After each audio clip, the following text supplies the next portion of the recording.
Good evening, everybody. I'm going to call the Peoria Unified Governing Board meeting to order on July 9th, 2025 at 6:10 p.m. at the district office, and all board members are present. Moving on to public hearing 2.1, convene public hearing pursuant to ARS 15-905, B, C, D, and E for review of the proposed fiscal year 2025 expenditure budget. And so I do need a motion on the floor to convene that public hearing. I will motion to convene the public hearing.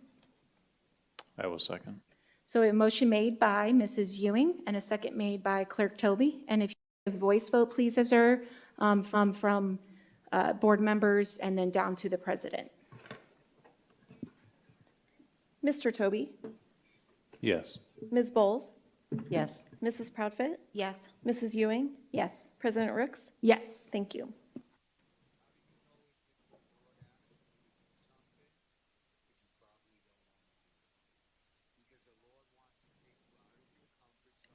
And the motion passes with 5 yeas.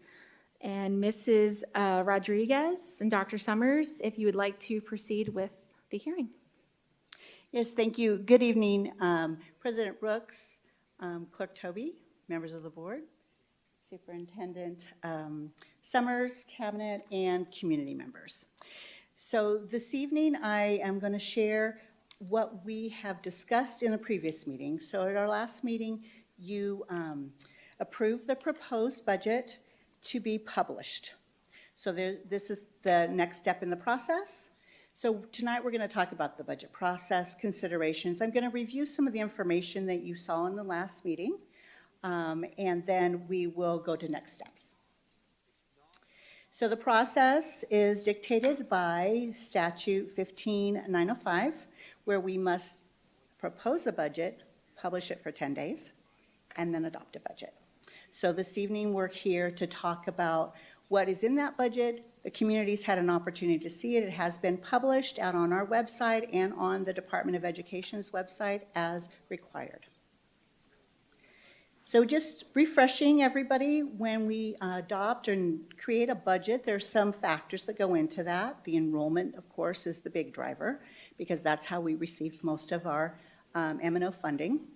We also have compliance, benefits, economic factors, and then the annual funding allocation levels, which we did not have approved when we proposed the budget, but we'll discuss that in a few minutes. Staffing levels, of course, class sizes, we always look at that internally. I'm always looking, of course, being new to the district, looking for efficiencies now, looking for how we utilize our money, and then talking a little bit about what our carryover money or our contingency levels look like. So what I would like to just share with you, here's what we projected we're going to propose and adopt. And remember, this is a projection. Just as a reminder, school districts get funded on current year ADM, average daily membership for our students, and we really don't know how many students are going to show up yet. Right? School hasn't even started, so we're projecting. Then the other projection revision I have is because the state legislature was not closed when we brought the proposed budget to you. So we didn't have a finalized budget. So there were a couple of things that were adjusted. You're going to see that. Now that projected revision is not going to happen tonight because the law requires us to adopt what we proposed. So you're going to have an opportunity in the future, in the next few months, and we'll come back with a revision. But that's just going to give you an idea of what that additional state allocation did for Peoria. So we're looking at roughly $7 million in additional funding. And then just as part of the budget as well, we have a voter-approved M&O override, 13%. So I just wanted to review what things are funded out of that override. That is included in the budget that is being proposed, and we're going to be asking you to adopt this evening. So you can see salary compensations, our specials, full-day kindergarten. So we have declining enrollment in the district, about 1,000 students this year, or 1,000 ADM, I should say, this year. But there have also been some decisions made by the board where we want to give additional compensation to our employees. So what we've done to make sure we can do that is we're going to tap into some of our carryover. And then we also have a very healthy balance with Valley Schools. Excuse me. And we're going to use that net to reduce some of our insurance cost and premiums, our liability insurance and our health insurance. And then you can see moving forward, we'll have some strategic plan allocations to adjust budget in some other areas, and again, looking at efficiencies, utilization of our facilities. And we talk about capital expenditure budget. That didn't change. That stayed the same. We didn't get any additional per pupil allocation from the state on that, so that will remain, and that's always based on prior year ADM, so that's consistent and steady. That will be pretty good to go.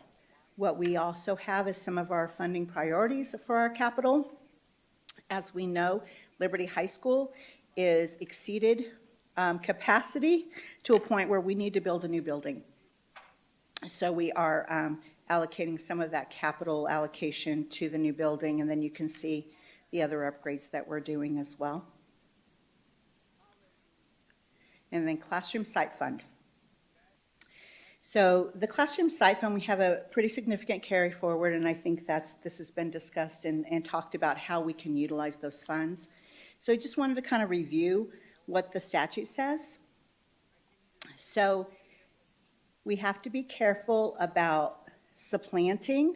So the law says we have to supplement what we currently are funding and not supplant. And what that basically means is if I'm already funding a psychologist or a counselor out of our M&O money, I can't take them and move them over to Classroom Site Fund. So, because we're looking at that balance going, okay, so what are our options? How can we best utilize that money? And so we've been having discussions in Cabinet about some of the options that we might have, and we'll be bringing those to the board in future recommendations. And then here's just some additional funds that are in the budget. You'll see adjacent ways, and that's really that's to pave for sidewalks, fire lines. This is just a carryover from a previous year, so we're not doing any major adjacent way projects this year. Bonding funds we've spent completely. Civic Center is when people are using our facilities, and we have funds in there. Indirect costs come from federal funds. We can put a certain amount of that aside for indirect costs, like administrative, to an accountant that actually runs the grants or pays the grants, that kind of thing. Instructional Improvement Fund, some know this as gaming money. So it's a little bit of money that school districts get from the gaming that happens, and we pay that directly out back to our teachers. And then I have a little notation on the state and federal grant dollar amount. So this is what we are projecting for the upcoming year, but there has been some conversations around how much we are going to get allocated. We will receive from the federal government on these grants, so we're still waiting for clarification on that. But from the information that we had and based on what we received in funding last year, this is what we're projecting for the upcoming year. And that may, again, when we bring a revision back, may be something we're revising. So here's kind of next steps. So the budget has kind of a life cycle. So the budget that we're going to ask the governing board to take action on later on in the meeting is to just adopt it. That will get us started for the year. That actually gets our tax rates set. So we have some semblance of here's how we're going to move forward. It gets looked at and adjusted, and I watch our budget numbers and our expenditures very closely all through the year. And I'm going to really be watching for what our enrollment does this year. So when the budget was originally proposed to you, we had a certain ADM on there. But in October, what happens is we get a more solid number. And I'm sure some of you have probably heard it. You've been in education for a while. It's called 40th day, our 40th day ADM. And that kind of gives us a little bit of an indication of what we think our students' ADM will be for the year. So that happens in October. So that's why I'm recommending we bring back a revision to you in October. And then in December, we have the option to revise again. And typically in December, the revision happens if we have estimated too high on our budget. The state requires us to lower and bring the budget down if we've estimated too high. Now, if we've estimated too low, we can also come back to you and we can increase the budget, which is what I'm going to be excited to do, I hope. And then May is the final. So by the time May comes around, we pretty much know what our ADM will be for the year, and then we're going to revise down to that. The other thing that we know more in May is how we spent our money. So right now, this budget just says, I think we're going to spend our money this way. But things happen during the year and we make adjustments. So that May will be the final. So you'll have a couple more opportunities to see this budget throughout the year. And with that, I open up for any questions. Thank you for the presentation, Ms. Rodriguez. It's your first presentation, I believe, of Yes. our board meetings, so congratulations. Board members, do you have any questions or comments? Mrs. Ewing? I want to say thank you and welcome as well. We're really happy to have you, and it's so interesting to have a brand new person step into this role and to see your style and how you present things. And I appreciate that you coming in, you really took a lot of time to explain each item of it so that we can, us and the community can fully understand every piece that's in the budget. So I appreciate that. And I look forward to working with you and adjusting the budget as needed as our enrollment shifts, hopefully on the way up. But I appreciate this, so thank you. Mrs. Profit, do you have any questions or comments? No questions, just welcome to the team. We're so grateful to have you, and I appreciate the emphasis on revisiting the budget and us all staying on the same page with where the money is actually being spent and where we may need to pivot in the future. So thank you. Mrs. Bowles, do you have any questions or comments? Just a comment, similar to what has already been said, in what it can be very complicated, and some make it more complicated. You explain that very well, very simple, and that I appreciate that, that our hearers can understand, what they want to understand and dive in what they don't, right? You said that we would have another revisiting of the new budget, right? Is that going to be, did I hear you say in October? Yes, thank you, Member Bowles, President Rooks. Yes, in October is what I anticipate based on when we see our 40th day ADM numbers. Okay, thank you, that's all I have. Clerk Toby, you have any questions or comments? Welcome aboard. Thank you for that presentation. Look forward to working with you. Thank you. I'm just going to echo up here. I did like how you did, when you presented on each item, you really dug deep into what it was, not just for the community members here, but we have viewers online, and sometimes they don't really understand which pocket of money correlates with what is spent in the district. So I appreciate you explaining it and breaking it down. And again, welcome to your first year. Thank you.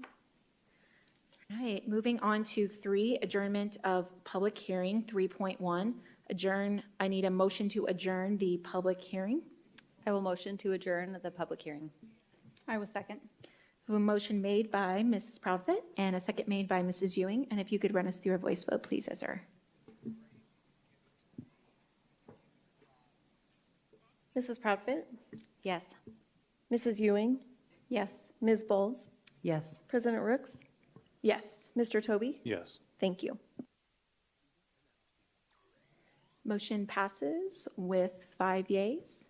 Moving on now to 4, opening exercises, 4.1, moment of silence, 4.2, pledge of allegiance, and the preamble of Declaration of Independence. Mrs. Ewing, would you like to lead us tonight? Yes.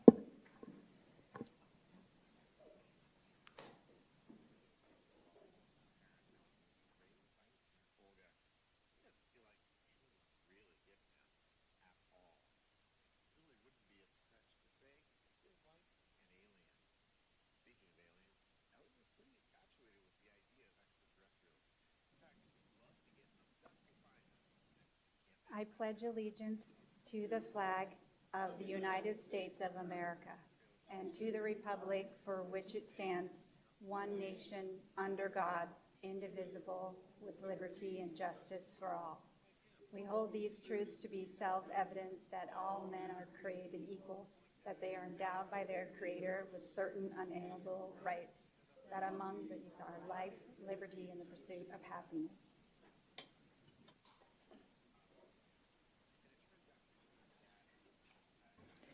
Moving on now to 5, address agenda. 5.1, address agenda, consider adoption or recommend changes. Board members, do you have any changes that you'd like to recommend this evening? No? Okay, so I just need a motion on the floor. I'll motion to adopt the agenda as presented. I will second. So we have a motion made by Clerk Toby, and a second made by Mrs. Bowles. It's that clerk sound. Proudfit, Mrs. Proudfit. And if you could run us through a voice vote. Ms. Bowles, Yes. Mrs. Proudfit, Yes. President Rooks, Yes. Mrs. Ewing, Yes. Mr. Toby. Yes. Thank you.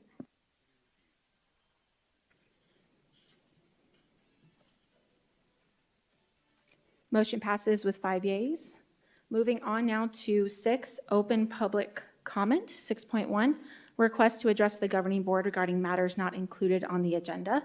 We do have public comment tied to this line item, so you will have 3 minutes. First public comment is Suzanne. Okay. I do have your slip. Sorry, River. Yes.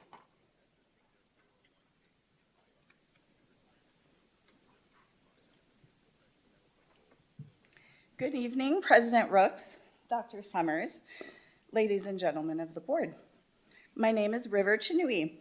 I was a special education teacher in this district until I was targeted, harassed, and silenced for being openly transgender and for supporting our students' right to feel seen. I want to begin with the words of Frank Kameny, a government astronomer fired in 1957 simply for being gay. He said, "I was a mild-mannered person, but when the government declared war on me, I didn't have the luxury of being mild anymore." Like Frank, I didn't ask to be a symbol. I asked to teach. But I was publicly attacked by board members of this district. And while that rhetoric caused deep harm, what cut just as deeply was the district's silence. Not once did district leadership speak up to correct the record, to offer support, or to affirm that teachers like me belong in the classroom. That silence wasn't neutral. It was permission.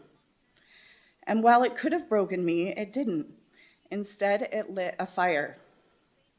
Because every child in this district, including my own, whether LGBTQ+, BIPOC, disabled, or just different, deserves someone fighting for them. That responsibility should belong to the very people sitting on this board.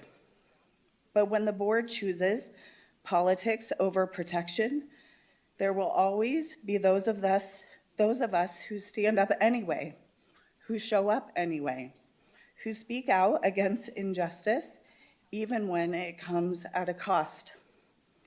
So out of this experience, I created the Family Prism Project, a new community-led organization that uplifts LGBTQ+ families, families of color, and all caregivers seeking belonging in the West Valley. We are working to build affirming, inclusive communities across Peoria, Deer Valley, and Dysart school districts, because families like mine deserve joy, safety, and representation.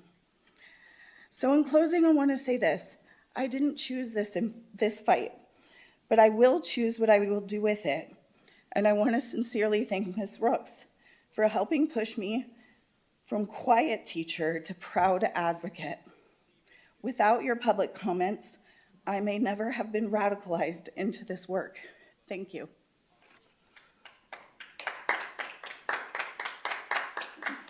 Next public comment comes from Heather Ayers.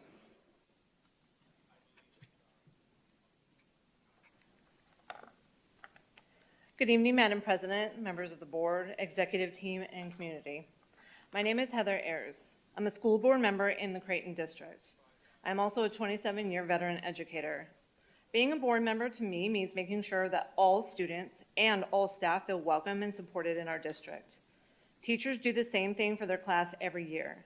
In fact, many of us have signs in our room that say, "Everyone is welcome here." It says everyone, not everyone but you because you are brown, or because you have a parent that is in jail, or you because you want to be called a preferred pronoun. I even ask my students what name they prefer because to them, it's a big deal and part of their identity. That's what being a public school board member and educator should be like. We in this nation are forgetting about empathy and kindness. We are being run by a bully, which has started trickling down to the children. Many districts and schools have anti-bullying policies and rules. School boards, administrators, teachers, and other school staff try their hardest to make sure that bullying doesn't happen, but it's an issue that is ongoing and increasing in frequency. We have programs that are implemented to help, but if we have leaders that are bullying others, what is that showing their students? Boards should be a role model for the staff, students, and parents we serve.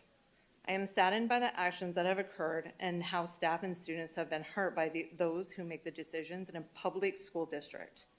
I want to work in a district that values everyone, where everyone is welcome, not just some.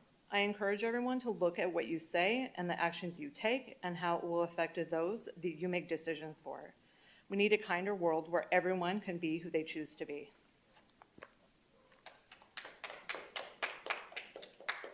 And that concludes our public comment this evening. Moving on now to 7 board and superintendent comments. 7.1 board member comments. Mrs. Ewing. Thank you, President Rooks.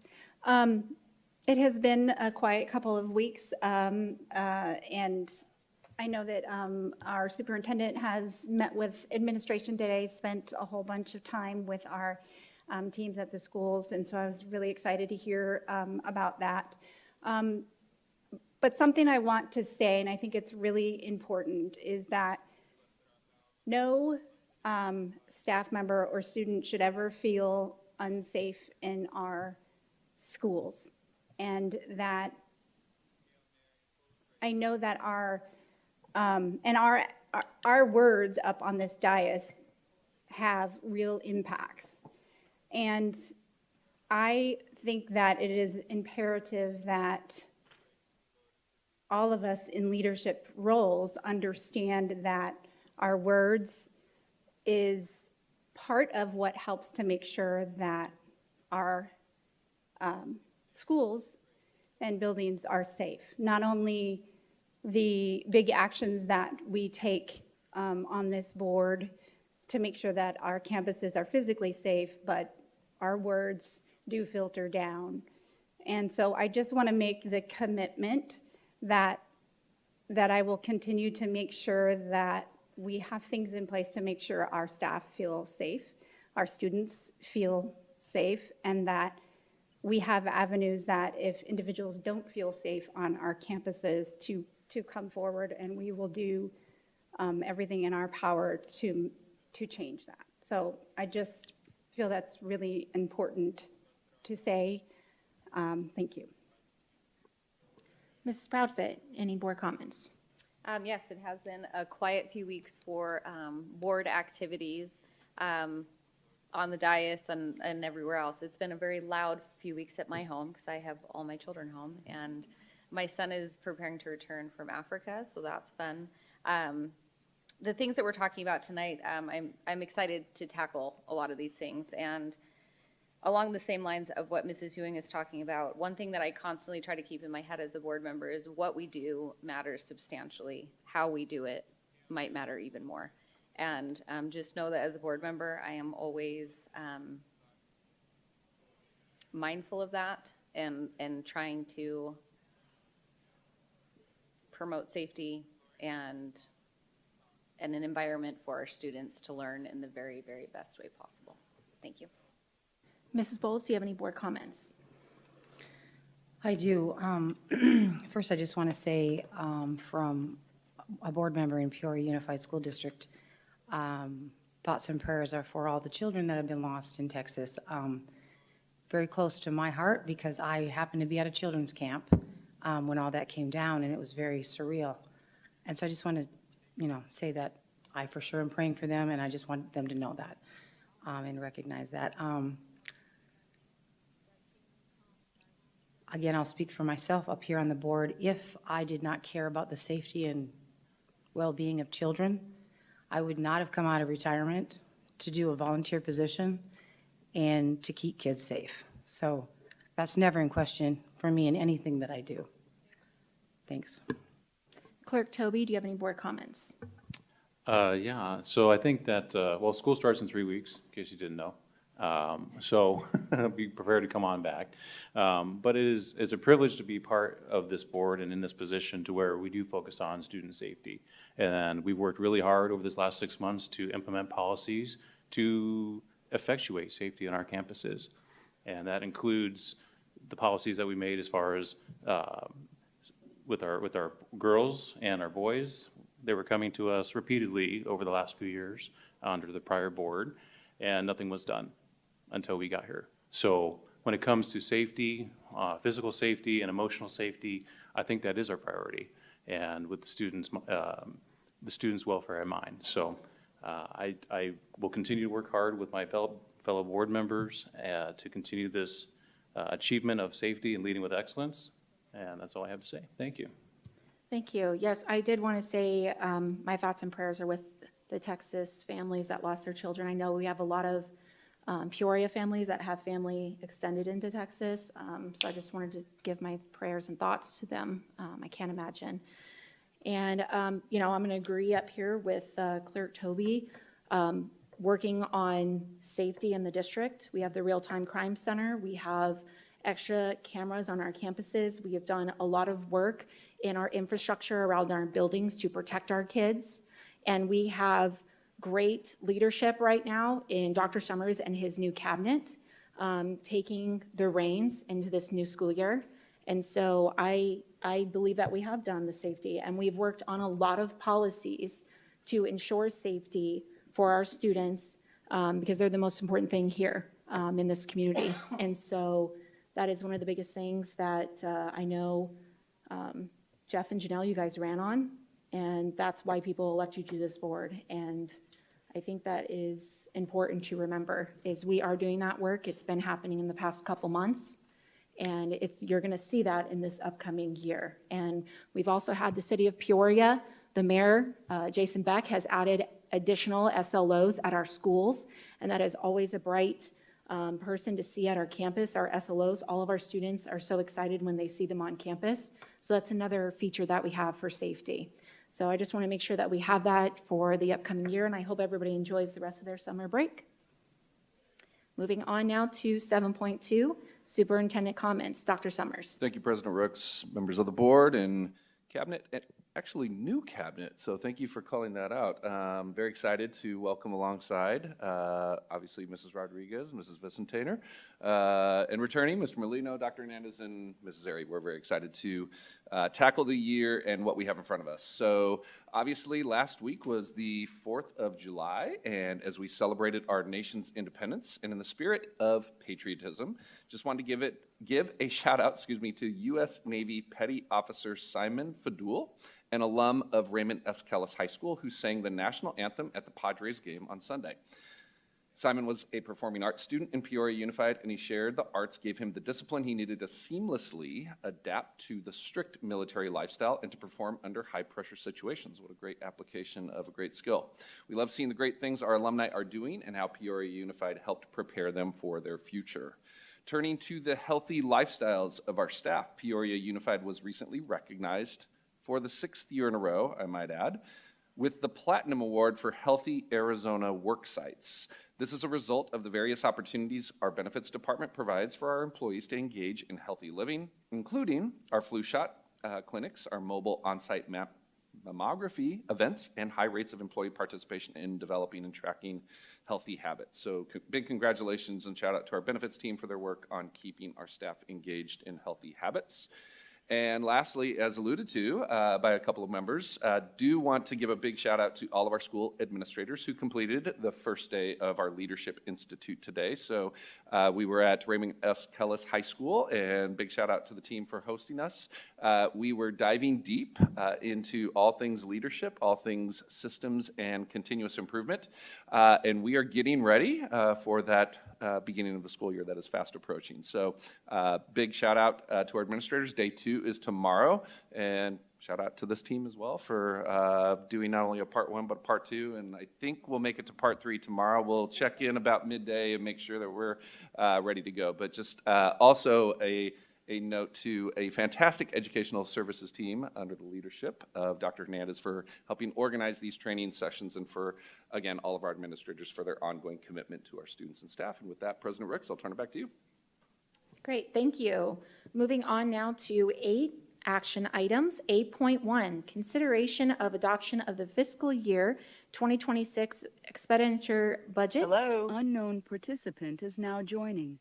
Hello? Not yet, not quite yet. You're live now. Please mute. Hold on, Susan. Okay. Mrs. Rodriguez, if you'd like to present on this one. Yes, thank you, President Rooks, Clerk Toby, members of the board, Superintendent Summers, Cabinet, and community members. So as I shared with you in the public meeting, part of the process, or the public hearing, I should say, part of the process is to ask the governing board to adopt the proposed budget as presented, with the caveat that we will be coming back to the board a few more times as the year progresses to make revisions to this proposed/adopted budget. Great, thank you. Board members, do you have any questions or further comments? No? Okay. I'm just going to make, because I said it the last meeting, I just would like to see if we do have new funds coming in, looking at reading interventionists at our non-Title I schools. I really would like to see that possible if we come back to this in October. So just as a head note. Thank you. And then I just need a motion on the floor. A motion to approve and adopt the proposed fiscal year 2026 expenditure budget as presented. I will second. So we have a motion made by Clerk Toby and a second made by Mrs. Proudfit. And if you could run us through a voice vote, please. Mrs. Ewing, Yes. Mr. Toby, Yes. Ms. Bowles, Yes. Mrs. Proudfit, Yes. President Rooks. Yes. Thank you.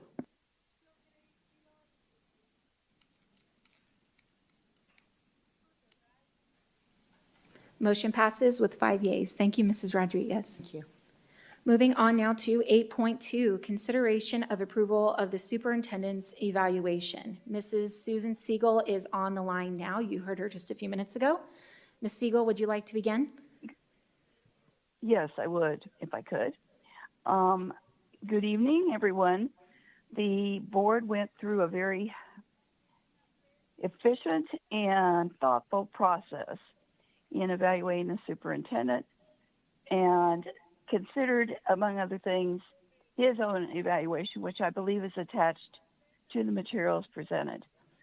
The board also each member gave their comments, and before you, you have a consolidation of those comments as to the board's evaluation of Dr. Summers' performance. The overall number is 74%.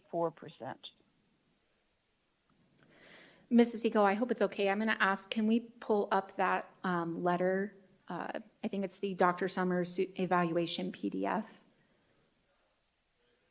Yes. Okay, Yes. I'm asking them in the room, sorry. Let's see. I think it's the second one, if we can pull up that one. Okay. So it reads as, in his first year as district superintendent, Dr. Summers has shown strengths in many areas. He has thought outside the box to find solutions to challenges he is presented with. He met with outside political groups to explain the operations of the district and with parents to hear their concerns. Dr. Summers has consistently prioritized front-loading information to the board, ensuring that board members are well-informed. He has shown humility when addressing shortcomings and has taken accountability seriously. He is good at adapting to change and defining processes and systems to make data-driven decisions. Dr. Summers' leadership skills are good, and the board looks forward to them getting even better. He should take more of a direct approach with leading the cabinet so that the cabinet members act according to his vision and the vision of the governing board. Under his leadership, the district needs to have more two-way communication to the community about what goes on at the district level. Dr. Summers needs to continue his path in leading this district. He should address potential challenges with the board before they become problematic. He will gain the board's trust through being as transparent as possible.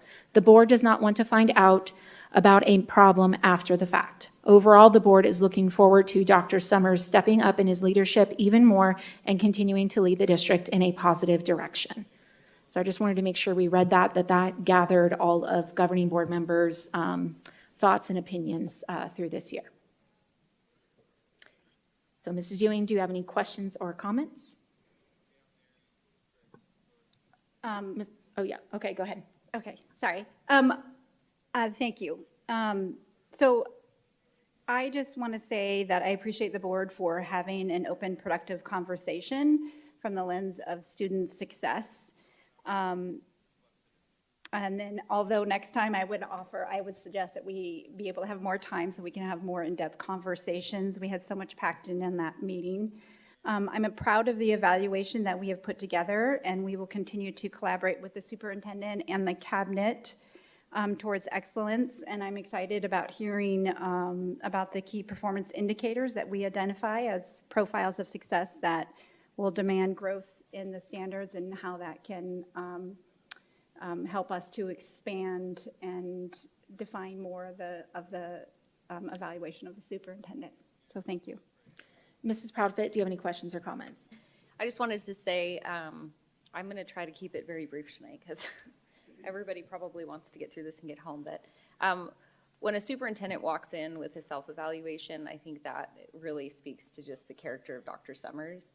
And one of the most, in my opinion, important leadership qualities is accountability and being willing to look at your scope of work and say, this is what I'm strong at, this is where I want to improve, and this is how I'm going to do it. And he just delivers that again and again. So really, really appreciate Dr. Summers and his leadership and our cabinet. So looking forward to the next year. Mrs. Bowles, do you have any board comments on this? Yes, comment. I was trying to find the right wording and not my verbiage, but I can't find it. I always like to say, and it's straight in line with the Bible, and that is give honor where honor is due. And I have to say, straight up, never been in an evaluation that someone brought the grade to us first, evaluated himself first, and didn't think highly of himself doing that, and was very humble. And I need the hearers to hear that. To me, that was very honorable. So I just want everyone to hear that, know that, and just not see, oh, you know, he was humble in doing that. I want you to know where that came from. So I appreciate that, Dr. Summers. Thank you. Clerk Toby, do you have any questions or comments? I just want to say congratulations officially on your first year, even though it feels maybe a little bit longer than 1 year in the district. But game on, right, sir?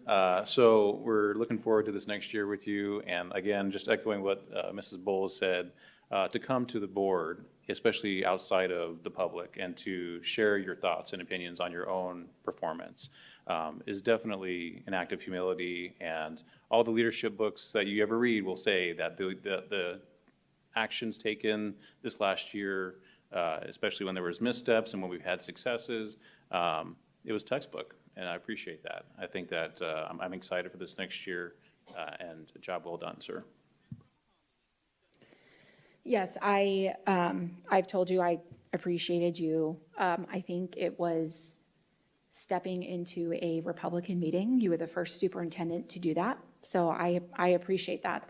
That takes courage, that takes humility to be able to do that. And what I do like about working with you is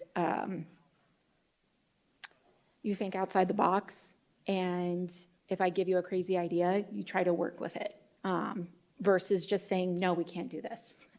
I do appreciate that, because when you're making a hard decision up here as a board member, it puts you in that spot, and you're willing to try to find something to kind of help through that process. So I do appreciate that. And I do like that you came in with your own self-evaluation, because not a lot of superintendents do that. They just think that they're supposed to get an A+ and move through. And I want to be able to see that there are strengths and that there are things that we have to work through together, so that we can better the schools in our district and our students and the success that they need. So I think that's great that you drafted that and you were willing to put that in the public. That's another big thing, is it's out in the public and they can see that you are willing to work on things. And I appreciate that. You know, the transparency piece, that is a big one for me, because the part that we added in there of not finding out later, because I even as a parent, I don't want to find out later. I want to find out now. I think that that's important so that our community sees that as well. So thank you for your first year in the leadership role of this district. If nobody else has any further questions or comments. All right, so I just need a motion on the floor. I will motion to approve the superintendent evaluation for the 2024-2025 academic year as presented. I will second. So we have a motion made by Mrs. Proudfit and a second made by Mrs. Ewing. And if you could run us through a voice vote, please. Mrs. Proudfit, Yes. Mrs. Ewing, Yes. Ms. Bowles, Yes. President Rooks, Yes. Mr. Toby. Yes. Thank you.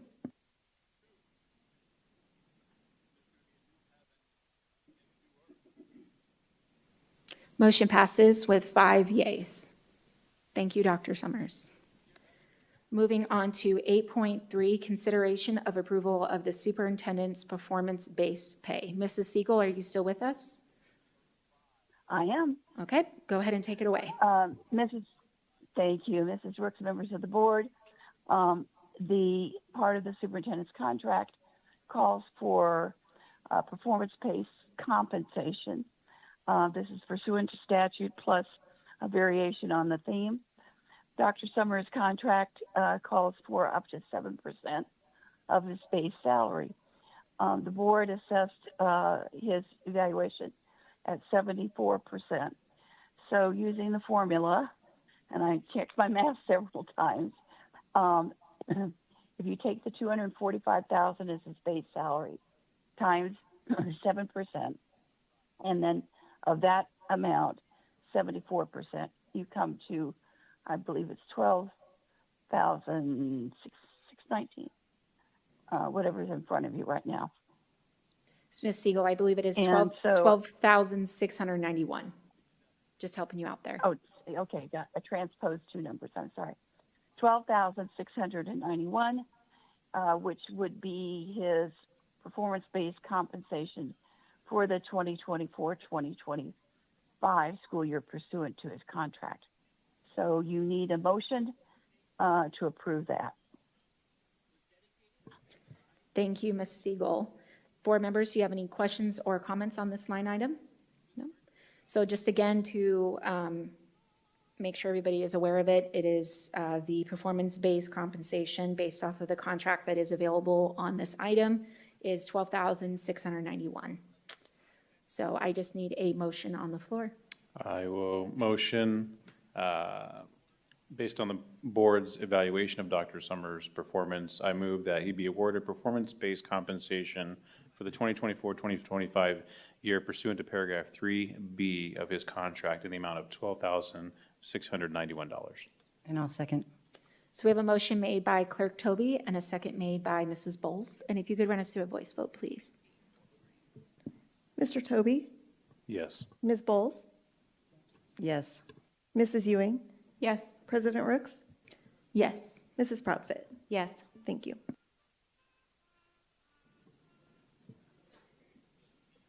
Motion passes with 5 yeas. Moving on now to 8.4, consideration of approval and adoption of the policy manual provided by the Arizona School Risk Retention Trust. I believe, is Mrs. Jennifer McLennan here? Dr. Summers? President Rooks, members of the board, Jennifer unfortunately was not able to join us as she is currently enjoying vacation. I'm not sure where, but somewhere probably a lot more fun. Not to imply that it's not fun here. But I believe Mrs. Eagle is still with us. So I think she is going to be available to help address any questions from a legal perspective. And President Rooks, if I may, I can kind of set the table on this one, just so you have some of that context, and then Ms. Siegel, feel free to chime in here behind me. So good evening again, board. This item, as was voted upon last meeting, June 25th, 2025, in approving the Model Program Services Agreement with the Arizona School Risk Retention Trust.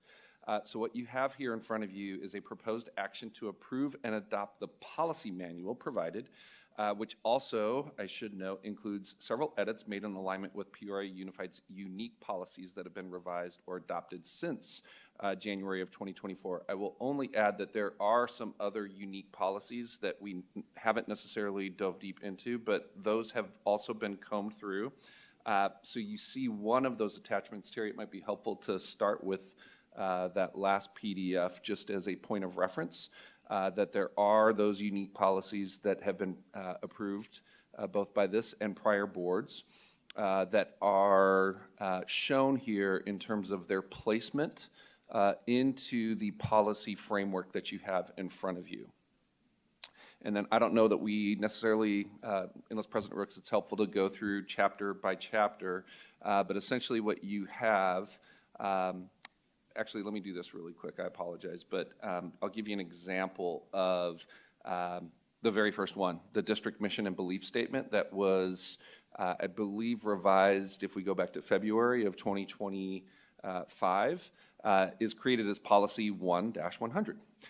So, Terry, that might be a good way to do it. If we bring up chapter 1 then, as that attachment, you will see very first out of the gate, the mission and belief statement as policy 1-100. So the nomenclature, as you probably could anticipate, is unique now to the trust policy framework that you have in front of you. So we'll use numbers corresponding to chapters, and that's just one of the shifts that we'll be making in this process. But Terry, just to give an idea, you can start to scroll through in chapter 1, 1-100, and subsequently we go to 1-101, district's legal designation and district boundaries, and then so on and so forth, 1-102, board authority, responsibilities and immunities, et cetera. So what you have again in front of you through each of the chapters in each of these different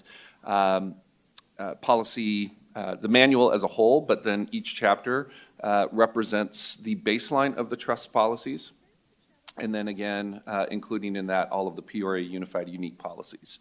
Our recommendation tonight for the board is to consider and with that in mind, approve the policy manual as a whole. With that in mind, I'll just add one additional layer, which is we are already fast at work as a team to begin to comb through what may represent a shift in policy that leads to a shift in practice.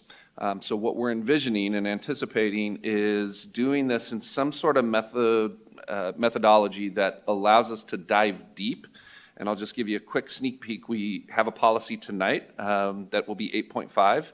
That will be our first example of diving deep into a particular policy, and that will be our wireless communication device second read. So we can do that a number of ways. We can do that sort of a section at a time, or it might be hard in certain chapters because there's meatier chapters than others. But that would essentially represent the fine-tooth comb that we would apply to every policy and any adjustment that may need to be made. And of course, we're open to the board's direction on any particular policy that you want to dive into at any given point in time. But essentially, this would give us the baseline to start in that transition from where we've been to where we're going with this new policy manual. And I think I hit on most of those key points. So President Ricks, any questions that you all have for us? And then with, of course, Mrs. Siegel's review legally, we're open to diving deep with you all tonight.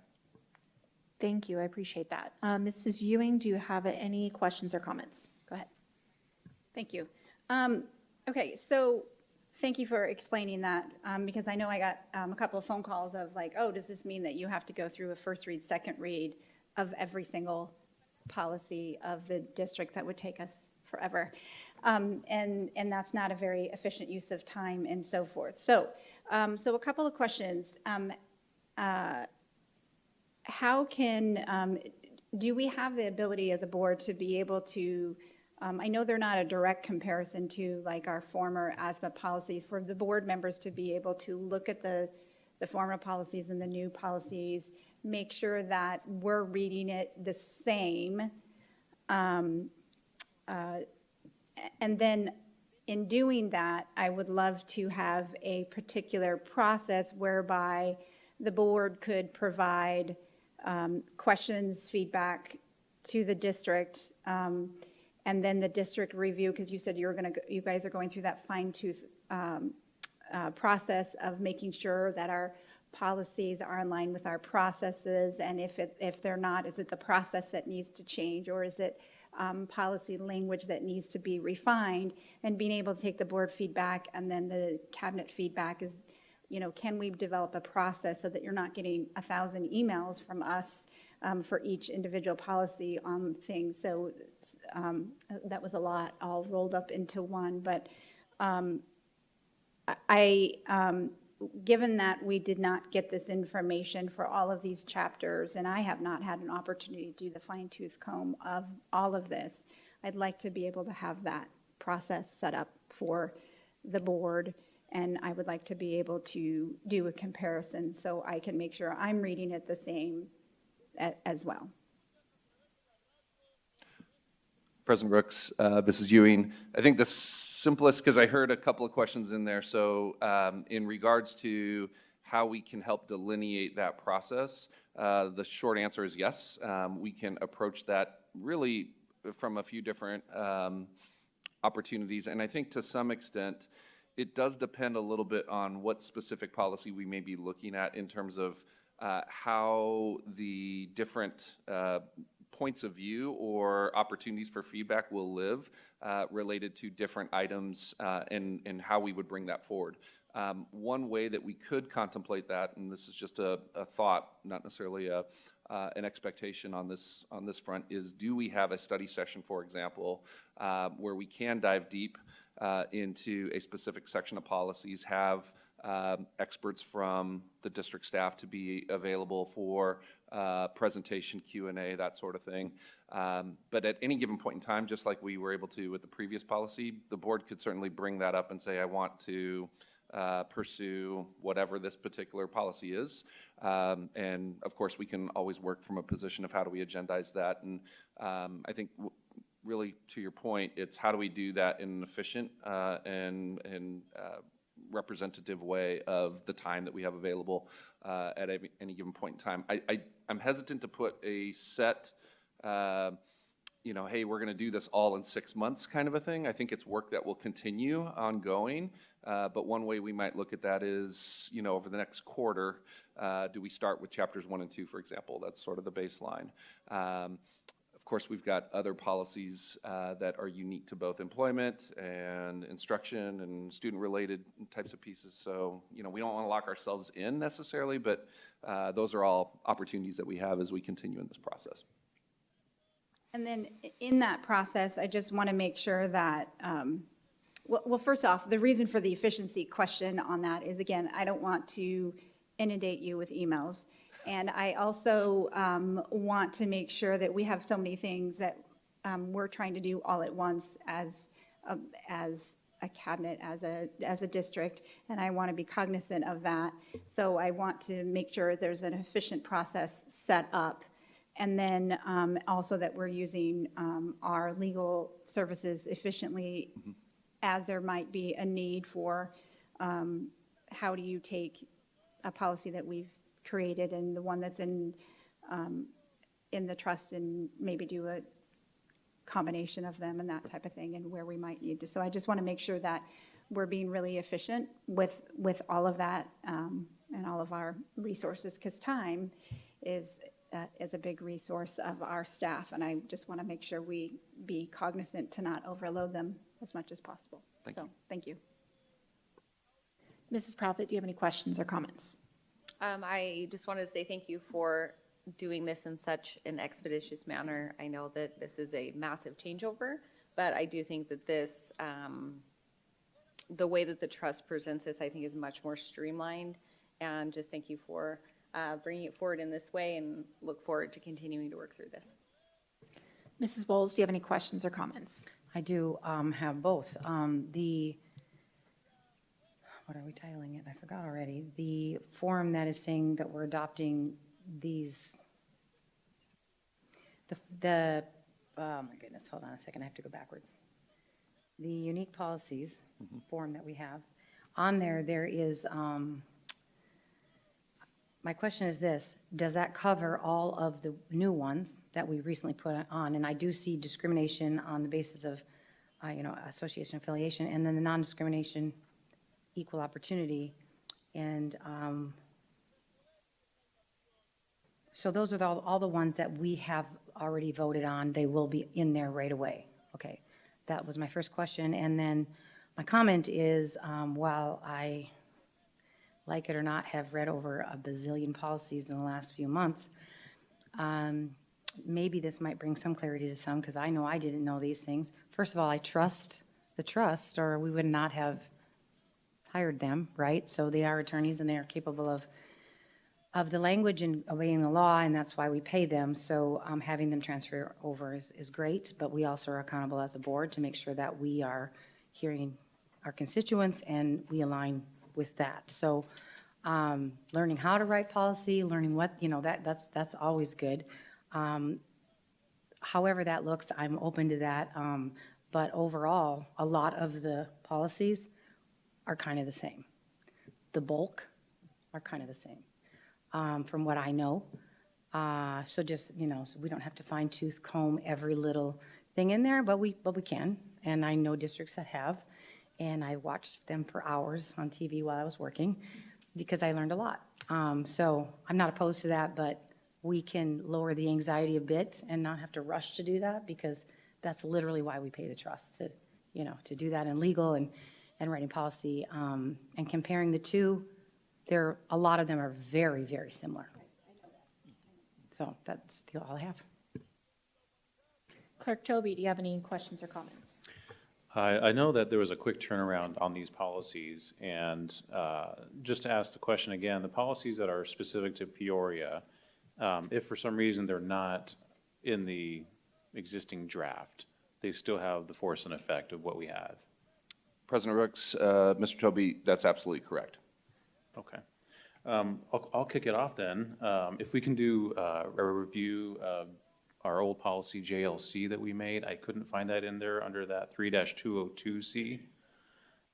So I just wanted to make sure that that still has the force and effect of when we voted it in, and as well as the policy JIAA. It says it's under 5-307, but I believe that's the student parking regulation. Clerk Toby, I was just going to make note, it is twice. So it is the 307 for student parking, and I was going to bring this up in my comment.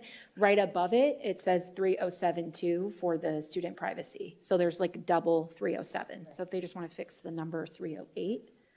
So then that way there isn't confusion. Perfect. Yeah, no, I know we're going to fix these kinks as we go, and there was a quick turnaround. I just wanted to make sure for me and for constituents that all the policies that we've made still have the force and effect when we vote on it tonight.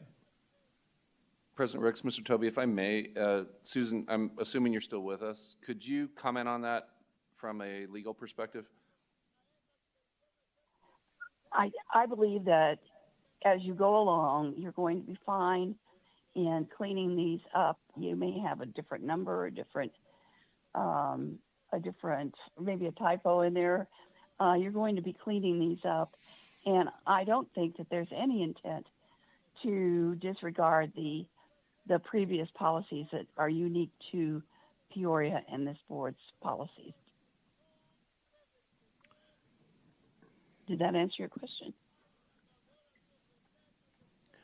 Can I clarify real fast? So, for example, policy JLC, Mrs. Siegel, I don't find that in the current draft form. I just wanted to make sure legally, as far as if we needed any policy that we voted on, we would still be able to rely on that vote and implementation of policy previously. Mr. Tobey, yes, you would. That's all I have. I appreciate it. Thank you. So I just have a quick question, Ms. Siegel or Dr. Summers, whoever, on the placement form of where the other our policies went. It has, created policy, revised policy, but then it has created procedure.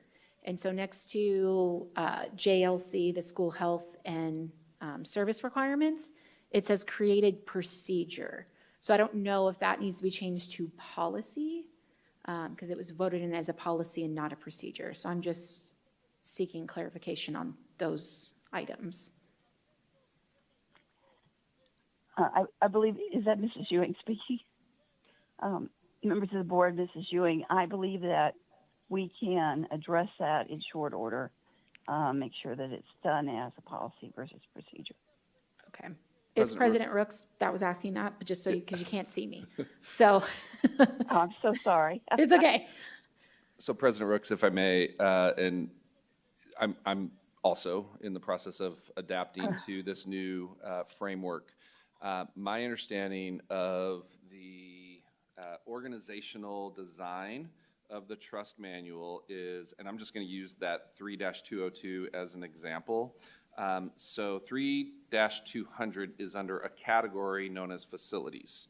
The current facility use policy, which is sort of, think of it as the umbrella policy, is 3-202 facility use. It includes short-term facility use, lease, and then you'll see a procedure that follows 3-202 that still holds the weight of policy.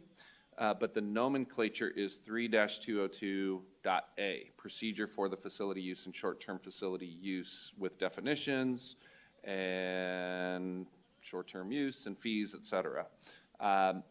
That then is followed by 3-202B, procedure for the facility use of service animals and animals in classrooms.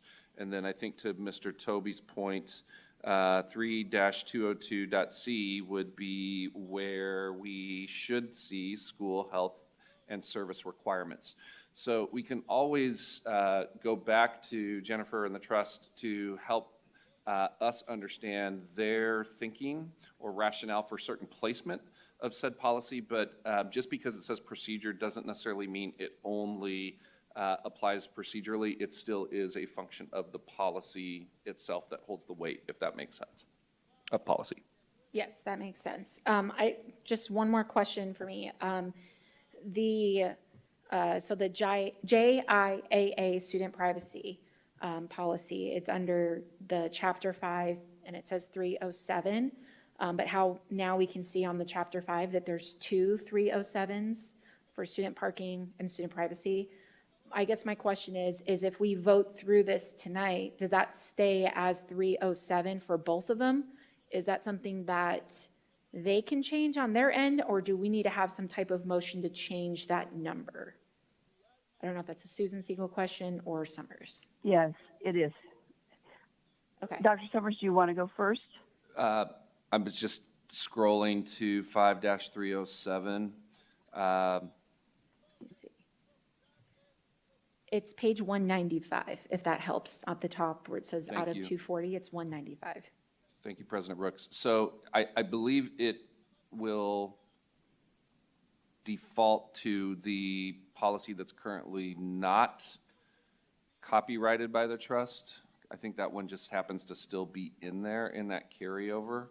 The one that, well, I'm sorry. So right now, that policy is our current student privacy policy, which you can actually, if you go down to the bottom of page 195, you will see that specific language under safety and privacy in restrooms of district facilities to safeguard the privacy and safety of students. I don't know if you want me to read the whole thing, but No, yeah. it And has then if you our scroll- language in there. Yeah, if you scroll to 198, a little bit further down, it says 5-307 student parking. So I just didn't know, I don't know if we need to change it in a motion or if it needs to be changed by them.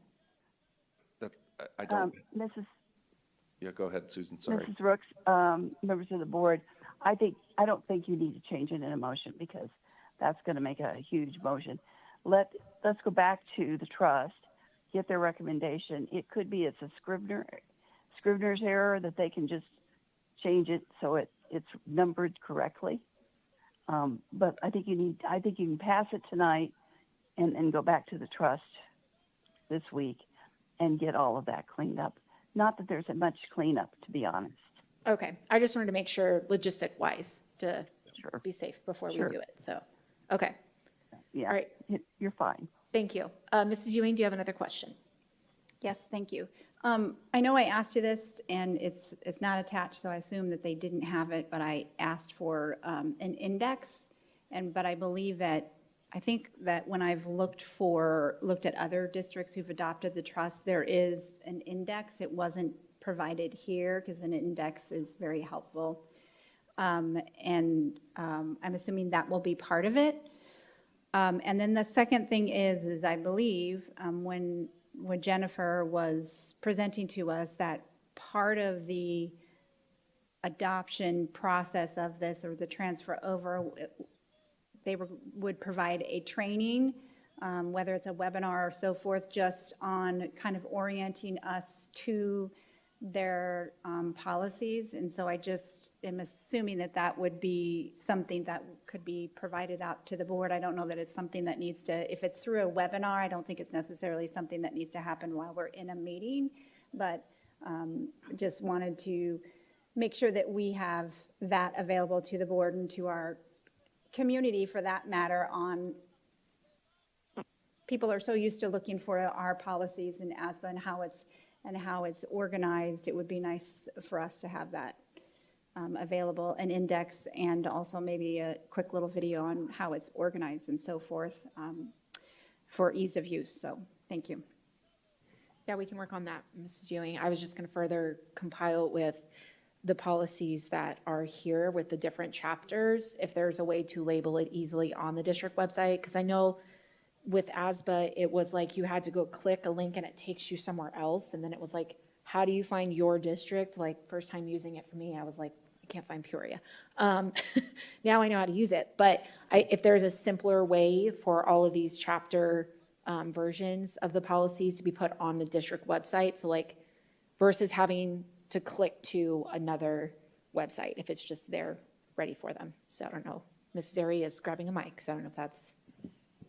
President Rooks, members of the board, we did ask for some clarification on how it would end up looking once we are able to link out to our new policy. And Mrs. McLennan has shared with us that she will walk us through that process and help guide us as we are looking to make sure that that's easy for our community to use and access. Great. And if possible, I guess if there's a way to do some type of memo out to the parents and staff in the community of the updated change from ASBA to this, so that way families, when they do go and look, they're not confused of, wait, what is this? This is new. So I don't know if we could do that too before the school year starts. President Rooks, members of the board, if you'll recall, we have been sending some periodic updates about quarterly from the governing board. What has the governing board been up to, and sharing that with our community? Those have been very well received by parents and staff, and we were going to feature this monumental change that you're making prominently in that report, so our community and our employees are very well aware, in addition to some follow-up communication that might be centered around some specific policies that will require a substantial change. Okay, and when will that go out? Sorry, I missed that. We want to wait to work with Mrs. McClellan to determine when we have that policy actually available. We think it will be very soon that we can link to that on our website, so hoping to time that about the same time. My hope would be within the next couple of weeks, sooner than later. Okay, all right, thank you, I appreciate it. President Rooks, if I may. Yes, Ms. Bowles, go ahead. If you go on to the Trust's website and you look up their format of policy, it is way simpler than ASBA.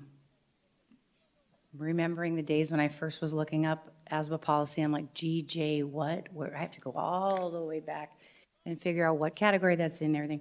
These are numbered, you know, there's obviously 5 chapters, forms, all that, but it's really easy to follow if you just follow literally what they have. So I wanted to say that. I also wanted to say I do remember when Ms. McClellan presented that she did tell the board that they do have training. I don't know if it's just like once a year. I don't know when it is. I remember her saying that she was going to make that available. So that's all. Thanks. We can follow up with that, me and Dr. Summers, on the training, and maybe tie it into a study session of going through chapter 1, chapter 2. So then that way the board has the opportunity to look through those chapters of the policies while also having her there to provide that training. So I can work on that with Dr. Summers. Anybody else have any further questions or comments? No. All right, so I just need a motion on the floor. I will motion to approve and adopt the policy manual with provided edits as provided by the Arizona School Risk Retention Trust. I will And I'll second. second. Oh, I'll second. okay. Motion made by Clerk Toby and a second made by Mrs. Bowles. President Rooks, Yes. Mrs. Proudfit, Yes. Ms. Bowles, Yes. Mrs. Ewing, Yes. Mr. Toby. Yes. Thank you.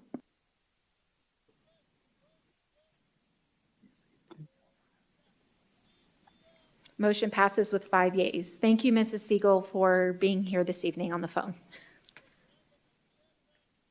Moving on Thank now. you for inviting me. Okay. I'm going to cut out now unless you need me for anything else. I don't believe so. Thank you. All right.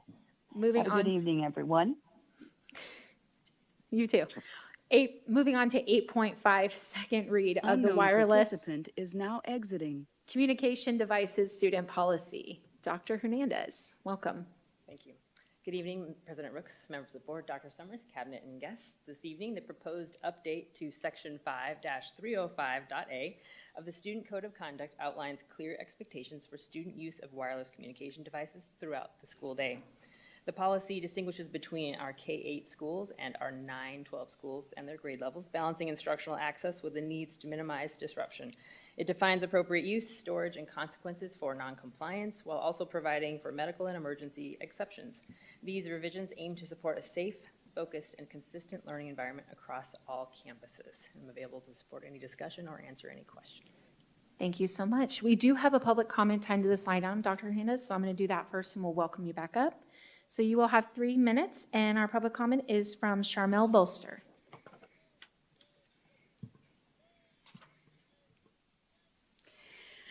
Good evening, President Rooks, board members, cabinet, Dr. Summers, and guests. What I was going to say earlier has changed drastically. I had problems when I first read this policy. However, after having a conversation before the meeting started with Dr. Hernandez, it's made me rethink some things.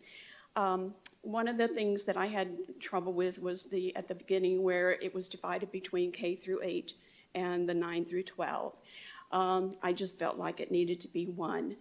And then the other thing was I thought that some of the things that were listed on there really needed to be included in the handbook rather than in the policy. But after a conversation with Dr. Hernandez, she explained why she did that and so forth and so on. Because of my high admiration for this lady, I can really put aside my personal judgment, and I can honestly say to you that if she feels that's the best for the district, then that's what you all need to do. I'm sorry, but I love this district, and I really love all the educators in here.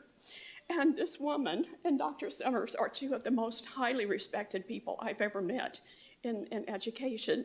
So the only question I have, and this, I don't know, maybe Dr. Summers, maybe Dr. Hernandez can answer, is because the law says that it has to be implemented at the start of school, and because that's so soon, will you all be ready for that? And if not, what's going to happen?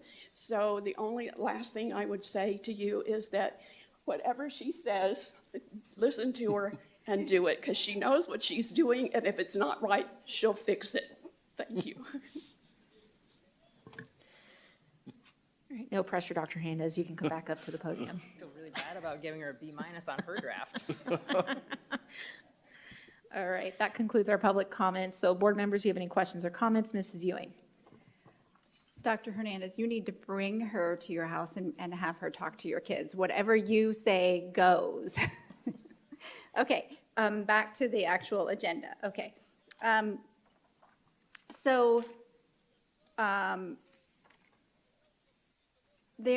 Dr. Summers, I was having a conversation with you when I looked at the separation of the K through 8 and the 9 through 12. And underneath instructional time, it states that students shall use their wireless communication devices during instructional time only when permitted by their teacher or staff member for educational purposes.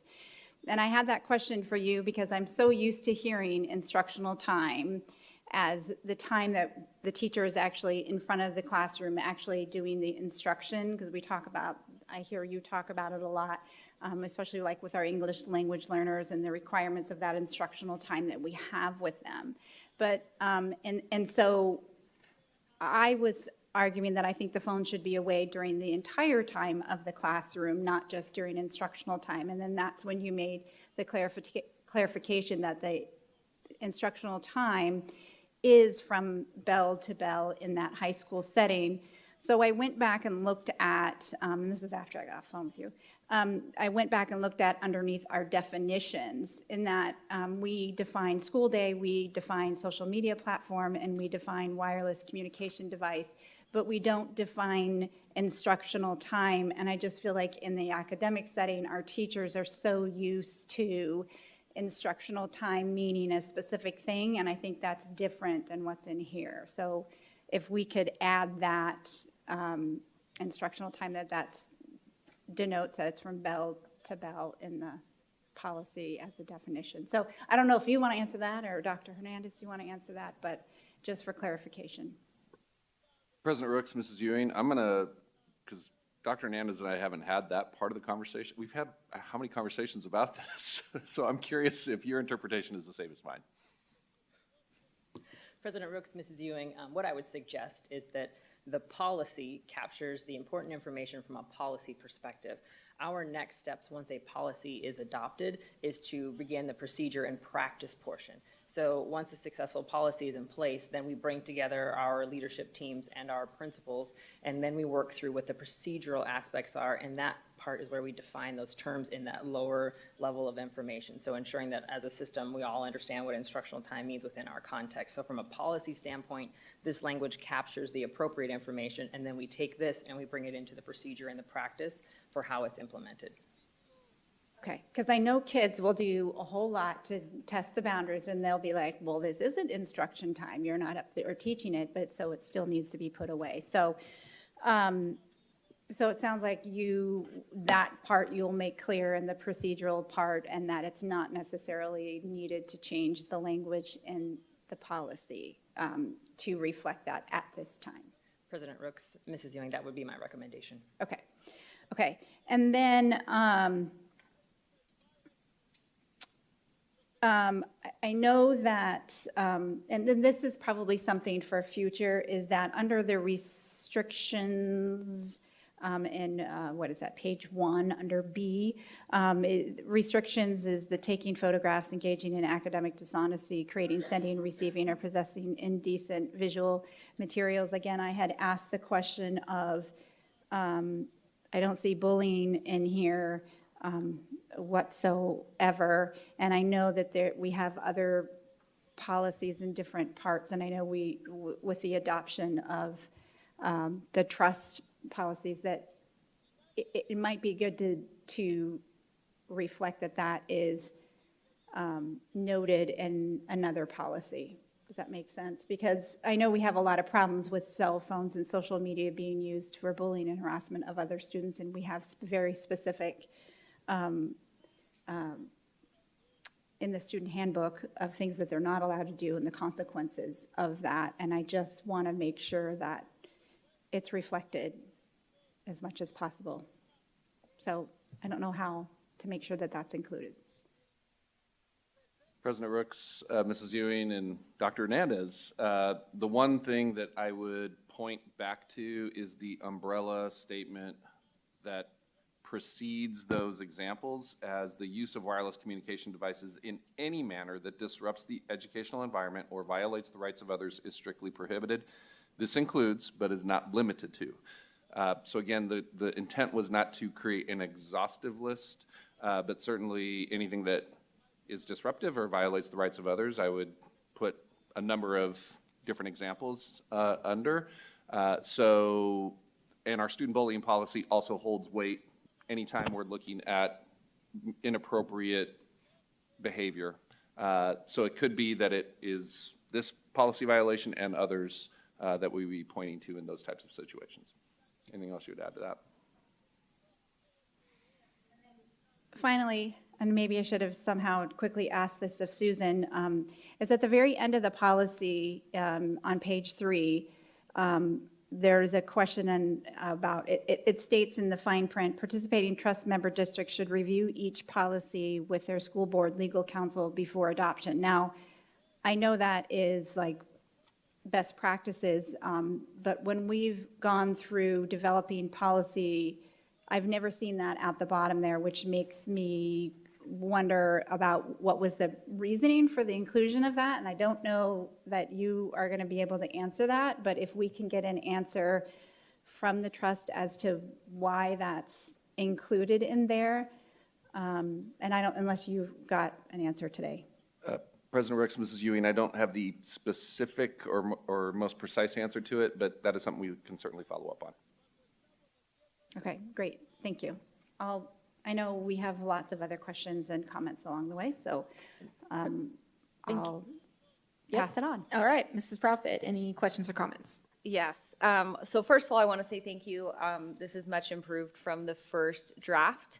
And looking at policies for surrounding districts and even in other states, this is including more restriction and clarity than a lot of other districts and states are providing, which I think is good.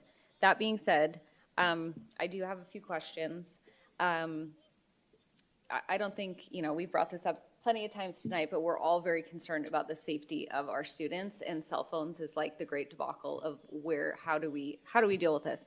So there's a few different ways I kind of want to discuss this, and I'm looking on my phone because I put it on my notes section, just so you know.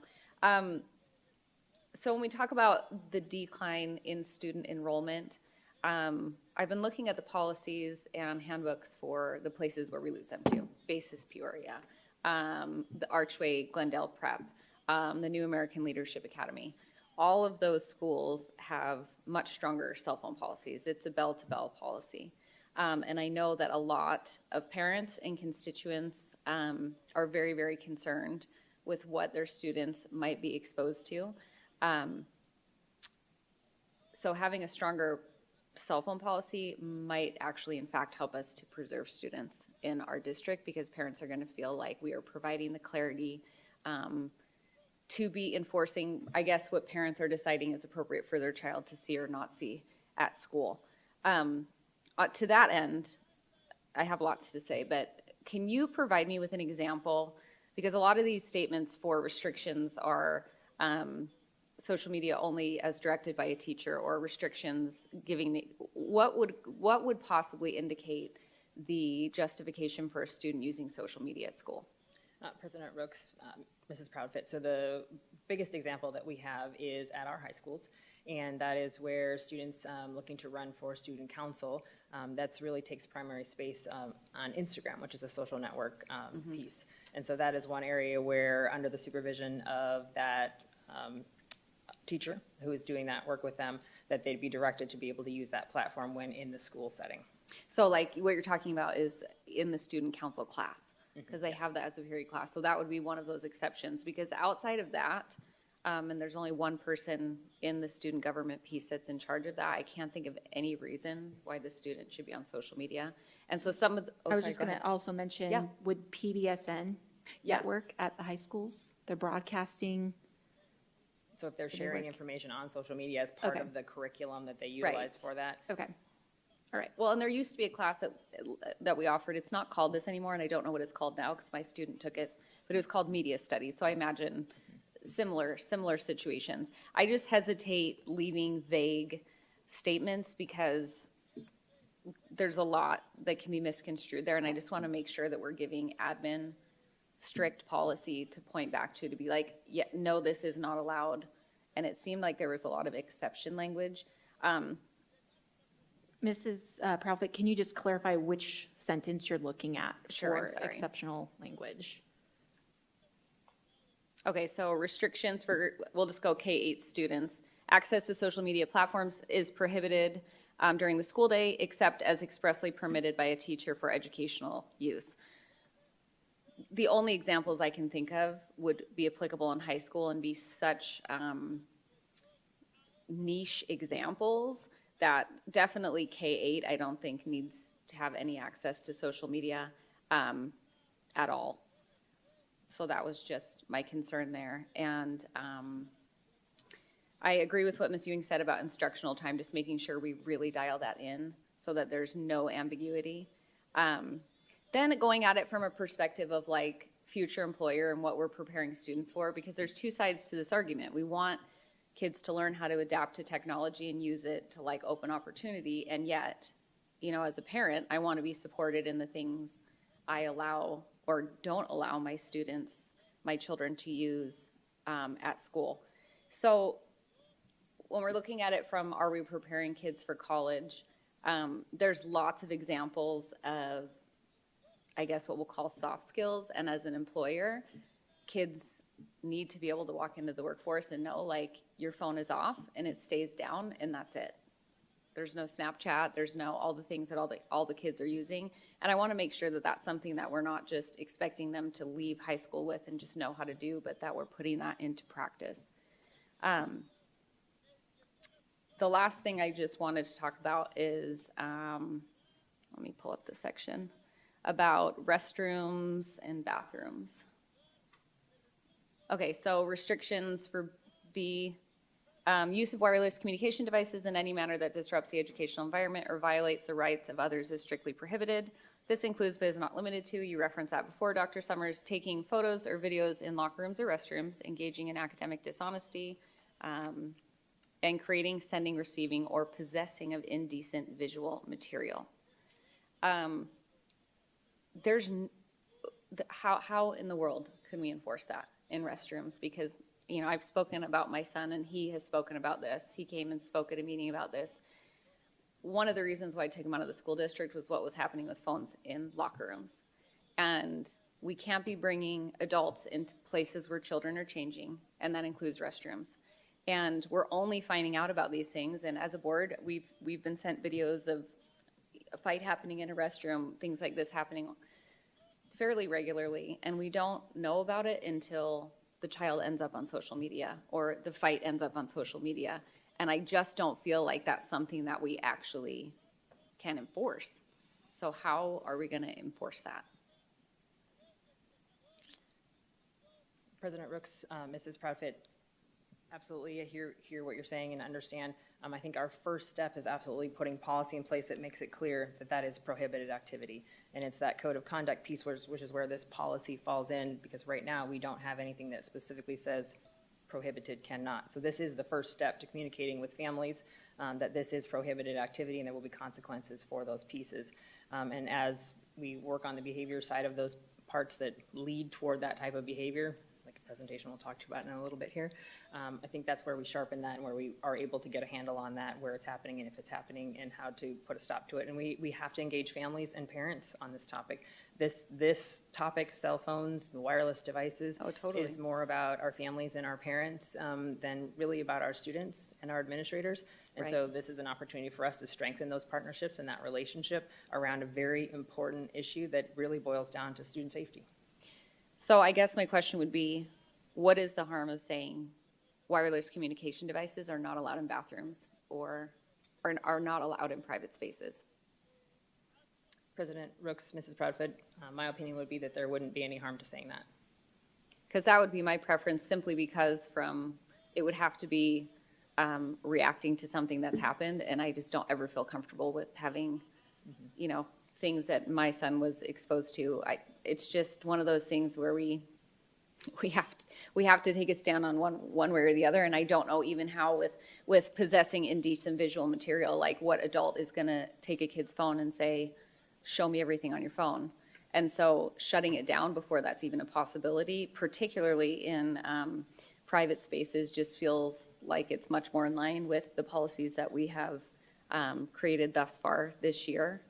And again, just giving our admin the ability to be able to drop the hammer, so to speak, if a phone is in there, because if a phone is out in a private space, it's just automatically not.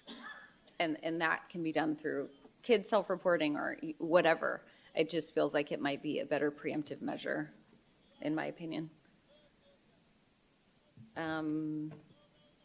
Ms. Prophet, if I may Yes. just Yes, tag on. please. Okay. I'm just going back to my high school years at Sunrise Mountain High School. And being in the locker room, I just remember when I changed out for dance class or for PE, we did have like individual stalls to go into and change. But I remember the PE teacher's office was like, it wasn't viewing all of them changing, but it was still in there. So like they still can monitor per se where the lockers are all at. I just know Sunrise's layout. I don't know the others. But so I guess that's what I kind of look for is it's also going to be that. But then also when we talk about, like you said, first step is policy and enforcing that policy. I think it's going to come down to them not taking it in the restrooms is if they do it the first time, consequence. There has to be some stricter consequences because like you said, they're just going to keep doing it. If you give them a more stricter consequence, and maybe that is meeting with the families at the school level stating, hey, this is third offense. Now you are not allowed to bring the phone on campus at all. Like, I feel like that's maybe some regulations and procedures that you're talking about. Just because I feel like if we can put whatever language we want into the policy, but if we don't have stronger consequences, disciplinary consequences, it's just going to keep happening. You're right, because Sunrise too, I can see it in my mind's eye, like exactly where, yep, I know exactly what you're talking about in the girls' restroom.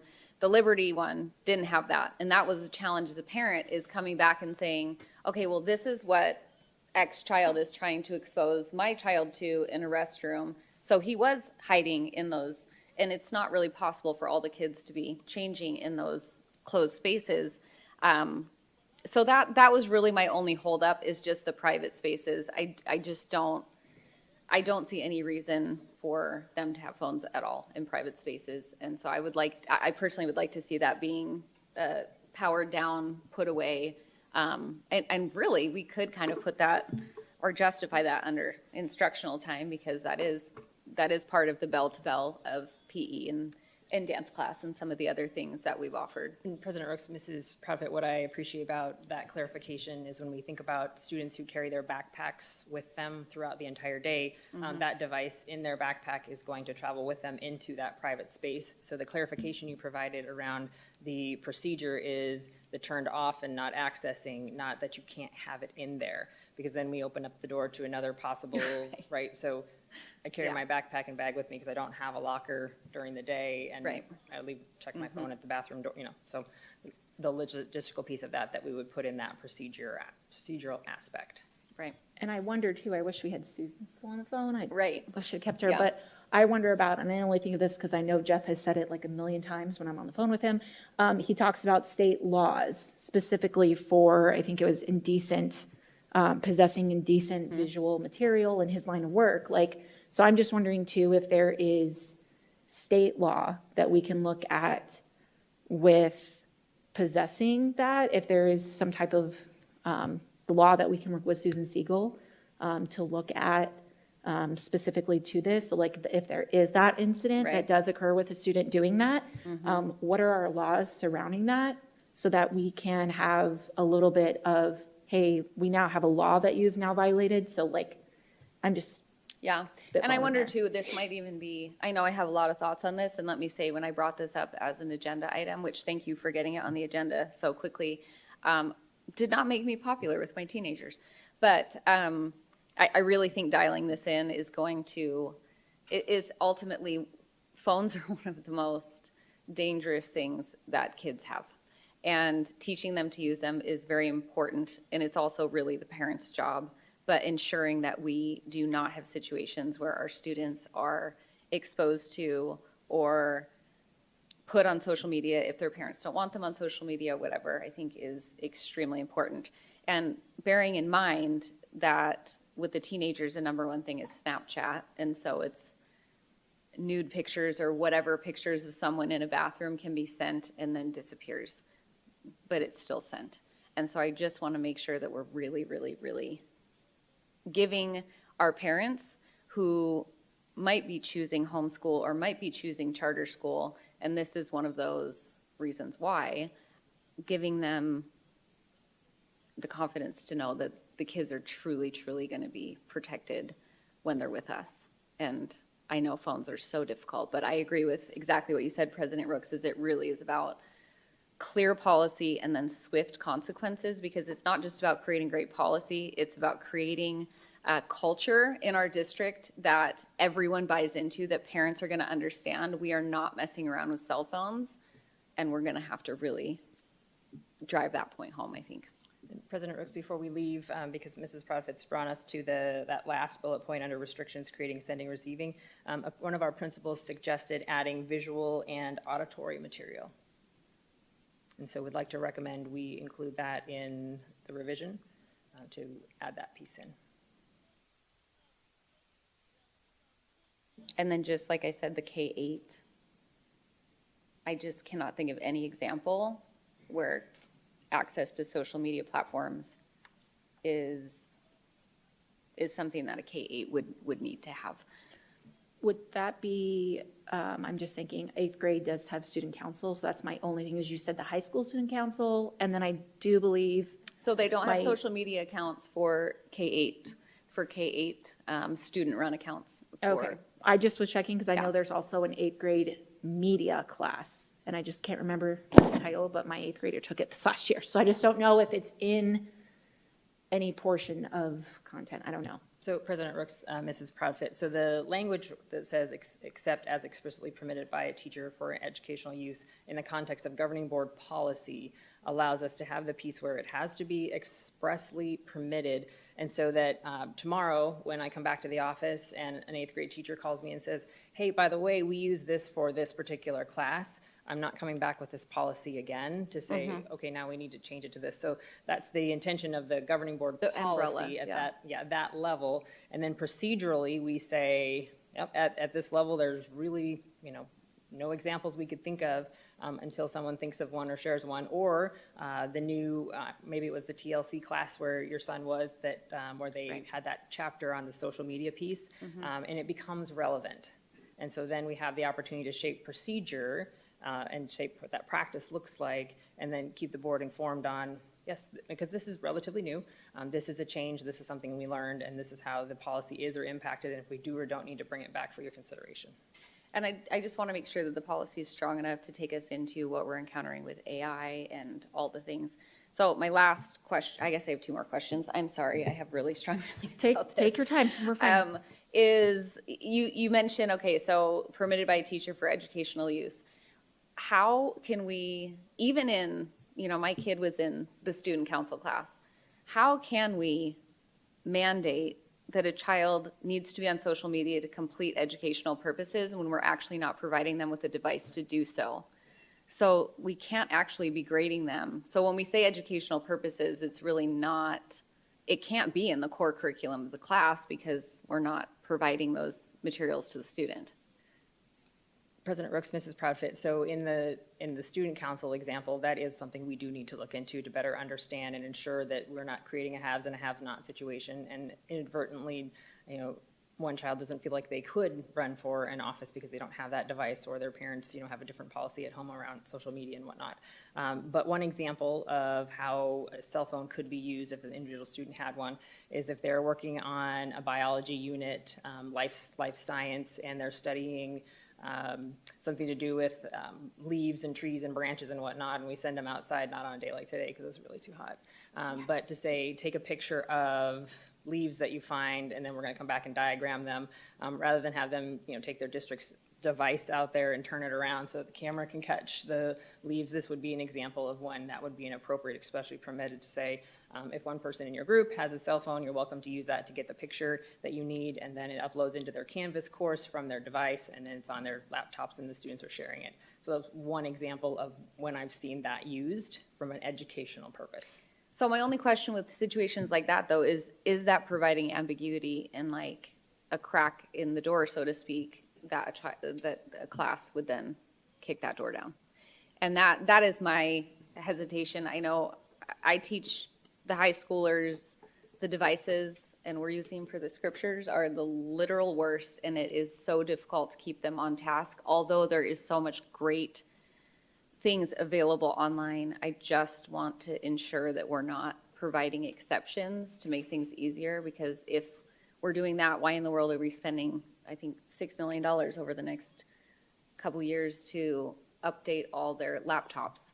And the reason why we allow the laptops and those wireless devices is because they're front-loaded with the filters to hopefully, which aren't foolproof, right? There still is that modicum of control that the kids need to have. However, it does provide a safeguard to protect not just the kids, but everyone around them and kind of the integrity of the educational environment. And to your point, the richness of the resources we provide to our students and our teachers with that digital platform connection that has the depth and the breadth within those lessons to meet the expectations of the standards.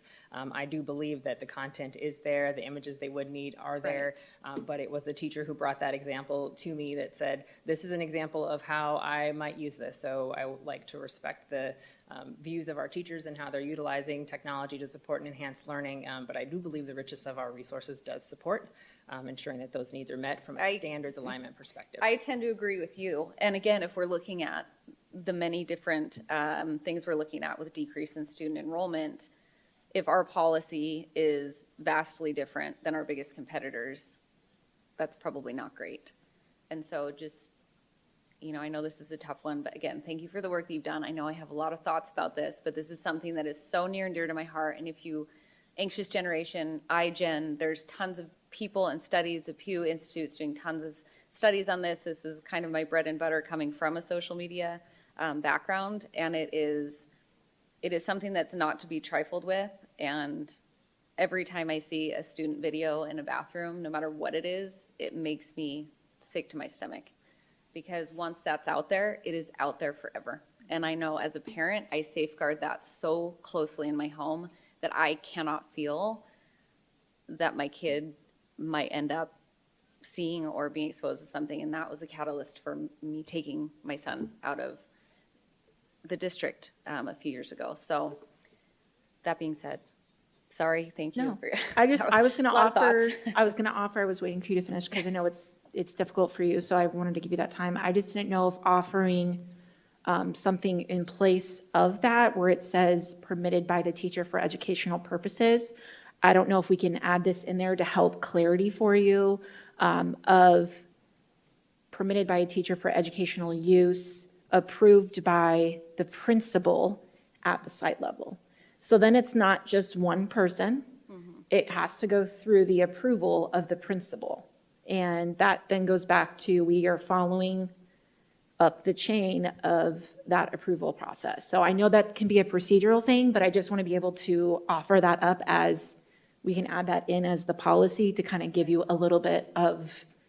Well, and I think too, if it becomes more difficult to get that approved, I think, like you said, we've approved some spectacular curriculum resources that are all encompassing. So I don't think that the use of those things even is necessary. And maybe putting in just that extra safeguard will even just give a teacher a moment's pause to be like, is this really important enough to go up that chain of command? So that's a great idea.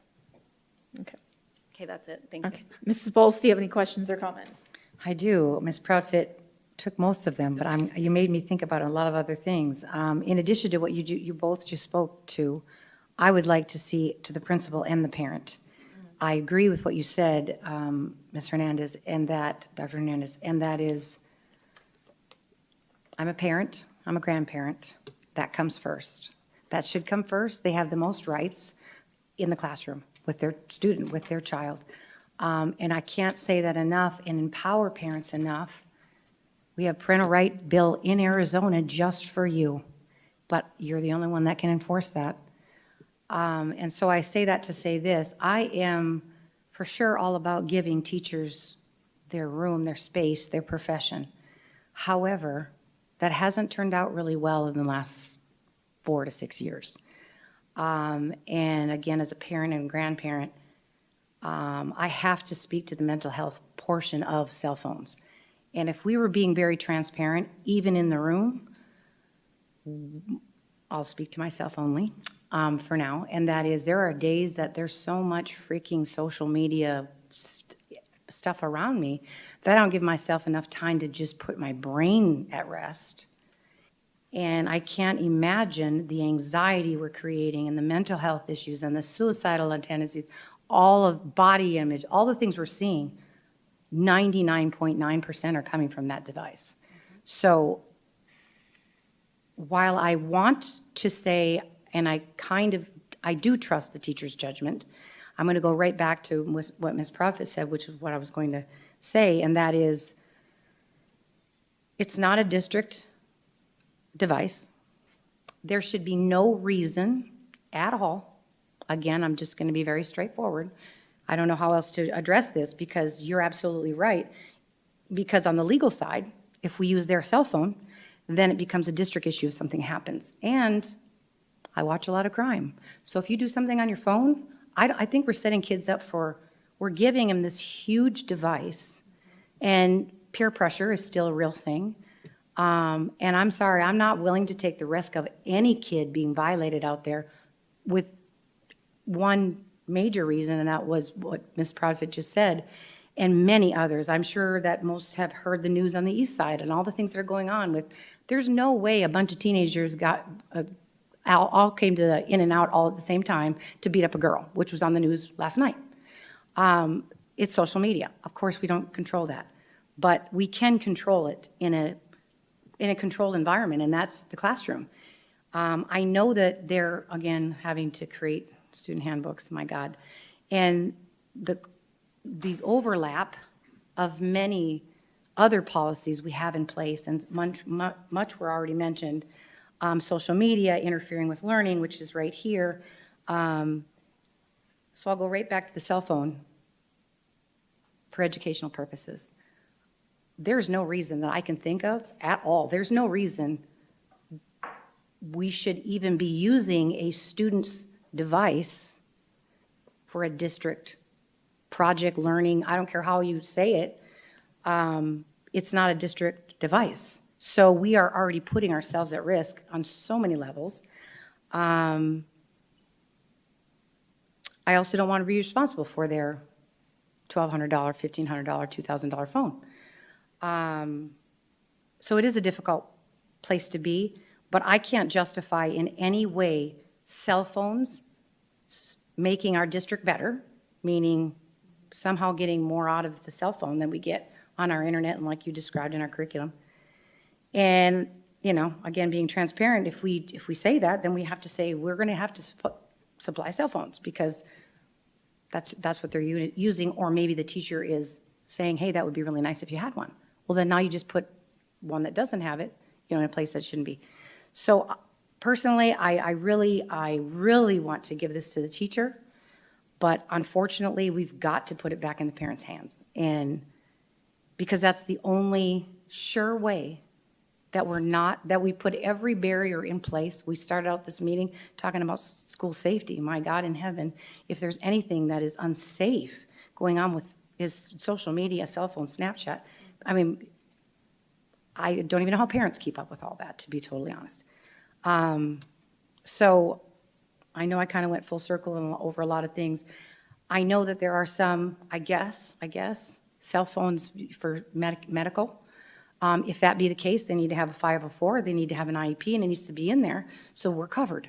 I mean, it's really not rocket science.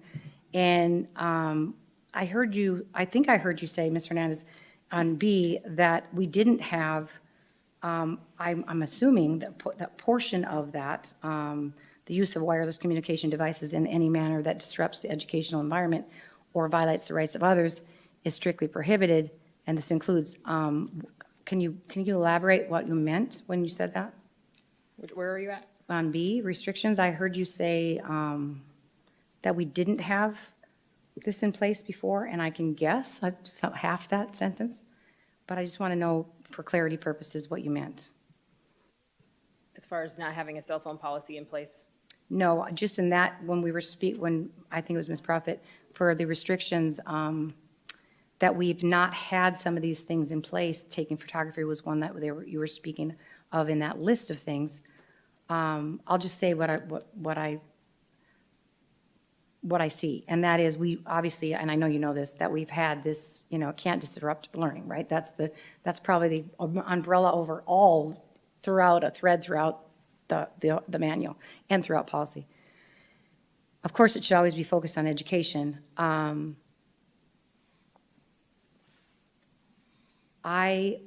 To be even more specific, I don't see any reason, again, to have, if we didn't allow them from bell to bell, I don't care what that looks like. I don't care what that looks like. I don't care if we got to get the little things we bring to camp that we put all their money in that has a little code on it that we carry around. I don't care what it looks like. The teacher can make that, you know, we don't have to be responsible. I brought up in, you know, one teacher that I knew kept a basket on her desk. They all put it in there so that it was visual. They could see it. They could get it when they needed it. It was actually a college level at that. I just don't see this being productive at all, and we've got to tighten it up. We have to tighten this up if for no other reason, and I feel I will go toe-to-toe with this, and that's mental health, because we are not doing our kids a service by making this part of their education. There's nothing that is going to add to in that. I don't care if it's, you know, student council or not. So the other thing is, and it's probably too late to say this, but in definitions, definitely we don't need to have wireless communication devices to include personal and district provided. I think wireless, they need to be separate. I know what we're saying, and I know there's other policy that states, you know, I think Dr. Summers spoke about it, and that is the devices that we have, our district devices that we have securities on for a reason. So going back to the teacher, we have them out for teachers, let's be real. We have them for employees. We have them, you know, for employees in offices and not just in school districts. They're there for a reason. You can't look at pornography or you're going to get fired. I mean, come on. That's adult stuff that we're, you know. So if we're thinking that we're setting our kids up for a more enriched, you know, career, I don't see that. I don't see that at all. For many, many reasons, you are a dependent for a reason, and we've got to tighten this up if mental health's number one, but parents want us to do this. I mean, I would want this if I were a parent. It's too much. It's just too much coming at them. I think they would respect if we have to make, amends for certain things, fine. Medical, that's a simple fix. You do a 504, you do an IEP, but there is no reason at all we should have cell phones in schools during bell to bell. And I don't know, I didn't feel that strong, but as I was listening, and I'm like, you know what? The mental health part of this is huge. It's really huge. And anxiety, it's like having a newborn baby next to you. You got to check it and check it and check it and check it. And it's just, likes and this, and it's all constantly coming back at a child who has not grown into self perception and all the things that we know, and being a teenager and that I never want to go through again. That's why parents are there. And anyway, I'm probably rambling, but I do also feel very strongly about this, and the main reason is for safety of children. I'm not willing to take the risk of someone getting videotaped in the freaking bathroom and it being on the social media forever. I don't know. I don't know what to say to that. And I guess it is the parent coming out in me that if we get kickback, we're going to get it one area, the parent and the child. And that's where it needs to be. We need to have those conversations at home. Parents, if they feel strongly the other way, well, maybe we need to have that meeting. But we aren't the parent. We shouldn't try to take that role. And we haven't done really well at that throughout our education system in the last 4 years. So with that, I'll stop. Thank you. Clerk Toby, do you have any questions or comments? Yeah, just a couple. I appreciate the strength of perspective of our board. I mean, social media background, mental health background, law enforcement, parent, all the perspectives that we have here, I think are going to form a well-designed opinion here. I had a training last week. I went to a Director Richards, our safety director, on open source intelligence. And it was a eye-opening experience, part scary. Went home and obviously looked through my daughter's phone again. But there are so many things out there that we, in the name of safety, should be doing. I mean, there's obviously places that we can overstep our bounds regarding safety. But this is one that I actually kind of agree with all the recommendations that we've talked about up here. This is an educational institution, and while cell phones can be a source of that, it's not necessary. And in my realm, we always say that intelligence drives tactics. And so what has other institutions done, and what have been the results so far? And so I look to other entities that have implemented a strict cell phone policy. And of 317 secondary schools that were surveyed that had these policies implemented, in secondary schools reported that children found it easier to concentrate, 75%. Social environment was better, 59%, and academic results improved. So I kind of like all the recommendations that my fellow board members have levied in. So with that, I mean, I'll just very simply say that. Going on a personal level, I did find it frustrating once one of my daughters entered high school, and everything that was advertised for the school was on Instagram. And I never got the notice for it. They're like, hey, the football game is this day, or we're at home today, or whatever, because everything was pushed out on social media. And my daughter didn't have Instagram. So I don't know if that's something we can look at, because it does seem to be heavily involved. Even the extracurriculars, a lot of them use Instagram to advertise some of those events, and just making sure that we stay consistent. If we're going to have 3 or 4 different apps that we use for parents, which I hope we in the future can consolidate, because that seems a little bit redundant, let's use it. Let's have the schools use it. That's all. Thank you. So Dr. Hernandez, I have questions, and then I'll get to my comments. Specific to, you mentioned social media and TLC. Thank you for, I was like, I can't remember the name. Specific to the social media in that lesson curriculum, what specific social medias are we talking about? Because I I guess I look at, is Instagram one, and then maybe not Snapchat? So that's where my mind's kind of going, is can we tighten up the, like, do we need to be specific to which ones to allow? I don't know. I'm just trying to ask to brainstorm.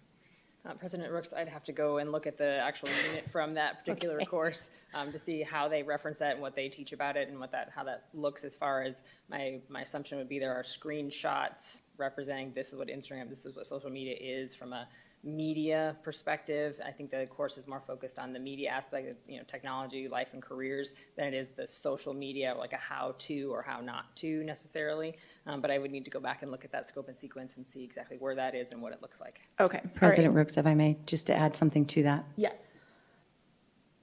In lieu of any reason, using a cell phone, whether it's Instagram, Snapchat, or a website, or teaching, why would we not use Instagram PUSD, Facebook PUSD? And then my question is, do we already have filters on all those? I can't imagine we don't. So there'd be no reason to use a private cell phone for any of that. We already have, not foolproof, but good security already on our district laptops, devices. So that's all. Okay. I just was asking for clarity because she mentioned the TLC class. So I was just curious of what that content was. I would just, with the photos, taking photos, like I know we have DECA students, we have students that go on field trips and whatnot, and so they have their phones to take photos. My only thing is, I guess, brainstorming, is do we have a way to streamline when you have parent permission on file to take a child's photo? So like so I just didn't know if we've already been doing that. I don't know if that needs to be added in to the policy of, phone usage, of taking photos if they're on trips, just to make sure that whoever is the staff member with those students, making sure that all of those students have a parent permission on file to take the photo. So I just wanted to make note of that. And then I do agree a lot with what was said up here. I think that the only thing that stops me a little bit is a couple things. So my 8th grader has a cell phone, but he turns it off, keeps it in his backpack. And so what I do like about that is teaching him to keep it away. And if I just say, you know what, I don't even want it there, he's not learning how to keep it in his backpack. And I want him to develop that skill so that when he does go to his job, he knows that skill already of my phone is put away. So that's my mom brain coming in. So I'm like, because if I just take it away, if I just take this away, if I just take this away, they're never going to learn how not to use it. So that's just kind of what I was thinking on. And the other piece, and in that relation is like if there are students that keep their phones in their backpack and they're following the rules and they're doing what they're supposed to do, I really don't like the idea of like, well, sorry, I know you're doing that, but we're just going to cut it completely. Nobody can even bring him to school. I'm like, so that my mind goes there. And then also, this is a bit heated, I guess, to talk about, but I've seen it across Arizona. I've seen it across in the news. I've seen it across the country. And it's students that have their backpack with their phone inside of it. And there's something that's being taught by the teacher in the class, or they're saying something in front of the class that is very inappropriate, very political, very ideology, and the student records it.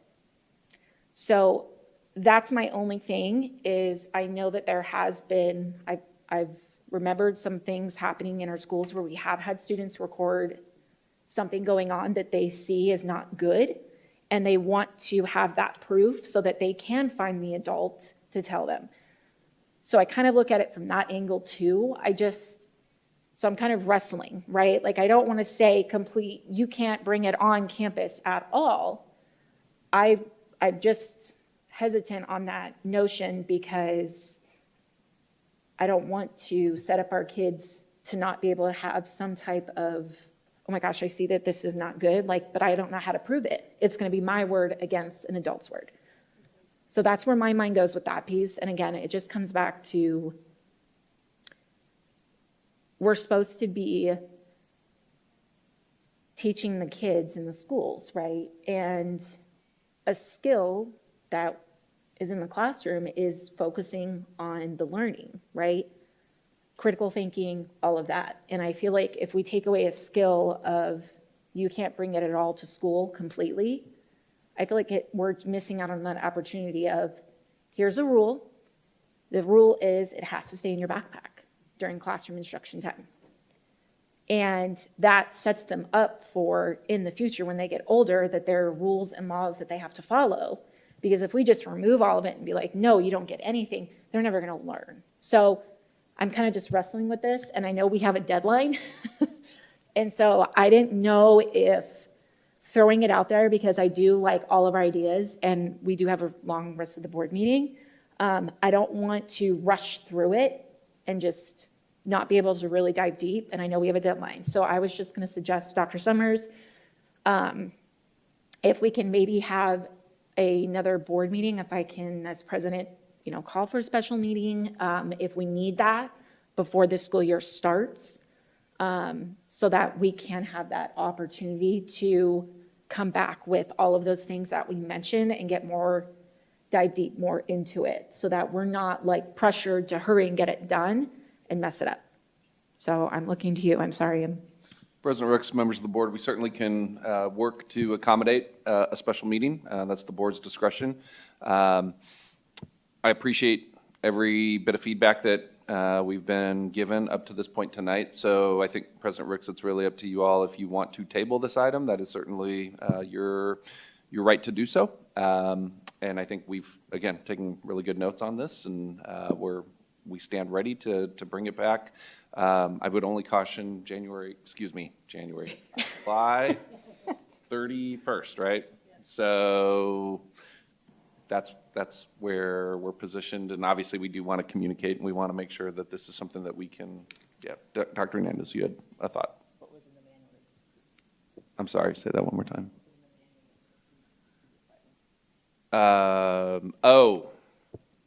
Thank you for that. Be updated, that's what. Thank you for that. The Yes. verbiage in the student handbook. Dr. Hernandez, would you like to say that so that, yes, ma'am. I just got caught talking in class. You owed me that, right? I do. So President Rooks, members of the board, so in our previous item, we approved the manual, and in Chapter 5, this particular 5-305.A is the trust model policy of this piece. This version is the one that we drafted, taking your feedback from our first read the first time around to bring forward with the stronger why in the beginning and adding in the pieces around K-8 and 9-12 that reflect the Peoria version of this. So the stock model policy was approved in the first draft, which is just the real basic piece of what this looks like. Do we know what that one reads? I know Dr. Summers, I was going to try to pull it up, but if he's got it. Actually, President Rooks actually pulled it up, and Great, to okay. Mrs. Ewing's question, that language at the bottom, I think that's part of the cookie cutter template that the trust provided, because there's also brackets where you can insert optional language. So I believe that this current policy before us is really just our version of that bracketed language that's optional. Is that pretty good summary there? Yes. Okay. So I don't know with that. President Rooks, if I may too, I just Yes. wanted to say I completely agree with what you said about students bringing cell phones to school is not a problem. And you're totally right. That needs to be something that going to that workforce kind of development angle on this is they need to be able to know it's there, know it's in their bag, and develop the resistance to actually checking it. And so I totally agree with everything that you're saying. And then the other thing I wanted to say is if we have students that are going to admin and saying something happened that I'm uncomfortable with and they would need video proof, that is a problem of a whole nother magnitude. You know what I'm saying? Like, we have to ensure that our students are being heard if they're uncomfortable or having complaints or concerns. And so that is something we really need to dig into, I think. Right. Yes, Ms. Ewing, I see she's putting her finger up, so go ahead. I think you mentioned this, I think. Oh, no, you didn't. What's the timeline that you guys need to be able to update the employee handbook, not the employee handbook, excuse me, the student handbook with regards to us leaving this to July 31st, I'm assuming.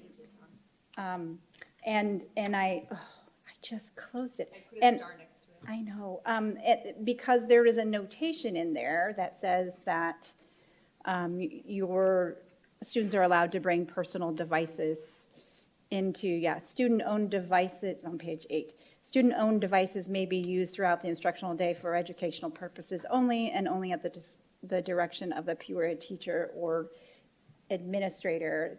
It's not totally off, but I'm sure, and I haven't looked through all of it, but I'm sure there are places in there. So I just want to make sure timing-wise, you guys have enough time if we're delaying this to be able to update this as well.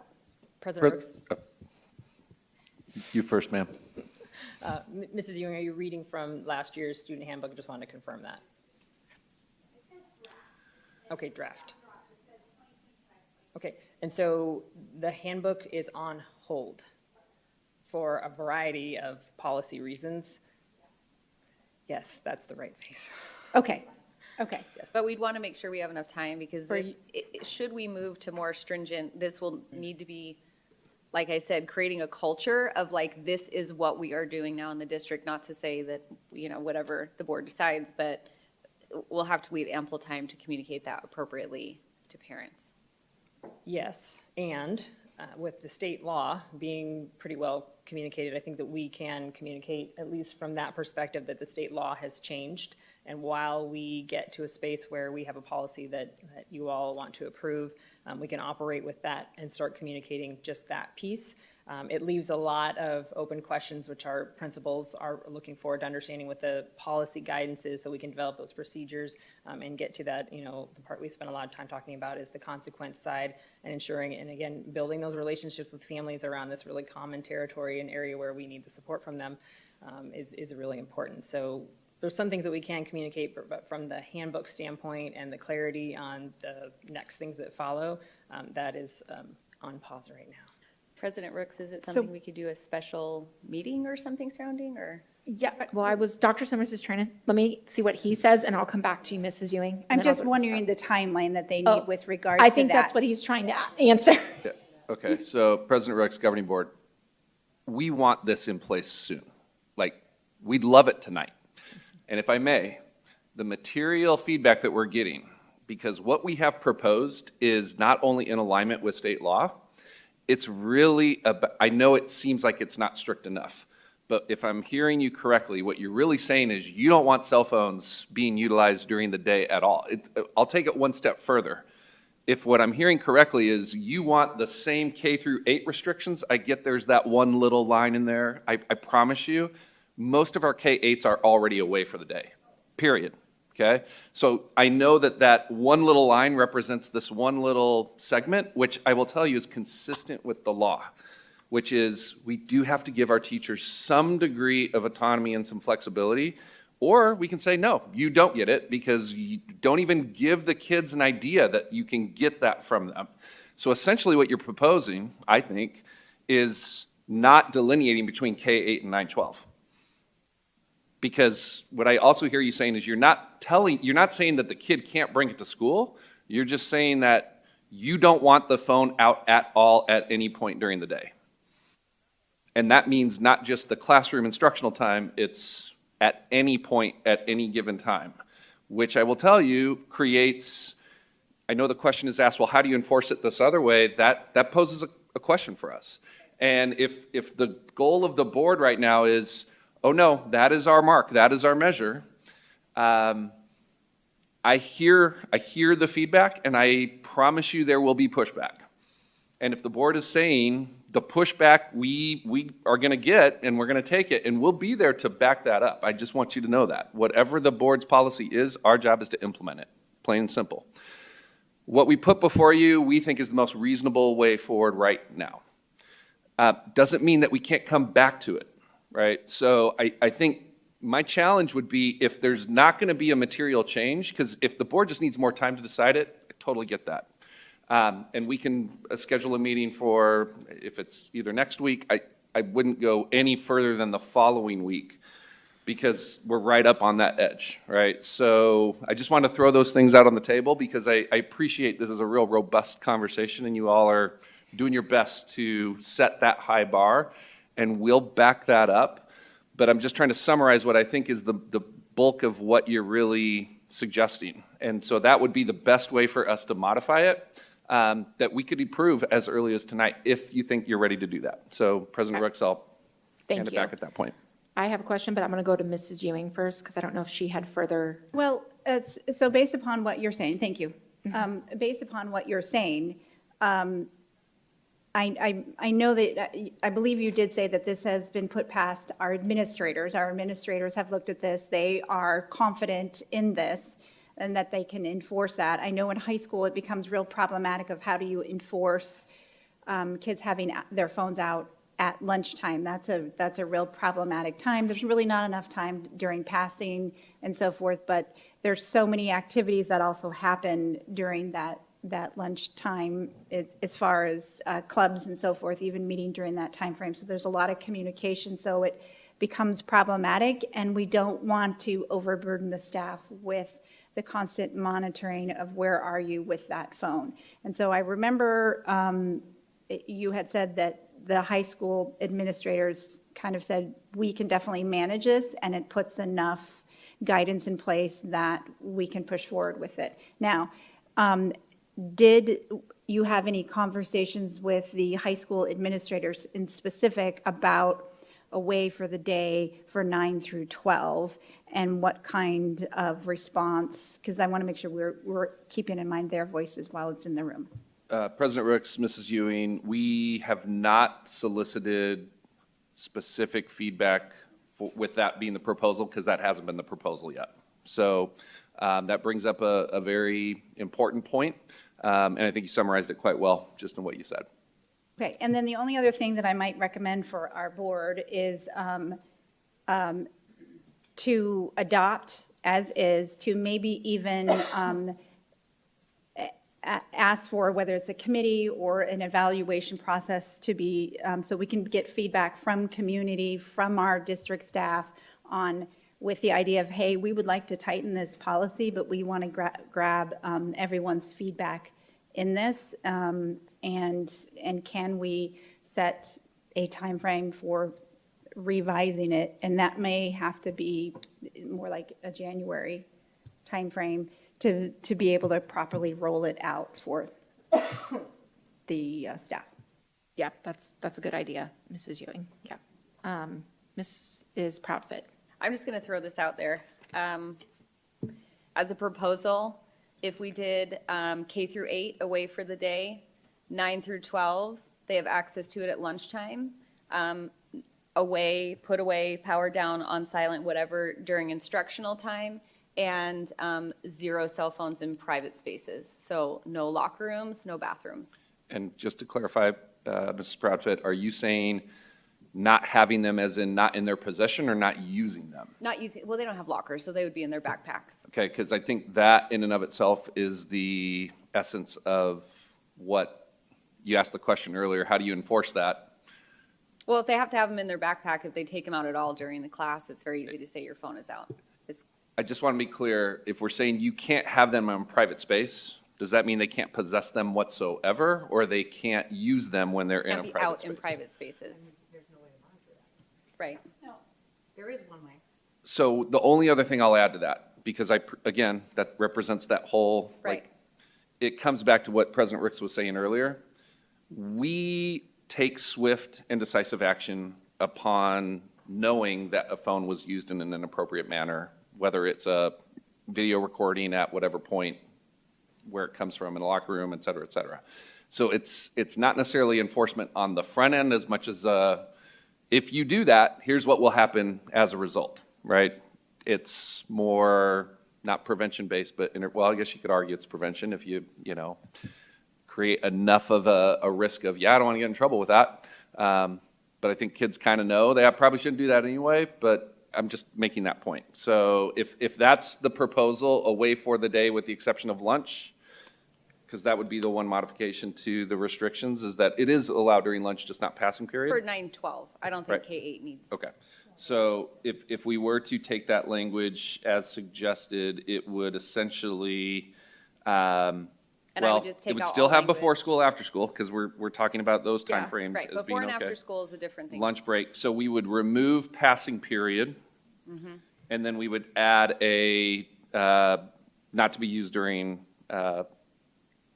in a private space, not to be, Not to be taken out in a private okay. space, yeah. so those would be the two suggestions That that I would think you're. be, I mean, this is something I've wrestled with a lot, and being that I have experience with this as a parent, it's all well and good to say that we're going to have strict consequences, but that also relies upon parents following up those strict consequences, and that was the challenge that we had with our student, was it's harder to implement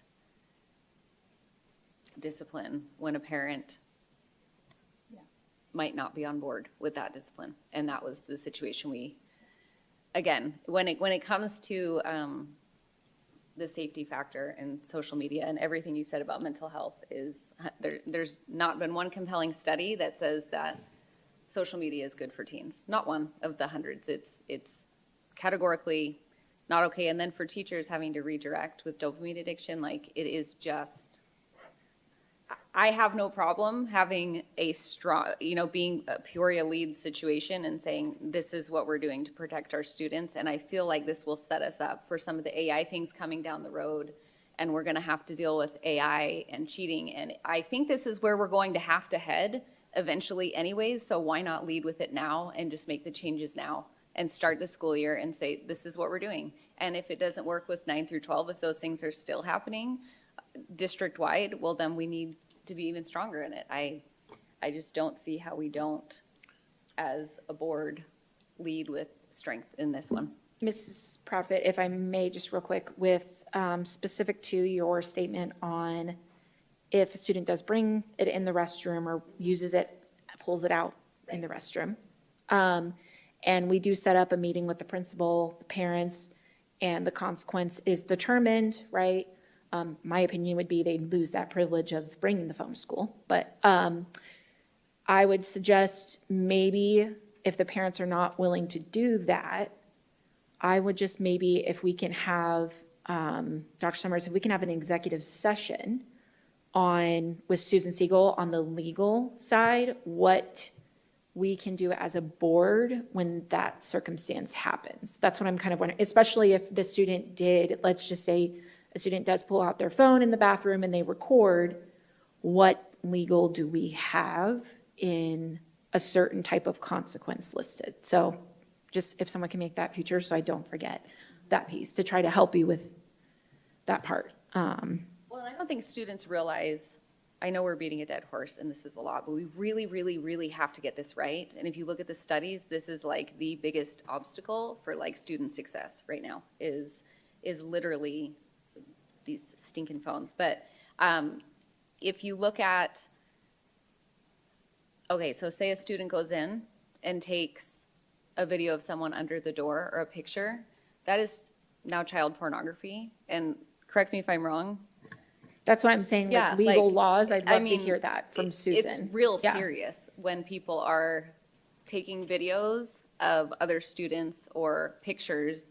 It literally becomes like serious, serious, serious business. And again, this all comes back to students don't have a fully formed prefrontal cortex and they do not possess the skills to do this. And so we have to protect both the students on both sides in this. And again, our whole job, protect the sanctity of the learning environment to make sure that they're not distracting themselves, or more importantly, that they're not distracting other people and the teacher. And because we have block scheduling and we have so much time in each class. This is just something that comes up, and when we talk about election and talking with parents, this comes up with every group, and every group of moms I'm ever with, this cell phone comes up every time. President Rooks, if I may. Yes. I would ask a couple questions of the adults in the room, and that is, how many of us are better spellers by having spell check? Well, now we're talking about kids that don't know how to spell at all. So are we, in lieu of being popular as a teacher or a district, I don't think district, maybe teacher, dumbing that down for kids? And I agree with, yes, they should have it. We're not the parent police, nor should we be. But I think them having it before and after school, that's a legit thing. But the other thing I wanted to say is one of the main reasons, I would have to say the main reason, because I have to go way back in my brain, that I ran for school board was specifically for foster. And I say that not because of any other reason. I had an amazing childhood, and I can't even imagine not feeling like you belong. And I don't know if people even in this room know, but it is against the law to video or take pictures of children that are ward of the state. We are the worst in the nation for how we treat our foster kids. We have been. We've never been anything but that. And again, protection, safety, no. Some of us little older, seasoned people in the room, we used to have to get permission to take a picture, right? Now, and it's kind of coming back to that, right? I don't know, I can't get away from, if we want parents to be responsible, and I believe most want to be, they're busy, why are we not putting more safety guards in place and educating children? Because that's what we are supposed to be doing. And I think we just muddy those waters quite a bit.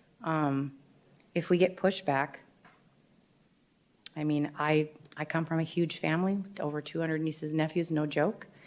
And I know parents are going to get pushback, and I think they need to. I do. I really do. It's not a fun place to be. I get it. I've been there. My kids had to leave them out. They never took them in their rooms.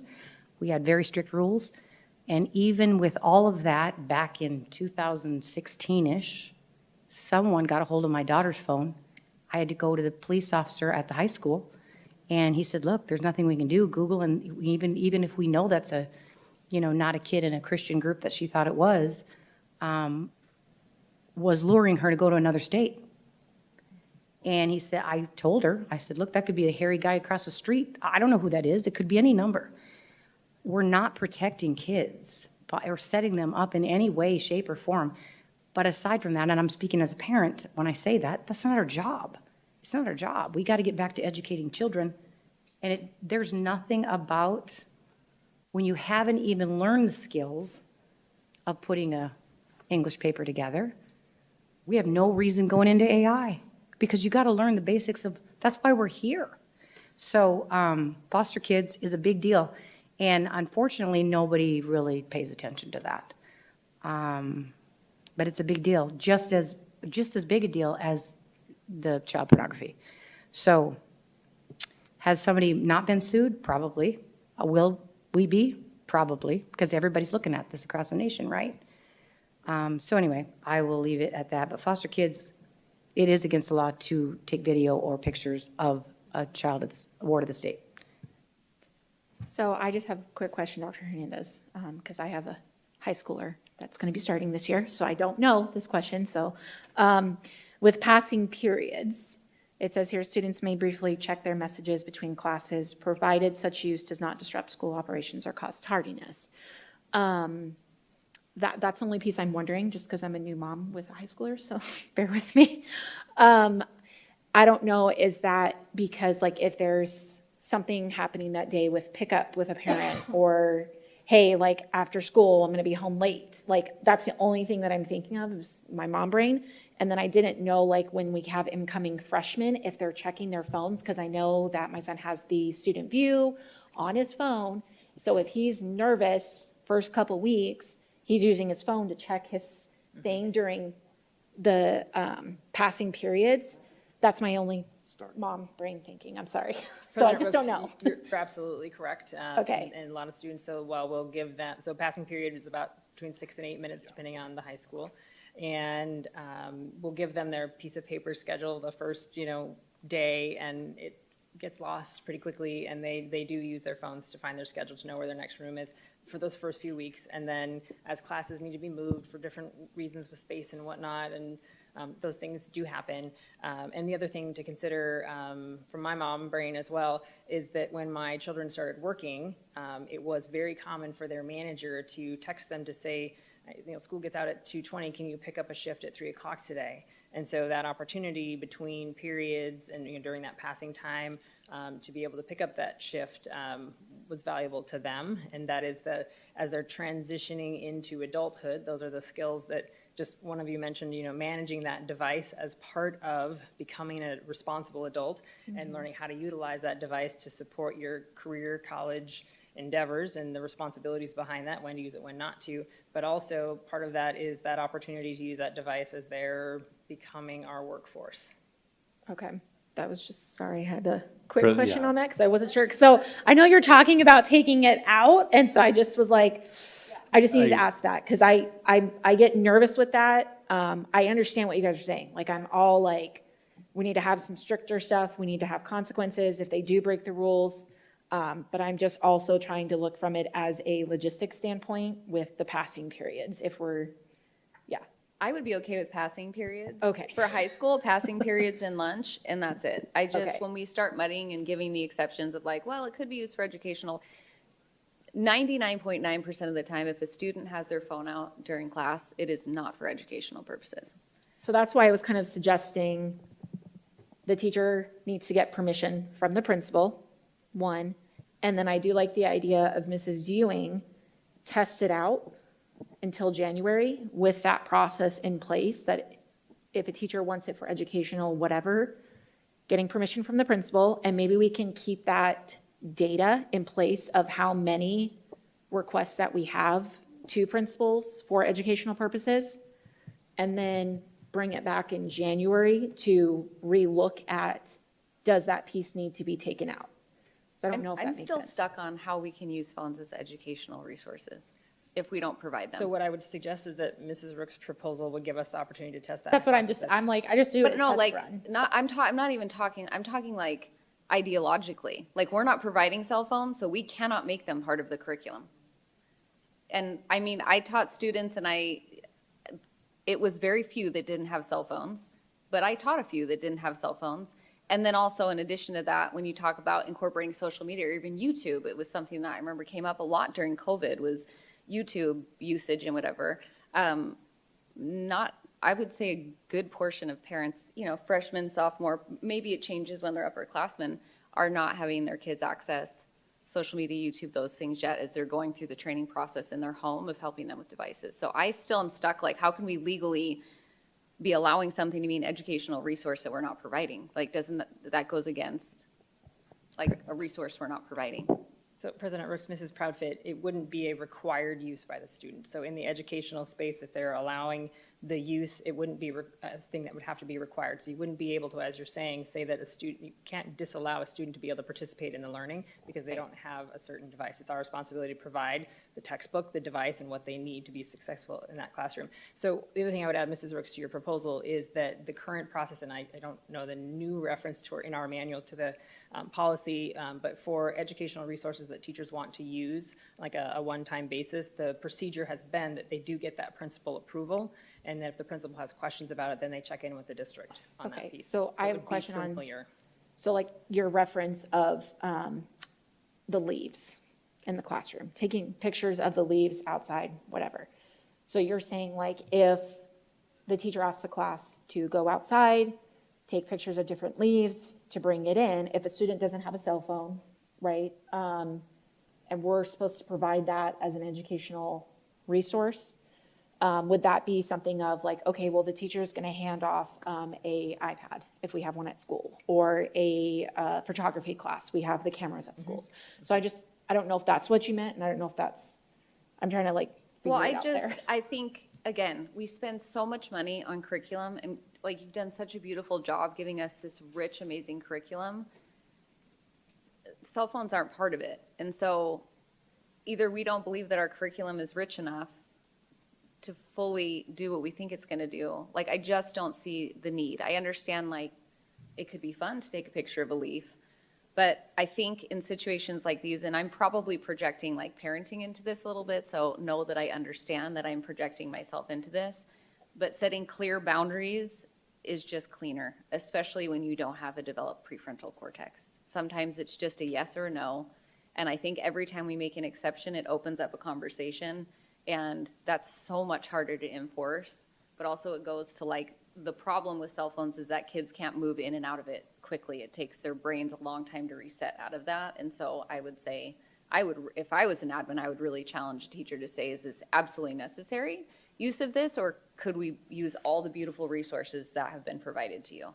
And my main concern is, I hear to what you say, cell phones being allowed in classrooms sometimes is used as classroom management. And when we have these 90-minute blocks, there's a lot of cell phone usage. And you'll see this. Bless your heart going into high schoolers. It's a brave new world. Yeah. It's wonderful. So excited. It Can't really wait. is the best ever. Teenagers are the best. But I'm telling you, like, boots on the ground, there's a lot of cell phones in the high schools right now during class periods. President Rooks, if I may. Yes, go ahead. In addition to the principal and getting permission, I would like to see, to speak to, I call it DECA, maybe it's not called that anymore. I know that it's not, because there's other programs out there as well. If a student, has a job, they're going to WestMec, those kind of things, I think we can put things in place that are an easy fix. Permission, a different type of permission slip, parent has to sign, put it in, not necessarily part of our, student handbook, because it's not every student, right? And part of the program, whether that's the guidance counselor, because they know they've got 5 high school students that are going to WestMec, they need to use their cell phones at certain times of the day. I think we can do that, and I think that's feasible. And that holds, above all, everyone accountable, including students and parents. And it's not going to stop everything. I get it. But we do have to make exceptions for students like, that are working and all that. So I would, in addition to getting permission and back to Ms. Prophet, what you were just saying, I would love it to just be another hurdle, I guess, or another checkpoint, maybe that's a better way to say that. Because if you have to go get the principal, I've worked in many schools, and if you got to get the principal's approval, you're probably going to think twice. And most importantly, and I know you will love this, Ms. Hernandez, you'd have to be very structured in your teaching, because you'd have to get permission ahead of time. So not just a blanket statement of the whole year we're going to use cell phones, because I don't think that's what you're saying, right? No, and It's per lesson, per unit, per yeah, something. see, the thing is I'm using my mom brain right now, and I'm not a teacher. I don't have an education background, so I don't know. I'm not in the classroom to see what they're doing, and so that's why I was kind of like, I'm trying to figure out a solution, right, to meet somewhere in the middle where it's like, okay, well, until I know, because right now, as of tonight, I don't know what type of content would be utilized for it. I don't know, and I don't want to assume, and I don't want to be like, well, no, there is nothing, because I don't know. I'm very keen on, I want to make sure what I have in front of me is what it says. So that's why I was kind of asking if we can do the approval of principal. I like the parent permission, 100%. I wrote it down. And then coming back in Mrs. Ewing's idea, coming back in January to test it out. And if it comes back with the data of we're not even having that many requests, okay, then can we take that part out? But I want to be able to understand from a teacher perspective just a little bit, because I don't want to assume that I know everything with that piece. And so I'm trying to find a common ground here, because I understand where you're coming from, Mrs. Proudfit and Mrs. Bowles. I just don't know. And maybe taking it out as educational purpose in K through 8. Because, yeah, but for high school, like, I don't know all of the ins and outs in the high school programs that they have, and like, I just don't want to, I don't want to restrict it right at the beginning of the year when I don't know, and then the teachers are scrambling like, oh, so that's what I'm kind of hoping for is trial run. Yeah, President President Rooks. Rooks, I do think that it's a cautious approach. Okay, So from what I'm hearing and what I understand is, we've already adopted the trust policies. And as it sits right now, this bracketed choppy version is what's policy as it sits right now. So I would like the opportunity to work with this policy for that time period with the added principal permission and no use in private spaces, right? Is that correct? so I have Prophet? here, I can just read what I've written down for everybody. So it was adding language on letter B, restrictions of creating, sending, receiving, or possessing indecent visual and audio material, and added language on teacher seeking approval from school principal for educational use and parent permission, and added language of phone not to be taken out in private spaces. President Rooks, if I may, Yes. adding to what you've written down, I would like to see specific educational purpose, meaning not a blanket statement for the whole year, we need cell phones for an educational reason in my classroom. It has to be, hey, we're studying leaves, we're going to need, in January, we're going to need our cell phones, so Okay. that kind of thing. And that actually just Not reminded just a me, blanket statement for Right. the whole year. And in addition to that, adding to what Ms. Prophet said, and that is before school, after school, making that very clear, bell to bell is bell to bell. That's pretty simple to me. And then right, instead of instruction time, butts and seats is what we used to call it. But the lunchtime, is that bell to bell? I don't know.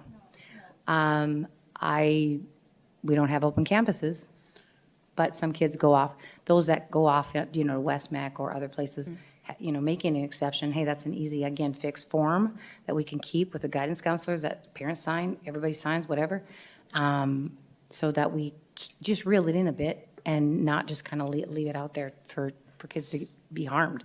And I think that covers everything before and after school, and I was going to no say, I private did spaces. miss, so then adding into the motion that will, whatever, taking out K through 8 educational use. Yes. And maybe as a piece, Dr. Hernandez, if teachers are frustrated with that, maybe collecting that data as well to January.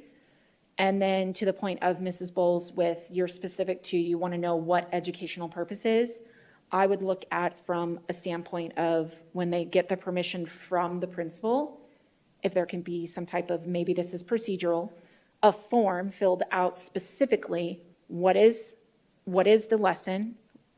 What is the standard that it applies to? Because, see, I'm learning. Okay, so then that way she can collect that data through the time period up to January, and then we can have that, like Mrs. Ewing's idea of bringing all those pieces in to see how the feedback is on those items. So I don't know if I just missed to any be language, clear- just let me know. Just to be clear, on the motion that I think you're going to make, we're including passing periods and lunch breaks for our 9 through 12 Yes. students, okay? Okay, so And let then field me, trips, do we have passing periods and lunch for K through 8? Do we need to take? no, No. it's throughout the Okay. day. Okay, perfect. So I don't need to add that in. Okay, so that's good. Well, I just need to make sure, like, it's not in there if I need to write down more. So, go ahead, sorry, and I can repeat this if Do you we guys need to want me make something I mentioned in there regarding field trips? I know that was brought up before.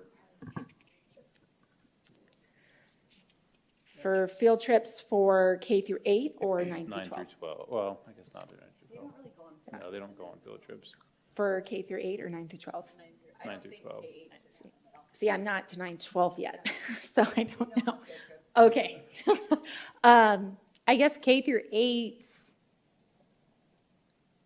the only thing I can think of is like 8th grade year, I was a chaperone for Castle and Coasters. So I know kids did take their phones for that. President Rooks, if I may, No. you were a how that chaperone was. for a reason, and you can take the pictures, just saying.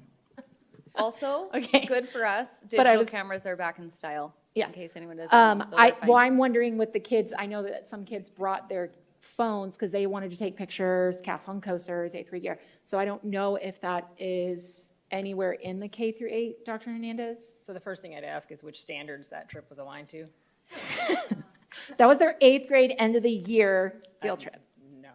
Okay. Okay, since, So I President will Rooks, say this, though, some of the end of the year field trips, how do I say this without opening up another can of worms? I think maybe It would field, behoove of us to not have cell phones at those. I'll just say that, based on some of the things historically that have happened in Or the if the 8th grade. expectation is that the field trip is based in standards, fits with where they are in the scope and sequence of that particular school year, that you apply the same policy, it's instructional time. If you're on school time and you're going to the science museum because it fits in with the standards that you're learning in science, it's away in your backpack. 'Cause you're Okay. there for President Ricks, if I may. Okay. Our school buses, I'm pretty sure they can't have them out on the school buses. And transportation, our transportation portions. I might have looked at so many policies, I'm getting all the districts I do mixed up, believe that's that's a before the possibility. school day, though. But it's still, they're still, for lack of a better way of saying it, district property, meaning if they're on our bus, we're responsible. Well, the only thing I can see, it says here, students may possess cellular telephones and other wireless communication devices on school property and on school-sponsored transportation, provided they adhere to the restrictions outlined below. So the only reason that I'm thinking of is if they're on the bus leaving the school and they do need to pull their phone out to be like, oh, my mom texted me, she's going to meet me at the drop-off. So that's the only thing I can, sorry, mom brain's coming in. So I do see that in there, but it does say, provided they adhere to the restrictions outlined below. Right. So they still have to follow all of those pieces, In social other media. policies, right, All right, of that, right. Right. Okay. So Since you have the list, I President can read Brooks- it one more time, so then to make sure I don't miss anything. Okay, so what I had was added language on letter B, restrictions of creating, sending, receiving, or possessing indecent visual and audio material, and added language on teacher seeking approval from school principal for educational use and parent permission for 9th through 12th, and language to be added, cell phones not to be taken out in private space, and language added, and language removing K through 8 educational use. Do we have to specify pass-through times and lunch times in that? No, 'cause K I'm through not eight's- saying K through 8, I'm Sorry. 9 through 12. No, because that 9 through 12, it's already listed on here, that those are the times specifically that they can That they can. pull them out. Yeah. So let me just real quick. Do we think we need anything in there, Dr. Hernandez, for use during instructional time in the K through 12? The definition of instructional time. That instructional time is bell to bell, not teacher at the front of the classroom. So we'll include that In the procedures. procedures, okay. Thank you, and thank you for letting us have this conversation. Absolutely. Just for reference, the law does say bell to bell, and it's pretty easily defined. Okay. So I'm going to start with the motion. I'm going to read slowly so that Azuri gets it and I don't miss anything. Okay. So I motion to approve the wireless communication devices student policy with the added revisions, language on letter B, restrictions of creating, sending, receiving, or possessing indecent visual and audio material, added language on teacher seeking approval from school principal and parent permission for educational use for 9th through 12th grade, communication wireless device not to be taken out in any private spaces, and removing K through 8 educational use of communication wireless device. And I will second. I want to make sure she knows I know. what I just said. And we have it on audio, so.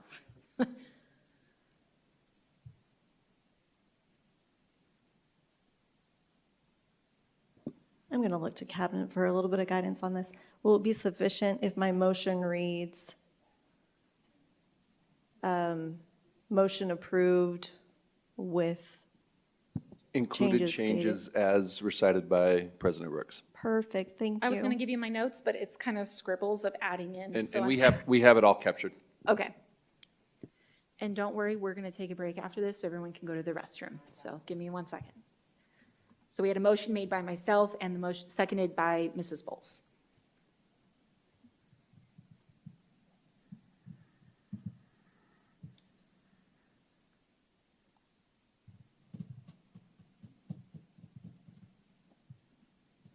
Okay, so motion to approve the wireless communication devices student policy with the edits provided by President Rooks, with a motion made by President Rooks and a second by Mrs. Bowles.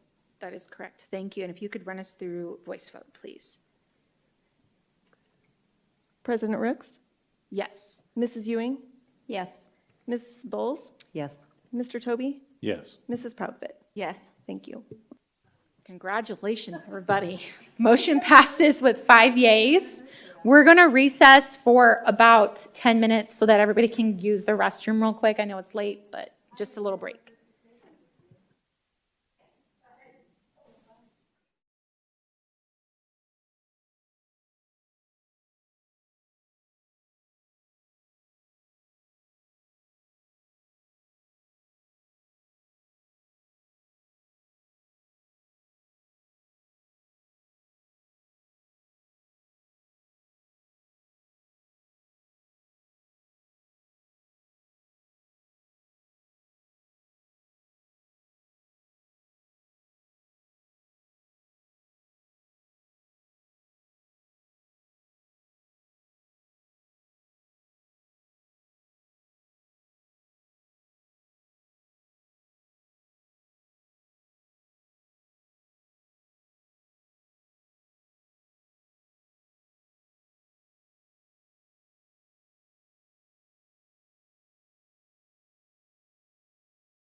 We are going to come back from recess and continue on to 8.6, Cooperative Contract, MOH, RFP 24N-1203, Contracted Transportation Services.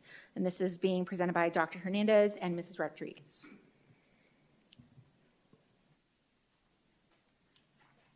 Yes, thank you. Good evening again. President Brooks, Clerk Toby, and board members, Superintendent Summers, and the community. So we have a number of co-ops and contracts that we're bringing to you this evening for various reasons. This particular one is to be able to procure transportation services that we need, that our transportation department has typically not been able to provide to our students. This is coming to you as a co-op. We do not use all of these services currently. We just use a handful of them. But in order to continue using them or to have them available when we need them for our student transportation needs, we are asking that you approve this co-op this evening. Thank you. Board members, we have no public comment tied to this line item. Mrs. Ewing, do you have any questions? I do, and I think you covered some of this. I just think it's good for, we have the buses that are provided for students, but I think it's good for our community to understand why we are in need of these kinds of alternative transportation services. I'm very well informed, but I think it's good for our community to know why we would possibly need that. And then how would parents be informed about which specialized transportation service is being utilized for their student, and what is our goal with the consistency of drivers with regards to that? And is that built into any of this particular contract? So some of these services are provided to our homeless students, where they are being transported outside of our district to be able to go to their home school where they came from. So some of those services are provided for those students. Some of the transportation is also provided to our special needs students. So they may be going out to a private placement school, and then transportation would be provided to them by one of these services. I know that I have had a conversation with Mr. Molino about bringing some of this transportation back in-house. And I think with the generosity of the board being able to increase salaries for bus drivers and attract more bus drivers to the district, we might be able to bring some of these services back in-house. But again, working with the special education department who makes these arrangements, or when the IEPs are written for the students and where they're placed. So it's a bigger conversation than just between Mr. Molino and I. We have to make sure that we're meeting the needs of all the students, but I think we can bring some of this back in-house. But for the meantime, we still have an obligation to transport these students. So we're asking for this to be approved this evening, and then we have the resources in place, and then we can look at adjusting. Sorry. Go ahead. Is this a new cooperative, or is this one that we've had ongoing? The cooperative that we had ongoing has expired. So this is a new cooperative that we're bringing. Same kinds of companies on the list, same vendors on the list. Mr. Molina, would you like to add anything to that? Thank you, ma'am. President Rooks, members of the governing board, Dr. Summers, cabinet, and guests. In regards to the details for the McKinney-Vento students, which is the part that transportation department schedules, I can say that the data shows us that we transport 95 different McKinney-Vento students, and that was a total of 2,458 rides throughout the year approximately. And I'll go ahead and say the cost for the McKinney-Vento students was for last fiscal year $157,000 $119.62. And this, we would need this cooperative approved before the first day of school to continue to provide services to that student population.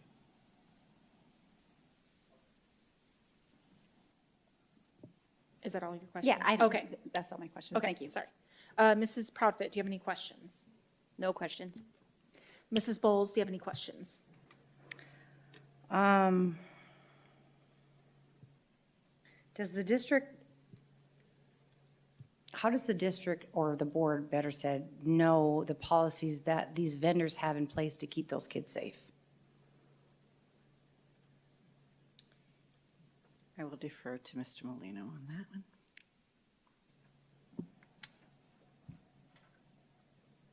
President Rooks, Mrs. Bowles, that's a very good question. I would depend on the contract language under the cooperative. And I can say that that I know of, we have not received any complaints in the last year, especially for hop, skip, and drive, which is the primary one for McKinney-Vento. If we did receive a complaint, then we would follow up through the correct procedures. Okay, thank you for that, Mr. Molino. This is a very strong issue, so I'm going to say that first. Scottsdale Unified School District had an issue with hop, skip, drive with a special needs student transporting them, and I'm not going to get into the details of what happened, but there was a sexual assault. It was a foster kid. Probably we're not going to hear about those things unless someone is bringing that to light. Can they make policies and tighten up? Yes, they could, but I'm not willing to take that chance. I would like to table them, but better, I think maybe, is our district lead with excellence, create a letter that says you have to have background checks. Now, I'm assuming they do, right? I mean, that would be ignorant, but we're assuming, and we all know what that does. Background checks, you know, obviously that, and it wouldn't just necessarily be a, 5-7 year fingerprint clearance, but background checks, even random background checks, because you can commit a crime, in 5-7 years and nobody ever knows about it. And it's how many times you get caught. So it's, only as good as it can be enforced. And I want to protect these children. I also would like that letter to say, for all of them, that Peoria Unified School Districts, in lieu of leading with excellence, door-to-door drop-off and pick-up. These are special needs kids. I know what really goes on out there. I know wow. I have run a statewide social service agency, and the unfortunate thing is, and I hope I don't offend anyone, but don't really care at the end of the day because we're talking about the most at-risk kids. We pay very little for these people to pick our most vulnerable up. That's really on the taxpayer. That's really on the whole system, right? But in lieu of that, we've got to lead with excellence and tighten up and make sure that we as a Peoria School District take care of our special needs kids and our McKinney-Vento homeless, mostly foster children. I'm not willing to take a risk and just say, oh, well, they probably have policies in place. So I would like a letter that they agree to from Peoria School District to say door-to-door pickup. And I'll give you a reason for that. Many special needs kids, number one, and some on this school board would understand this even more than myself, need routine. And it's very rarely do you get the same driver, very rarely. And so that alone is difficult for any special needs parent or child. So background checks, door-to-door. In lieu of hop, skip, drive, they are now saying, I think, that they are putting cameras in their cars. So again, leading with excellence, I would like that to be in the letter saying we want cameras and accountability in your cars. They need us more than we need them. And I would love more than anything for us to bring in more if we can with what we've given for transportation and the increase. And I know I know a district down the road that, they're not going to transport their kids for sports anymore because of the transportation issues. So I know it's a big deal. But if we could bring it in-house any way, that would be amazing. So Again, door-to-door pickup and drop-off, cameras in cars, background checks, not just fingerprint clearance cards. That should be a no-brainer, but maybe we need to put that in for every single one of them. I personally would like to table hop, skip, drive because of that reputation, and we know it's literally been in the news. And I will give them, I guess, the leeway of they may have corrected some of that, but they may not have. So leading with excellence and making sure our kids are safe, just as we did with curriculum. Hey, if you want our services, our money, we have these things in place. And you can either say yay or nay. But I want to be clear, I'd rather, no pun intended, skip over hop, skip, drive for now and table that. But I did hear you say that is our biggest one for McKinney-Vento, which actually makes me sick to my stomach. I just have to say that. I didn't know that till you just said that. And not your fault, obviously, not the district's fault either. And maybe not even theirs, it might have been one incident, you know, like I'll give them that, but I'm not willing to take that risk. So if we can do a letter that states those things saying, hey, we will, yes, we'd like to keep you as a vendor, we need to make sure these things are in place. If they're not, we don't want you as a vendor. So that's all I have, thanks. Clerk Toby, do you have any questions or comments? Yeah, thank you. Appreciate the presentation. Previously, before you joined us, I did ask for information regarding some of our transportation services as far as how many vehicles are being deployed, how many students are we picking up. Very similar to what Mr. Molino just shared, but with all the contractors and all the vendors. I wanted to see which ones we're actually using, which ones we're not using, because I was anticipating this coming up, and I wanted to have that data. If this is the first year of the co-op, I don't see any attachment. Is there supposed to be an attachment with that contract since this is the first time coming before us? No, thank you, Clerk Toby and President Rooks, for that question. And this is the way that we have presented the first time it's coming to you, and then subsequent times it comes in those spreadsheets that you see. So this is the way that the purchasing department has been preparing these for the first time. I asked the same question. And we're looking at, you know, possibly modifying the way that information is presented to the board, because this procurement is a lot. And we've got multiple contracts and all kinds of different things for these vendors. So I did look to see which one of these vendors we're actually using. And the Hop Skip and the Care Transit are the two that we're using right now. The other three are on this list. They're on that co-op as approved that we could use them. So what that does, that gives us, so if we're saying, and we're being given direction by the board to say, Hop, Skip, Jump probably needs to be off of our list, then we would have the other services to be able to reach out to see if they would have availability to transport the students that we need transported.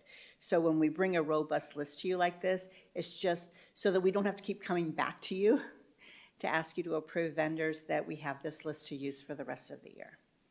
Thank you. And I understand procurement, it could be a heavy lift, you know, especially when you're having so much data. I think, obviously, you understand by now that this is a very invested board, and we definitely want to know the details. And when it comes to student safety, to echo what Mrs. Bowles was saying, how can we have those assurances from our contractors if we don't have the contract for us to read, to know what exactly they're promising? And I do agree that the door-to-door service, as discussed, the cameras in the cars, but also we're asking these contractors to be in the position of a bus driver. We require our bus drivers to be screened, not only fingerprint clearance card, but our new policy 4-101A basically requires them to disclose any criminal conduct, whether they've been convicted or not, which would not come back on a fingerprint clearance card. I think we need to hold our contractors to those same standards, since they're essentially performing the same job function of having, you know, our contact with our students, you know, even more so because they're one-on-one.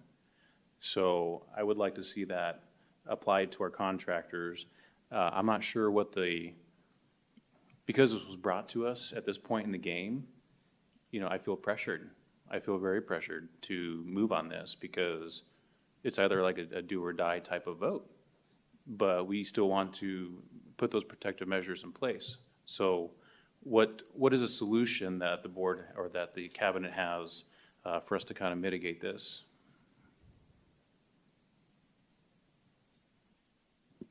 President Ricks, Mr. Toby, we're taking, obviously, all of this feedback into consideration. If a letter of assurance is something that the board is open to us negotiating with said contractor, I think we can certainly work in an expeditious manner to understand what those aspects of an assurance would afford.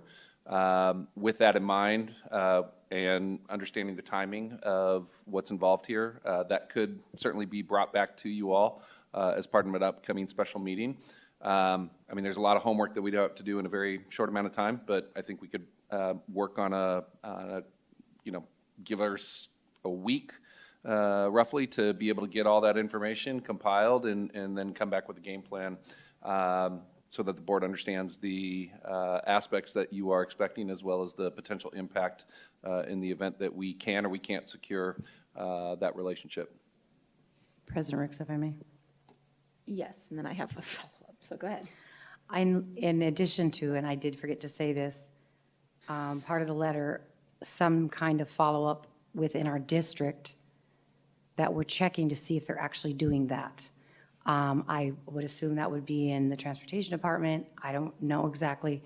So just, again, putting rules in place doesn't do anything. Every parent knows you can have rules, you can tell them 5,000 times, but if you don't follow up, it's not going to become a lifestyle, right? Or it's not going to tighten up. So in addition to the letter, would like to know exactly what the board, or sorry, what this district has in place as a follow-up measure that they actually have these things in place. Now, I did work in this, not in transportation, thank God, but I did transport kids and all that. So a lot of these rules, a lot of these things should already be there, especially for our special needs kids, knowing they're going to not be picked up at the same time every day, even though we have that on a list. I know that's happening. They're not going to be picked up by the same person. And in addition to that, you have, them waiting outside and honking the horn, and the parents got to go to work. And, we just got to tighten it up and protect our kids. So the door-to-door thing is not a big deal. It might be to a company that doesn't really care about kids and they don't want to lose 15 minutes, but it is to me. So just any kind of follow-up measure that we can follow up with and just notify the board of what that is. Thank you.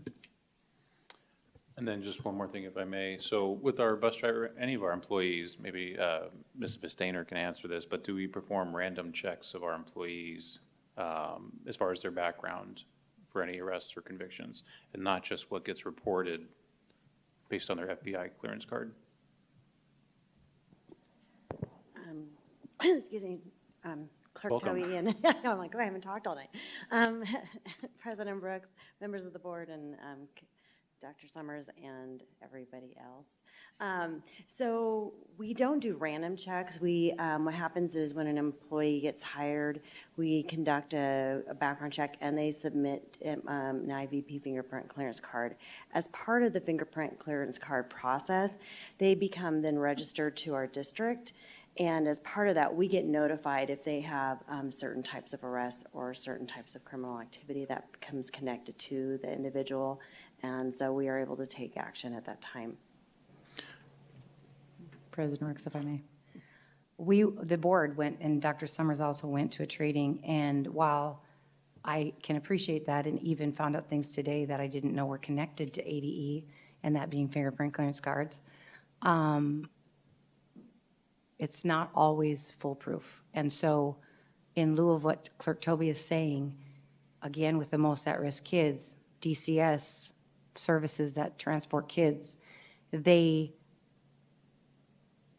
do have policies for vendors in place, because I was a vendor and had a contract with the state, wrote the contract, and back a few years ago, it was every 3 years you had to renew driving record and background check. Random, We chose to go higher. Excellence was kids, and that was the agency I was part of. And we did more than that. We had actually a private person that would do random background checks because it doesn't always catch up. So back to the training we had, and I don't remember their title. I'm hoping that we'll have them present sometime because that was asked quite a while ago. But we have a lot going on, and I get it.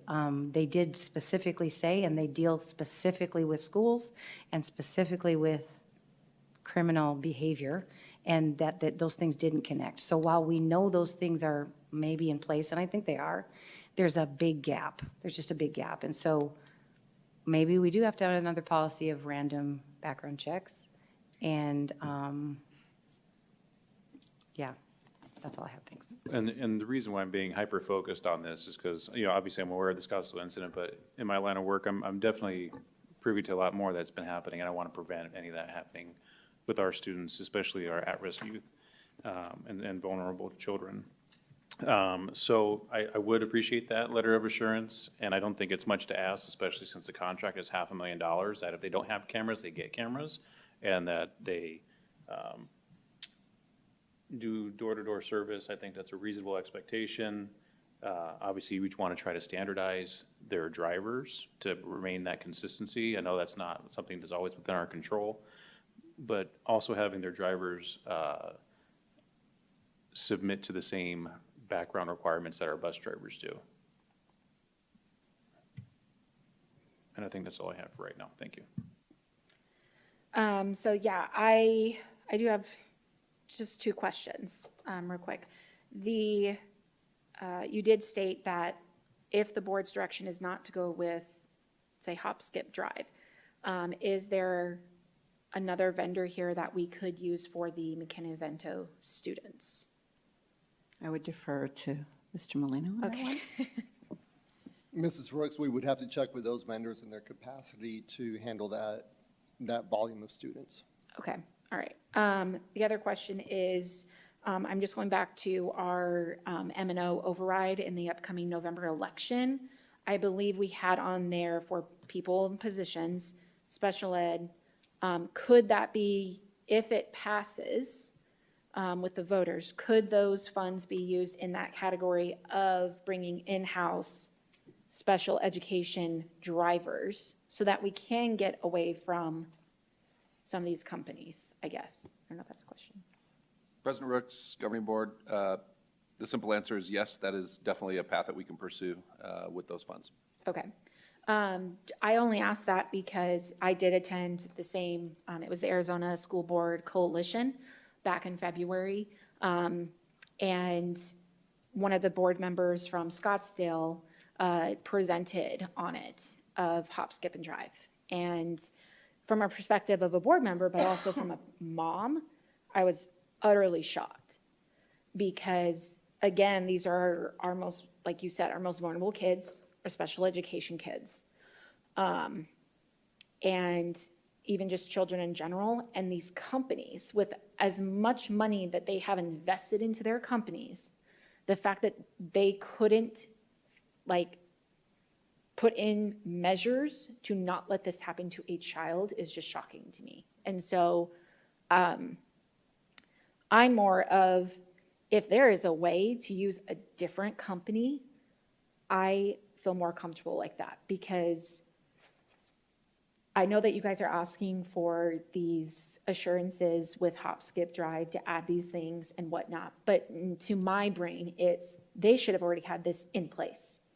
And if they don't even have it in place and we have to babysit them to put these things in place, is there another company on here that already has those things in place that might be better suited? Because then they're actually like, oh yeah, we have all this all ready to go.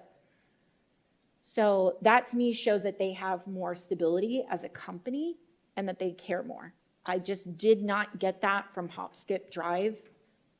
The information that was shared with me, I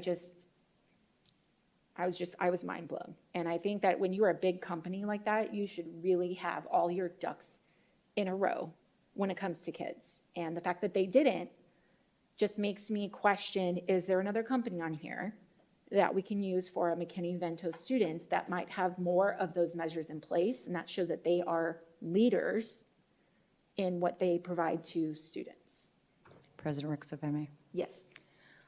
Thinking outside the box a bit, I'll just put this out there because as I was, hearing and knew about this company and all that, and then also hiring people and background checks and social services and all that. For all the listeners out there and small business entrepreneurs, parents, moms, maybe both, moms and dads. The district, we know there are people working parapro jobs that have been here for 30 years, and they started out because their children were in the district, right? They had the same hours, the pay wasn't that great, but, I was one of them. I had 2 degrees, but I wanted to be with my kids, my foster kids. With that said, can we maybe think outside the box into the M&L monies, advertise, hey, we have a couple little white buses at the district office. Can we get north and south parents to pull together and say, hey, we'll hire you to drive these around? I don't know how easy that would be. That would be ideal because you have a huge buy-in, even if they're rotated and obviously not to the level of a bus driver. Maybe days or hours, morning, evening, I don't really care. But then again, we're doing the in-house, we have a buy-in, we know our kids are gonna be well taken care of. Just a thought, I would love to see it in-house again, but, I will just, to help you with that piece, I know that the district cannot, I'm looking for the verbiage, they cannot promote, like, hey, vote for the M&O. They have to be really careful in the language.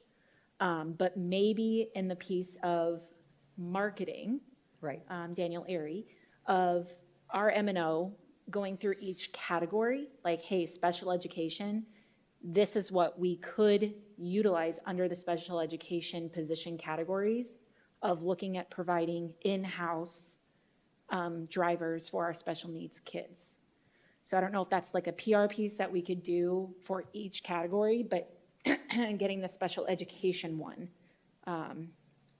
So I'm trying to, they have to still be careful because we have to follow the law. And that's exactly what I was referring to as the details of if we possibly get the M&O. And knowing that we've already brought up, it's going to be what you already brought up, and that's special education funds. And then we have IDEA, and I'm not sure, that can fit into some of the special ed, but I'll leave that alone because now I'm outside of my. So I have a quick question then. So if the board was to not do the hop, skip, and drive, would there be enough time, I don't know if Mr. Molino, would there be enough time to look at those other companies to get their feedback on what services they might be able to provide for July 31st start date? President Rooks, tomorrow I can speak with Mr. Sims from the Transportation Department and with Ms. Carrie Burns from the special education side. Special education schedules their own, so we'll work with both departments and to contact these companies and see what their capacity is. And Mrs. Bowles, Mrs. Rooks, in regards to your question, Mrs. Bowles, we currently do have van driver vacancies, and usually the McKinney-Vento students that we drive, because we still drive some of our own, those are through van drivers. That staff member does not need a CDL. They're using a clear driving record and our training. So we do have vacancies posted right now for those. And then we also have still, I believe it's 5 unassigned routes on the transportation department, even though we just hired about 14 throughout the summer that went through training. So we're getting there.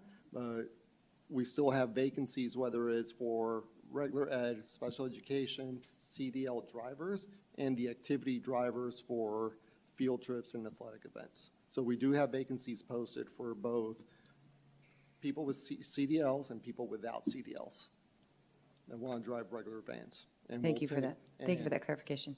I didn't know if the buses, you had to have some, I knew they didn't need a CDL, but that actually helps me in my day job. Around that, maybe we could promote parents, special ed, that kind of thing, and parapro, that's the only thing that comes to my brain, but I think you'd have a big buy-in, especially because these parents are dealing with this every day. There's no doubt in my mind about that. So thank you for that. I appreciate you answering my question, because I want to make sure that that's given to you, but I also I'm looking to the point of, I want to make sure what we're putting in front of the students is the best. And if there is another company that is setting the bar higher, I want to look at what they're doing versus chasing after another company. Hey, can you do this, this, and this, and this? Where it's like, they should have already had that in place. So that's my opinion. And so that's why I'm just looking for that language. President Brooks, if I may, so I also want to be very careful that we distinguish between bad actors and bad companies. So I don't know what companies on here are good or bad necessarily. I don't have any personal experience with any of these companies. But I do think that since there's 5 of them and we have options, that we put forth our expectations and see which of these companies are willing to step up to the plate and provide that level of excellence that we want, and then obviously do business with that company. And obviously those random checks are going to be important too. So I'm looking for a company to work with our kids that's willing to do the door-to-door service, install those cameras, do the background checks to the level that we do our background checks, and ongoing random checks as well. I imagine they also do drug tests, but I would like to see those things, and I want to see them compete for it. I want to see them earn our business. Thank you. So I'll throw out a motion and see if it's, I motion to approve the addition of MOHRFP 24N-1203 for contracted transportation services, the period of 1 year and renewable for up to 4 additional 1-year extensions, except approval for Hop Skip Drive, Inc. to be used in Peoria Unified School District. Did you understand that or no? I want to add to that. So I'll wait. So there has to be, you can make an amendment to the motion if you so wish. So if you My wanna- understanding is that we have to follow through with what you just proposed and then make an amendment, so.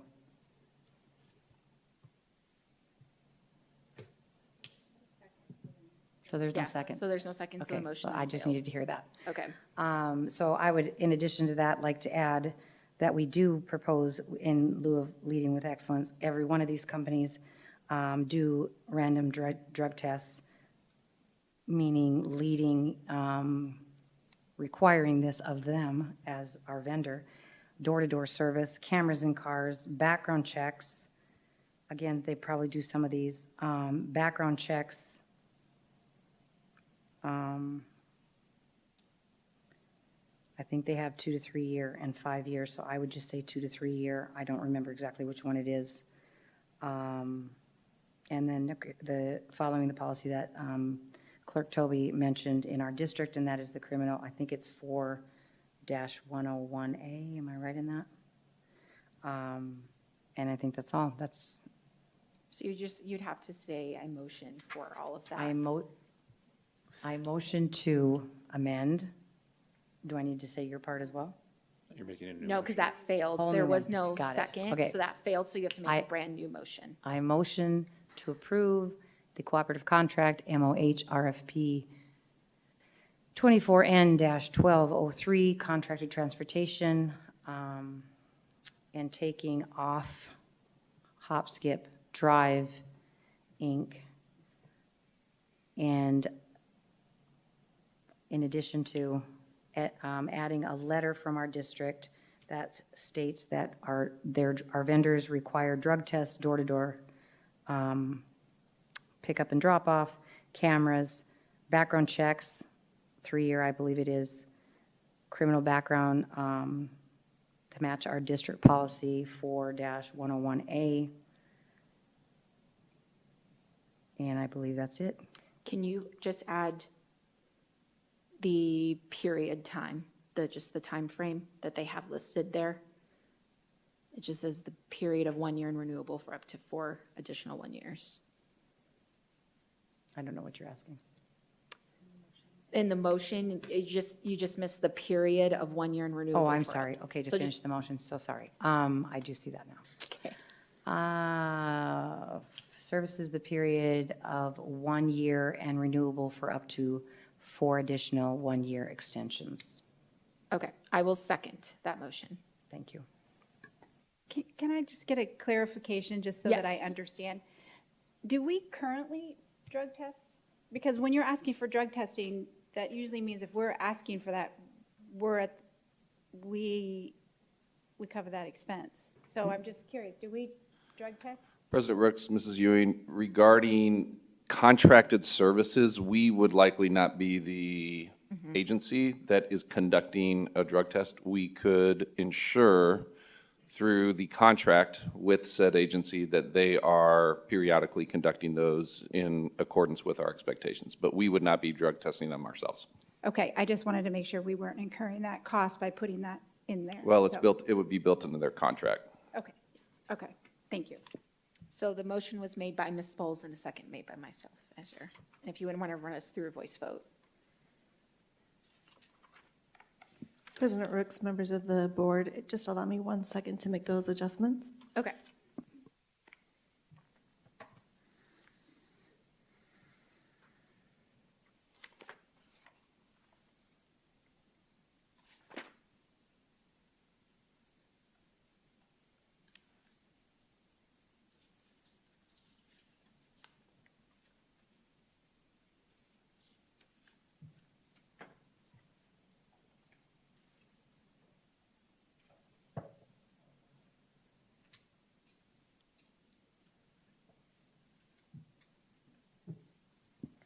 So I have a motion to approve the addition of MOH RFP 24N-1203 for contracted transportation services, the period of 1 year and renewable for up to 4 additional 1-year extensions, with the removal of Hop Skip Drive Inc., and require any vendor used by the district to have vehicle cameras, require fingerprint clearance cards, background checks, and drug tests for their drivers.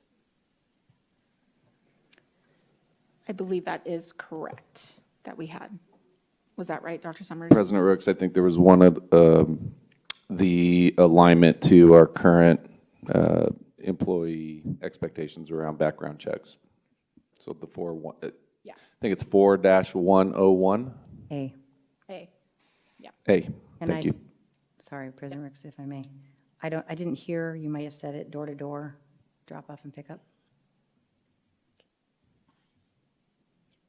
I'm also just going to quickly say, as she's typing, try not to have any whisperings up here, because I couldn't hear her as you guys were Sorry. whispering, so, thank you. I was just trying to get clarification as to whether we drug test our bus drivers currently. Yes, we do. Okay, thank you. President Ricks, members of the board, motion to approve the adoption of MOH RFP 24N-1203 for contracted transportation services, the period of 1 year and renewable for up to 4 additional 1-year extensions, with the removal of Hop Skip Drive Inc., and require any vendor used by the district to have vehicle cameras, provide door-to-door service, require fingerprint clearance, background checks, and drug tests for their drivers in adherence to district policies. President Ricks, if I may. Yeah. Random drug tests and background checks.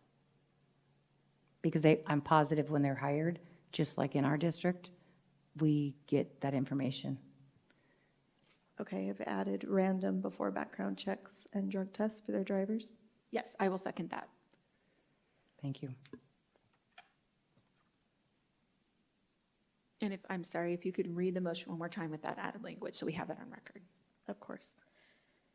Motion to approve the addition of MOH FRP 24N-1203 for contracted transportation services for the period of 1 year and renewable for up to 4 additional 1-year extensions, with the removal of Hop Skip Drive Inc., and require any vendor used by the district to have vehicle cameras, provide door-to-door service, require fingerprint clearance, random background checks and drug tests for their drivers, and adhere to district policies. Yes, good job. Thank you, Azur. Yeah, so that was made by Ms. Bowles, seconded by me. And then if you could run us through a voice vote, please. President Rooks?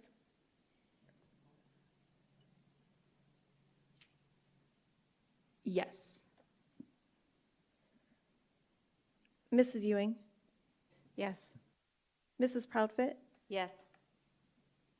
Ms. Bowles? Yes. Mr. Toby? Yes. Thank you.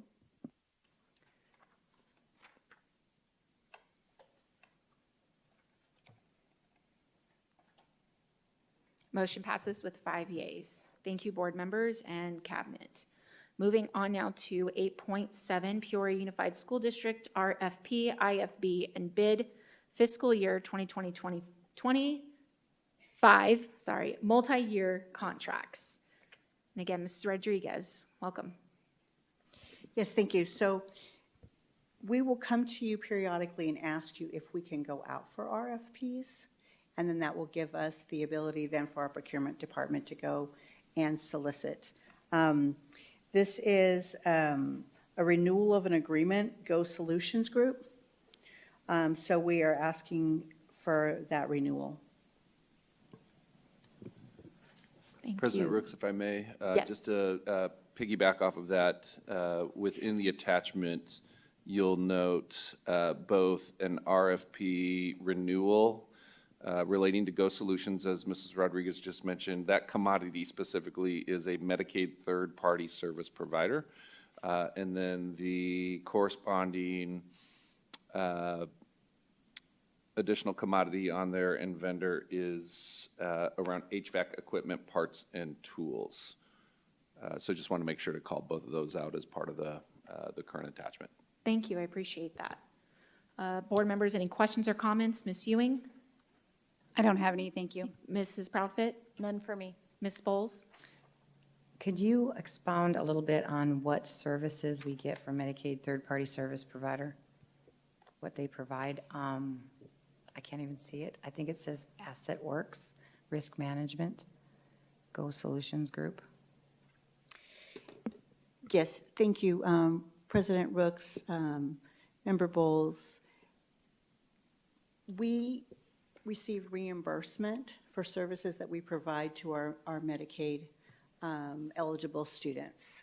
Most of the time they are special needs students, and we provide certain services for them, whether that be occupational, daily, just care for the students, and we're able to submit for reimbursement. There is a company that actually files the claims for us. We're not medical claims, filers. We don't know all of the different codes and things like that need to go along with getting those reimbursements. So we hire a third party so that they can file the reimbursements for us, and then we in turn get the money for the services and get reimbursed for the services that we've provided the students. Okay, thank you for that clarification. That's what I understood, even doing a little bit of research, so thank you for that. Clerk Toby, do you have any questions or comments? No, thank you. I don't have any questions. I guess my only, I'll ask this at the future requests, but I just would like to see the Medicaid codes that we go through with the third-party service, if they can gather those codes for us and what those codes entail. That can just be a future Friday report, but I'll ask for that at the end. But otherwise, I have no questions or comments. So I just need a motion then on the floor. I motion to approve and ratify the Peoria Unified School District fiscal year 2025 request for proposal, RFP invitation for bids, IFB, and bid contract and award extension as presented. I will second. So we have a motion made by Mrs. Bowles and a second made by Ms. Proudfit. And if you could run us through a voice vote, please. Mrs. Proudfit? Yes. Mrs. Ewing? Yes. President Rooks? Yes. Mr. Toby? Yes. Ms. Bowles? Yes. Thank you. Motion passes with 5 yeas. Moving on now to 8.8, consideration and approval of cooperative purchasing agreement renewals for fiscal year 2025-2026. Mrs. Rodriguez.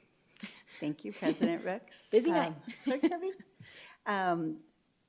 The list that you see, there's several attachments to this agenda item. One for travel and field trips, educational software, professional services, supplies and furniture.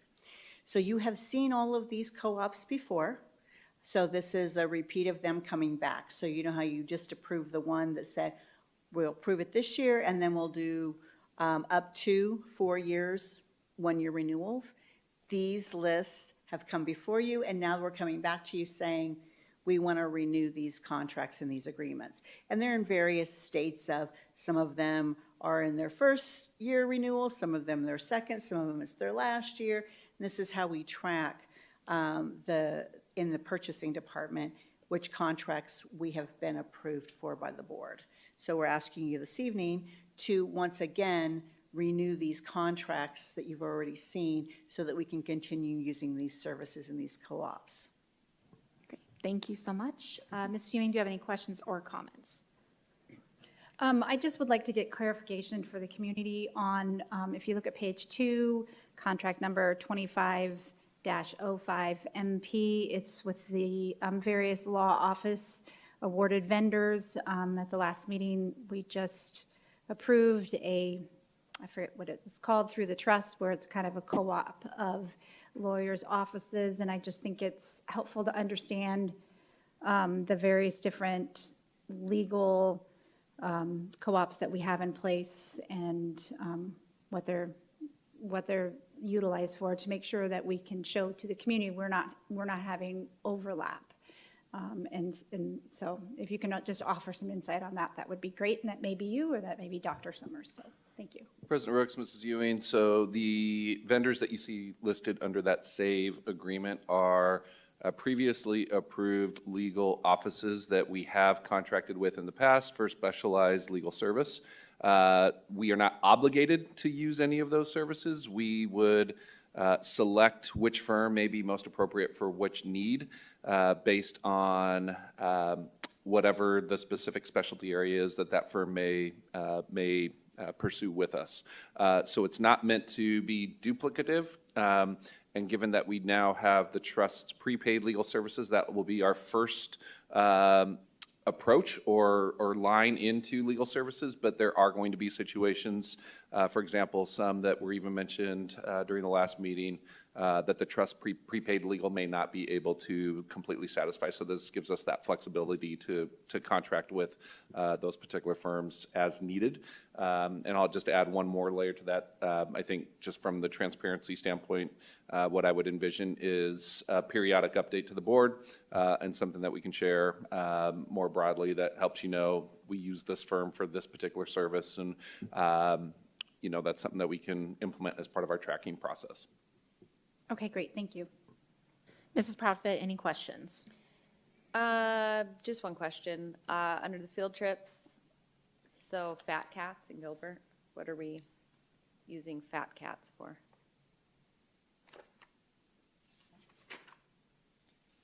I will defer to Dr. Hernandez for that. President Rooks, Mrs. Proudfoot, these are historically used field trips, so each time a school wants to use one of these vendors for a specific field trip, we go through that review process to ensure it's still, like we talked about earlier, aligned to standards and appropriate given our context for each particular school that would like to utilize one of these vendors. Okay, thank you. Mrs. Bowles, do you have any questions or comments? I would like to see Global Solutions, Inc. taken off, tabling that and not using them as a vendor because of their involvement with DEI, heavily involvement with DEI. And then I have a question. I see on here Phoenix newspapers. I can't read it again because it's so small, but I think it says Arizona Republic and the Gazette. Is that correct? I'd like to see more conservative newspapers that we reach out to. We can use these, that's fine, but I'd like to see more of a variety than just those two. I'm assuming they're using them for civics or, their classes. I don't know exactly what we're using them for, so maybe we can get more insight in that. President Rooks, Mrs. Bowles, I'm happy to provide some insight. I believe the reference that's included here is actually for public notices and postings that were required by state statute to include, such as public hearings, or a really good recent example is where required to have certain advertisements related to elections and those such hearings posted in the largest paper available. That makes sense. Yeah. I didn't even think about that. Okay, I would, again, to reiterate, Global Solutions, I would like to see that taken off. But that's all I have, thanks. I'm just going to ask a quick question, Ms. Bowles, before I go to Clerk Toby. Can I ask on the Global Solutions, Inc. website where you did see it? I'm just trying to look, sorry, so. Yes, yeah, I apologize. Ms. Bowles, where on the website you saw the language that you were. Global, anybody can Google this, Global Solutions, Inc., and DEI, and a gamut of things will come up.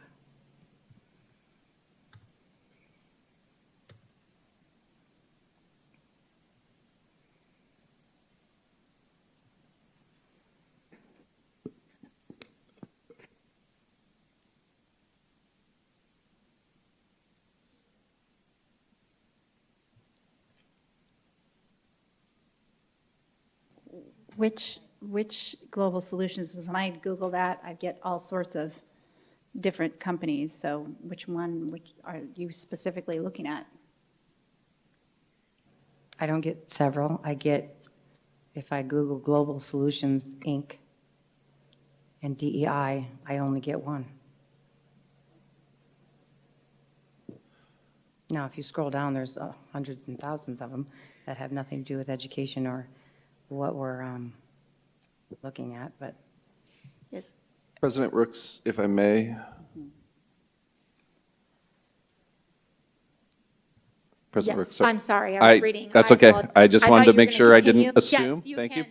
Yes, have the floor. And thank you for that. And Mrs. Bowles, appreciate the concern.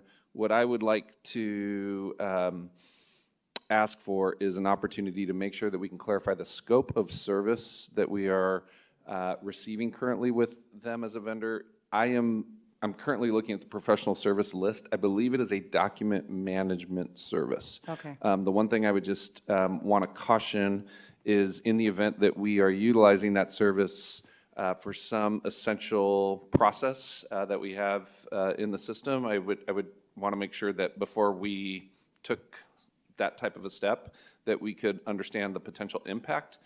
Is that something that you would be okay with us doing some investigation on to understand the scope of that work in order to better inform the board? And then we can certainly bring it back for reconsideration at a future date. Thank you for that. And yes, that would be useful. At the same time, if we have other vendors we can use, I'd rather not give money to a vendor that supports all that. So I get it if it's just documents, and I understand that piece, but again, I would not like our taxpayer dollars going toward a company that supports that. So clarity, great, that would be great. And then maybe looking into a vendor that doesn't support that. Thank you for that feedback. Okay. Thank you. Clerk Toby, do you have any questions or comments? I did make note of possible tabling, so for that item. But Clerk Toby, do you have any questions? Yes, just for those that might be perusing some of our documents, there's a $9 million line item for Delta T Group and educational services. If you can just enumerate kind of what we use that for and why it is the $9 million it is. Yes, thank you. President Rooks, Clerk Toby, thank you for that question. So educational services might be more commonly known to everybody as ESI. And ESI is the company that our retirees work for as contractors for 1 year usually, and we hire them back for that year using ESI, and that's just because of the restrictions that the Arizona State Retirement System has on a retiree. They can work outside the system for a year, and then they can come back to the district, and typically that's what happens. So there is almost $900,000 that we're spending on that service. It was 800 last year, so it'll fluctuate every year. We just want to make sure we've got it covered. The other with Delta T, that's a specialty. They provide, for us, what they're providing is special ed instructional assistance. A large portion of it. And there's some occupational therapists in there. But that majority of it is our special ed IAs from Delta T. Thank you. So you would estimate that $1 million or so is ESI and Delta T is 8? I would say it was $8 billion is ESI and about 850 is Delta T. But we're rounding it, you know, we have to project what we're expecting to spend this year. That's what we spent last year. All right, thank you so much. President Rooks, Mr. Tobey, just one additional layer. I know we referenced our retirees, but it also includes our substitute pool that we are contracting those services as well. So it is not just a pool of, that's a big number for just the retirees that come back, although we're very grateful for their continued service, but it is also inclusive of those substitutes. All right, thank you for covering that. I just had a question on two things. One is it's the professional services. Oh, you okay? I'm fine. Okay. With our professional consulting, looks like there's 2 contracts, the one GPA and Mojave. There's just a lot of vendors on there. So I guess with all of those consulting services, what are we utilizing them with? And then also to the point of when we're consulting with them in that time frame, I'd like to see brought to the board of what they consulted with, because all I see is if we approve these, and then nothing really comes back to us of like, what product did we just approve and what did we get back from them? If that makes sense. President Rooks and Governing Board, we appreciate that. We can certainly do some due diligence on that. I will just give you a very quick example in that Applied Economics is one of those awarded vendors. And if you'll recall, at our June 11th study session, Applied Economics produced a report that reflected our current enrollment demographics, and the consulting that they offered was essentially both the study that went into that report, the production of it, the coming to the meeting to provide that type of information. So that's just one example. We can certainly do more to illuminate what those types of different consulting opportunities elicit over time. Thank you. I appreciate it. The other question I just have is we have Public Affairs Government Relations Consulting for High Ground Inc. for $50,000. So I just didn't know what that was utilized for. President Rooks, Governing Board, thank you for that. That is an example of a public opinion research service. And while $50,000 is not the total amount necessarily that we are paying, it's the threshold that's established as part of the agreement that you have in front of you. I believe the last time we used that particular service was with a public opinion poll that preceded or corresponded to the work that was taking place in Citizens Advisory Committee and preceded the bond ask that was produced as a result. So that's another example of what type of consulting and service can be provided through a group like that. Okay, and so correct me if I'm wrong here, with those type of features that we utilize, public opinion and surveys and whatnot, it's my understanding that there are multiple firms, vendors out there that we could be utilizing. Is that right? President Rooks, Governing Board, absolutely. I mean, it's Okay. a competitive market out there, so we're not saying that they are the only one that could be utilized. It's just the one that appears in front of us for the purposes of the renewal that's in front of us. Okay. I'm just asking because I've just have some concerns about the consulting group. high ground. And so that's why I was just kind of asking. I would like to see possibly a different one brought in. So that's just kind of where I'm at. That's all the questions that I have. So I did write down the tabling thing. So I'll start with a motion I motion to approve the cooperative purchasing agreement renewals from July 1st, 2025 to June 30th, 2026, with the tabling of contract Global Solutions, Inc., with info brought back to the board if any DEI language on their website, and not renewing High Ground, Inc.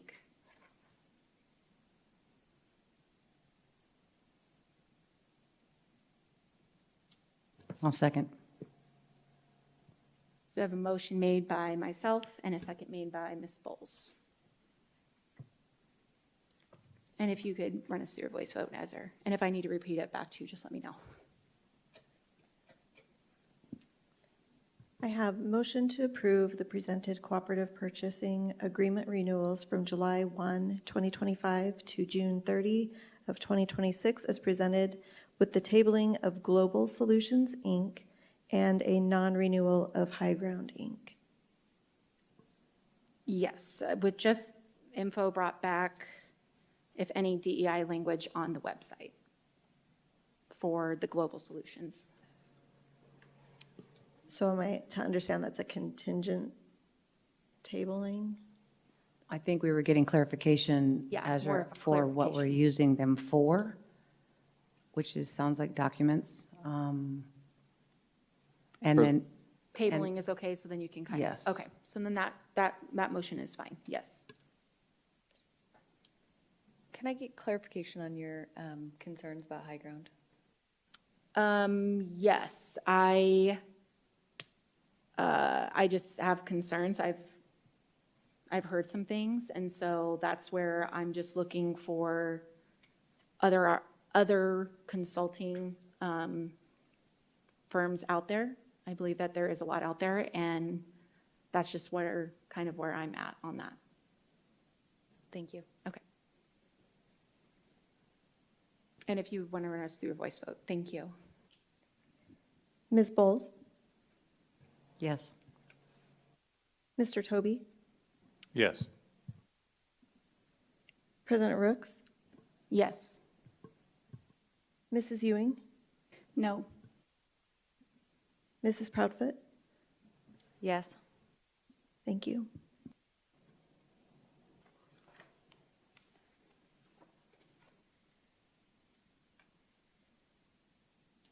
Motion passes with 4 yeas and 1 nay.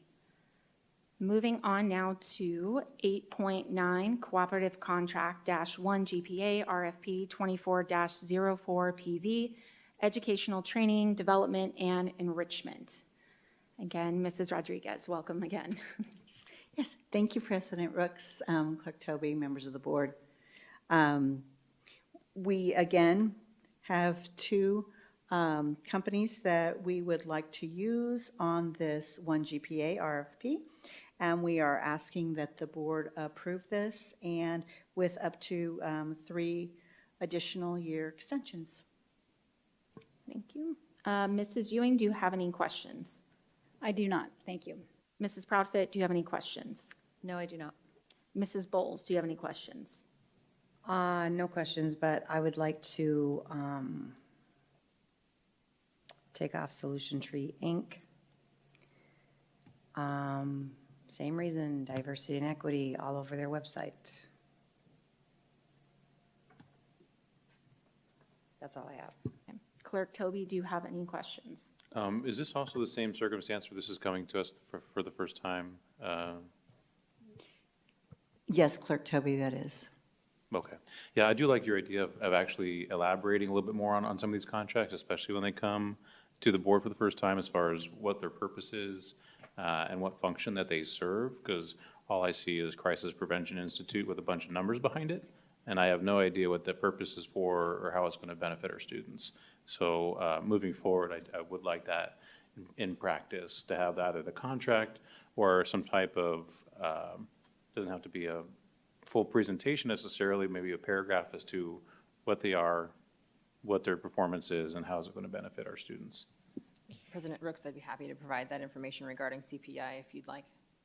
Okay, that's what I was going to ask for is, I know it says here background information, educational training, development, enrichment. It talks about trauma-informed de-escalation training. I just would like to see these two brought back in a more in-depth presentation. I know for future, like not always that way, but I just would like to see what type of content are we pulling from these companies that we will be going through educational training, like I want to see it, because if I'm just approving it with those words, it could mean anything. And again, the solution tree, I did see a lot of DEI on there.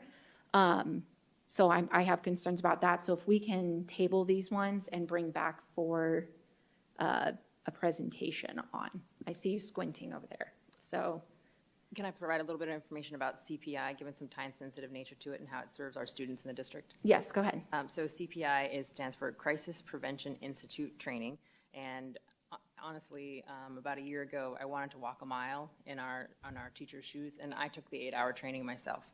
And so I can speak to it from there. But essentially, it's a program designed to equip individuals with skills and knowledge to prevent and manage crisis situations, particularly in healthcare and in education. This training emphasizes nonviolent crisis intervention strategies to ensure the safety and well-being of everyone involved, including those who are experiencing the crisis and those responding to it. When I took the training, there were special education teachers alongside me and instructional assistants alongside me. And essentially, the training is provided by one of our special education staff, and it takes us through how to de-escalate to the extent possible before needing to go into any physical type situations. And for me, it was incredibly powerful because I just wanted to walk a mile and understand and be able to empathize, because it's been about 20 years since I was in the classroom, maybe a few more than that. But this is the reality for many of our classrooms and our teachers and our instructional assistants, that when students are really struggling and they get to that space where they are in crisis and they need a little bit more support, we have to know how to provide those supports correctly so that there is no harm done and we don't remove the dignity intentionally of a student who's in that space. So one of the things, for an example, is what I would do if I was in a situation and a student grabbed my hair and was holding me by the hair. What do I do? How do I move so the student isn't harmed as well as I don't lose as much hair as possible? And so it teaches us, and we practice on each other as adults very carefully. We don't want to hurt each other either, but it gives us the opportunity to experience that. And then for me, it was the experience. But I think the biggest takeaway was, like, I'm probably not going to use these strategies, but the people standing next to me absolutely probably needed to use these strategies the very next day. And so it's very real and it's very important, and we are offering training for our administrators. So for example, I was partnered with the principal from Pioneer, where our Succeed program is. And so, and she was very gentle with me, but I definitely understood the pressure of the hold in the right places. But it is a strategy and a tool that our teachers and our instructional assistants need, in some places more than others. So I would ask that we offer this training for our staff to be supportive of our students in those situations. They're required to be certified annually. If I miss the annual notification, I have to do the 8-hour version of the training again. And so on the 15th, we are offering this training to our staff and our principals to be able to stay certified. As long as you're within that 1 year, you only have to do the 4-hour refresher. So that's what we're wanting to be able to do with this particular contract. President Ricks, if I may. Real quick, let me answer her real quick. Thank you for the in-depth description of that. And I know about the de-escalation. My child's special needs, so I know what those are. I'm going to put my trust in you on that piece, because what's frustrating for me is the de-escalation training is exactly what you're talking about. But what I have seen in our political realm is it has been twisted into different things with the word trauma-informed. And so in the research I've seen, it's very, the trauma-informed is very centered on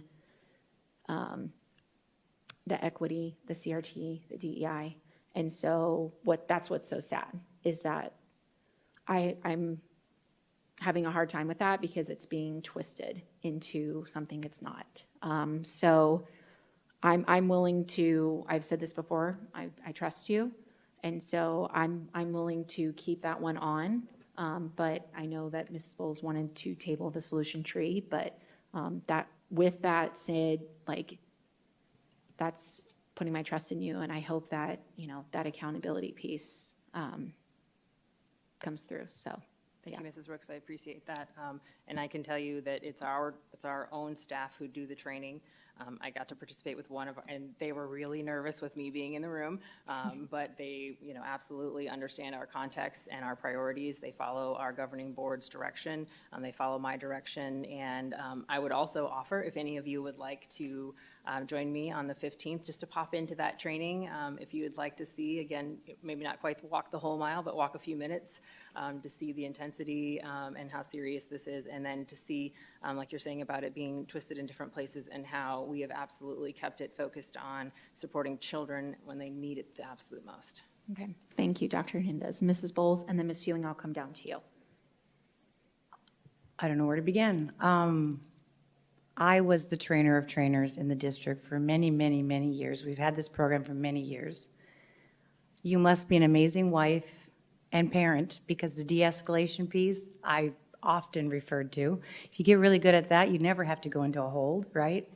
So I'm very familiar with this crisis prevention intervention to add to or maybe ease some of the questions you have, President Rooks.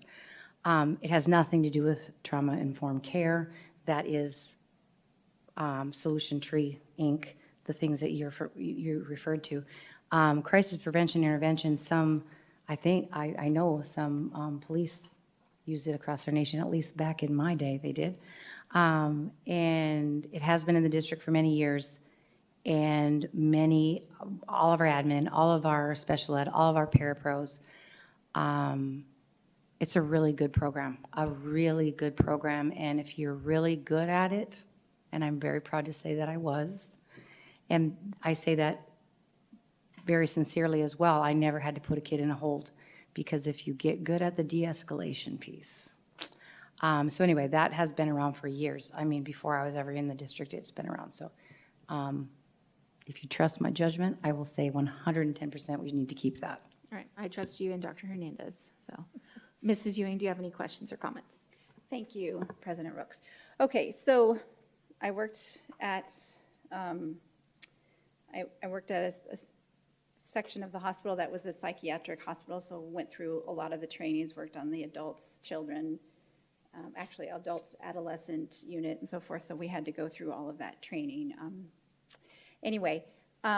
But I'm really, I guess I need to understand a little bit of our board's stance, because I thought that one of the reasons why we were putting together the DEI resolution is so that when we have organizations that we are questioning their practices, especially when you have an organization that has so many different things that they do, that we're setting the standard of, hey, this is what we are asking of you, this is what we are allowing, it's this service and not these other services that don't align with our values. And I thought that our board stance was always that if we have companies that we are questioning, that we go forward and ask them to sign that DEI resolution to get that assurance. And so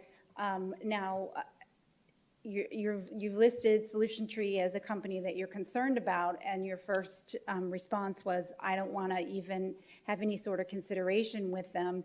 And then we had the previous one with a high ground with no explanation given. So I just need to understand from a board perspective, if we have questions about a company, and if we find a word of diversity, equity, or inclusion on there, or CRT, or that type of thing, that we aren't just using our own personal opinions in these businesses, but we're actually putting forth the standard, because we're wading into this water of, I like this company, but I don't like this company, and I like this company, and I don't like this company, versus saying, we have this standard, and we've made it very clear to our community that the folks that we do business with, and that the services that they're providing does not include all these other things. And I thought that was the reason why so I'm just trying to get clarity from the board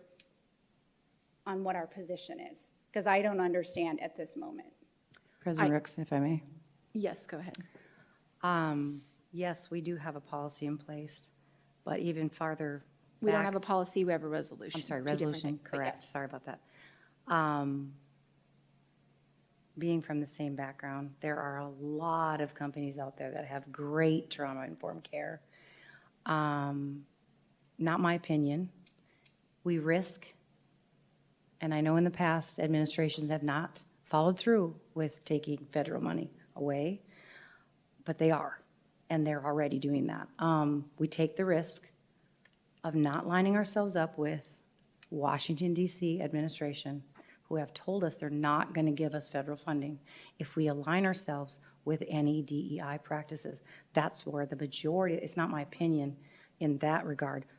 The resolution is just another protection really in our district, which is great, but it still has nothing to do with solutions. And I'm not going to be a curriculum police, and I think we've exhausted that in our district. There are plenty of other companies out there. I could name several, but we're going into the next day if I do. So what I'm hearing is that the DEI resolution can be utilized if there's no other company?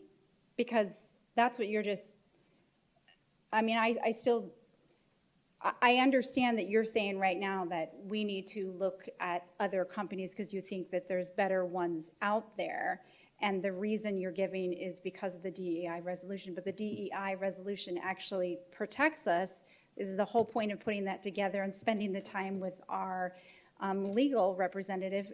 It was that so we could show that we are in compliance with the executive orders. So it's fine if you're making the statement is I don't want to go forward with Solution Tree because I think there's other companies out there that are better. Okay. That's a very different statement than Solution Tree has these DEI things. Well, we have, whenever we're working with companies, we do have a solution to that is we ask them to sign this DEI resolution. And if they're unwilling, then we look at other companies. So I'm just trying to understand the board's stance and with regards to that, specifically when we use the evidence of I'm seeing them have DEI all over their website and not even having any sort of consideration to utilize our DEI resolution. I'm probably going to refer to President Rooks, but my understanding is the resolution is to say that we will not allow anything in our district and not have to be the curriculum police of every curriculum we bring in or every company that we bring in. I would rather be a gatekeeper than be a curriculum police. So I guess my thinking is, Ms. Ewing, is these companies all know at the federal level what is coming out. They know that school districts, if they bring in DEI, all of that language, the school districts are going to lose their federal funding. They're already starting to pull federal funding at the federal level. So in my mind, it's, okay, you want our partnership, you want our contract, you want us as a customer. Take it off your website. When I pull up their website, they have professional learning, professional development for equity, diversity, culturally responsive teaching. So it's like we could say, hey, sign this, but if they're promoting it on their website, and if they truly want customers in the school districts, because it's not just us, it's affecting all the school districts across the country. If they want us as customers, remove it. Instead, they're keeping it up there, and now they're putting us in this predicament of having to, hey, well, could you just sign a letter to, no, how about just remove it? And so that's where I think looking at different companies that don't have that, because that's going to be competitive in the business realm. They're going to start seeing school districts are going to different companies that don't have this language, and maybe they'll start getting the idea, hey, I need to remove this. But I don't want, what is also key here is this is a contract, this is taxpayer dollars. I'm not going to give taxpayer dollars as a board member to a company that promotes DEI when our federal government and our president has just made it very clear to not bring this stuff in. It's also about the money. We're spending money, even though if we say don't do this, it's still giving taxpayer dollars to the company itself. You can say all day, hey, sign this letter, don't bring it in, but we're still signing that contract, giving them the money, taxpayer dollars, to this company that is promoting the DEI. I don't want to fund them anymore. I want to start cutting them off with the funds. And maybe they'll start getting the idea, let's stop pushing all of this ideology, this political stuff, and let's just focus on what teachers need in the classroom, what principals need, what parents need. They need tutors. They need, our reading interventionists need professional learning. How does that help at all? I want to see professional learning for helping the teachers in the classroom, but all I see is professional learning for diversity, equity in schools. And then I see, break down barriers and release your anti-racism bias. It's just, is that the narrative that we're going to send to our teachers? We think they're a bunch of anti-racist people that have biases? I'm so tired of seeing these companies.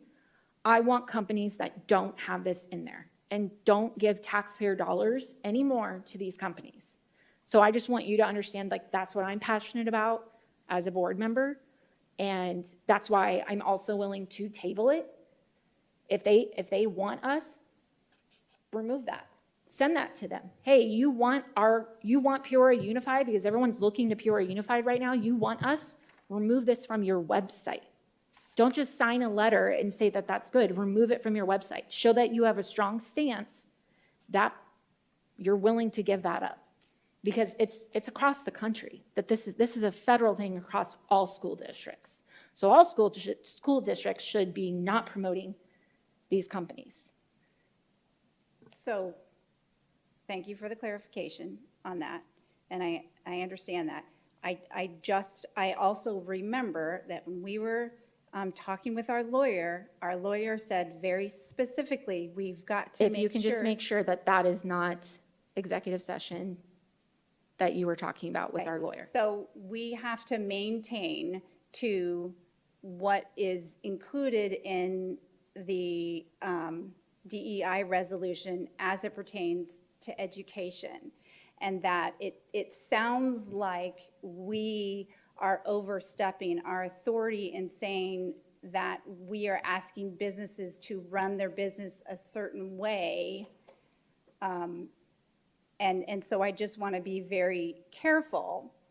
And I voted for the DEI resolution, so I'm on board with us, demanding that of the organizations that we work with, that then we can show that to our community. We're not teaching these things. We are not providing that, but we have to be very careful that we are not going to businesses like Staples or something to say, even though we're buying your staplers or we're not asking you that you have to run your business a certain way. So I guess my final thing is, I'll support this tabling, but my final thing is I would like to see our board make use of that DEI resolution and have more conversations with our legal to determine how far can we go in asking for these organizations to change their business models. Because in some of those companies that we work with, they're not all working with public schools, so they're not all bound to the same things, like the federal things. Sometimes they're working with other companies, so there might be lots of different reasons why they have that on there. So that's just, and I'll leave it at that. Yeah, So. I will just reiterate, I'm not over here to pound, hey, you need to do this, company, you need to go. I'm not coming in here and doing that. But what I'm saying is, you want taxpayer dollars, you want us as a customer, this is the suggestion, remove it. Like, it's a competitive thing. It's a competitive field in the business realm. Who wants the customer? If the customer is, I don't really want to put any taxpayer dollars to your promotion of DEI on your website and your professional learning and all the books that you have on there for professional learning, then I'm going to go to a company that doesn't have that, that's not promoting it. So I look at it from a consumer perspective, and there's plenty of other, I mean, I've seen it across 5 years. We have a lot of different training opportunities out there.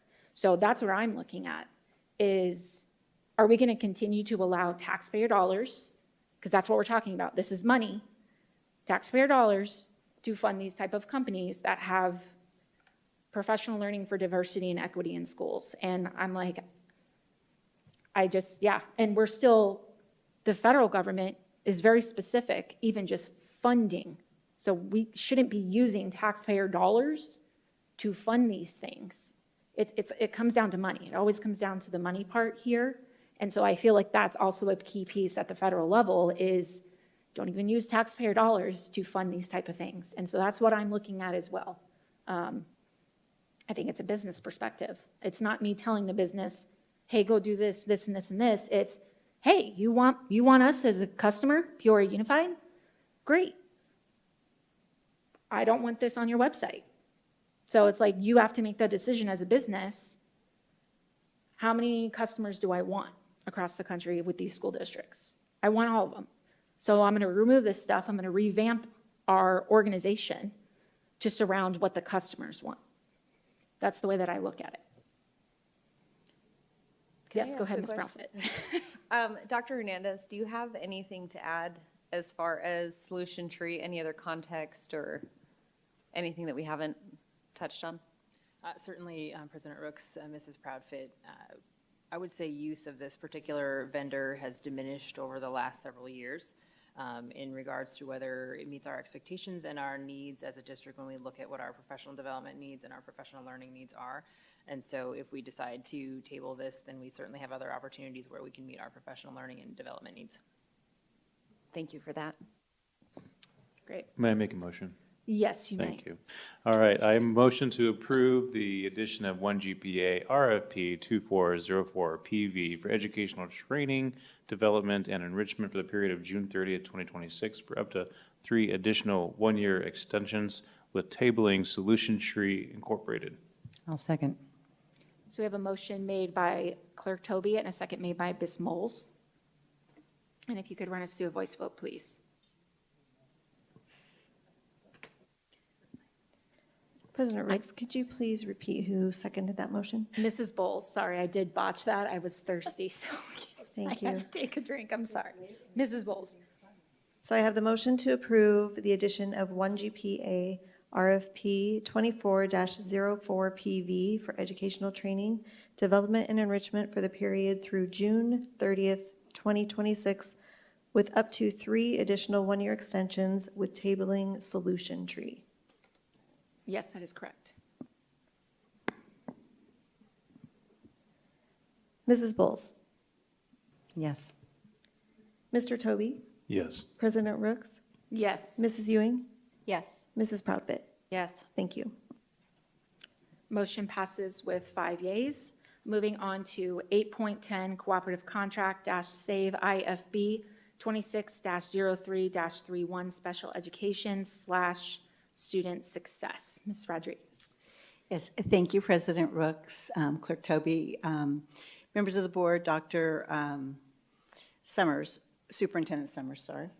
It's getting late, and we're almost there. We're almost there. So this co-op that we're bringing, again, is the first time we're bringing this co-op to you. As you can see, there are several different vendors that are on this co-op, this SAVE IFB. This gives our special education department options of bringing in different services for our special needs students. And what we find oftentimes is students will come to us with IEPs. They may have a company that the student works with or that they have in their current IEP that they bring to us. This just gives us the flexibility, the breadth of all of the different companies that are out there that provide different types of services. So we bring this large list to you.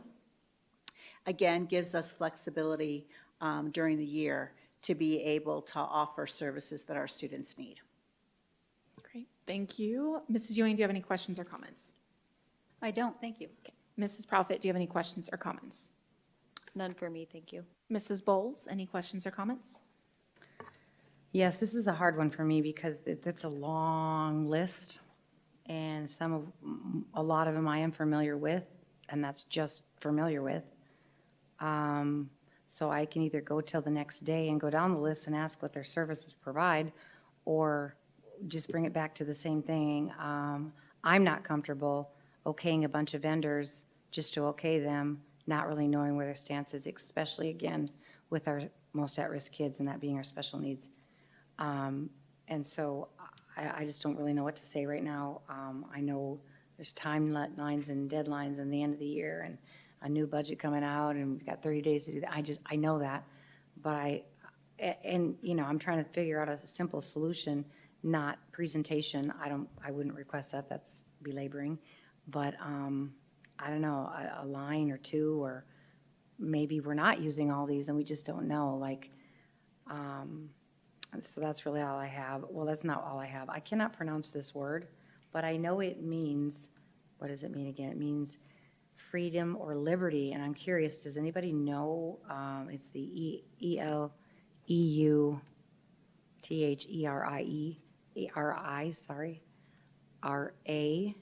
What are they? What do they provide? Does anybody know? President Rooks, Mrs. Bowles. So this list of vendors was slimmed down significantly and are only vendors that we utilize currently. And I want to be very careful because a couple of these are specific places where specific students may attend due to their IEP. And if I singled them out, I would be worried about a FERPA concern. So some of them are specific schools where students would attend for specific needs, but largely they support us in filling our OT, our PT, Right. our speech, visual, and hearing impaired, and nurses that are directly connected to a student's IEP. And as Ms. Rodriguez said, we want to have at least one, not just one, but two to go to from an agility standpoint so that we can anticipate ensuring that if one agency can't help us with the specific nurse that we need to have to meet an IEP's expectations, then we have another company that we can go to and don't need to wait for the next board meeting for that to be able to happen.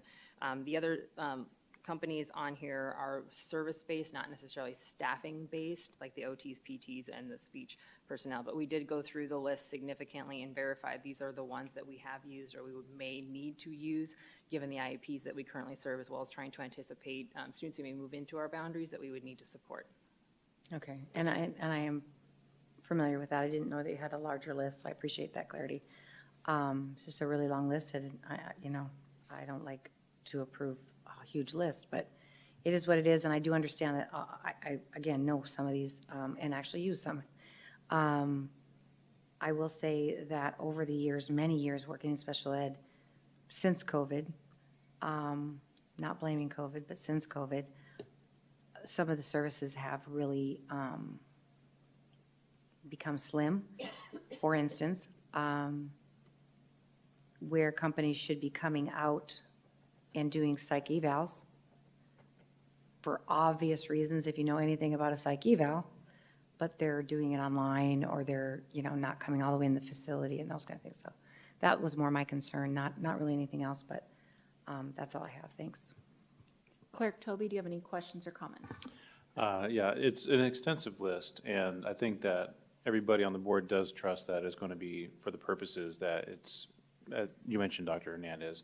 I think you have probably one of the most significant supporters.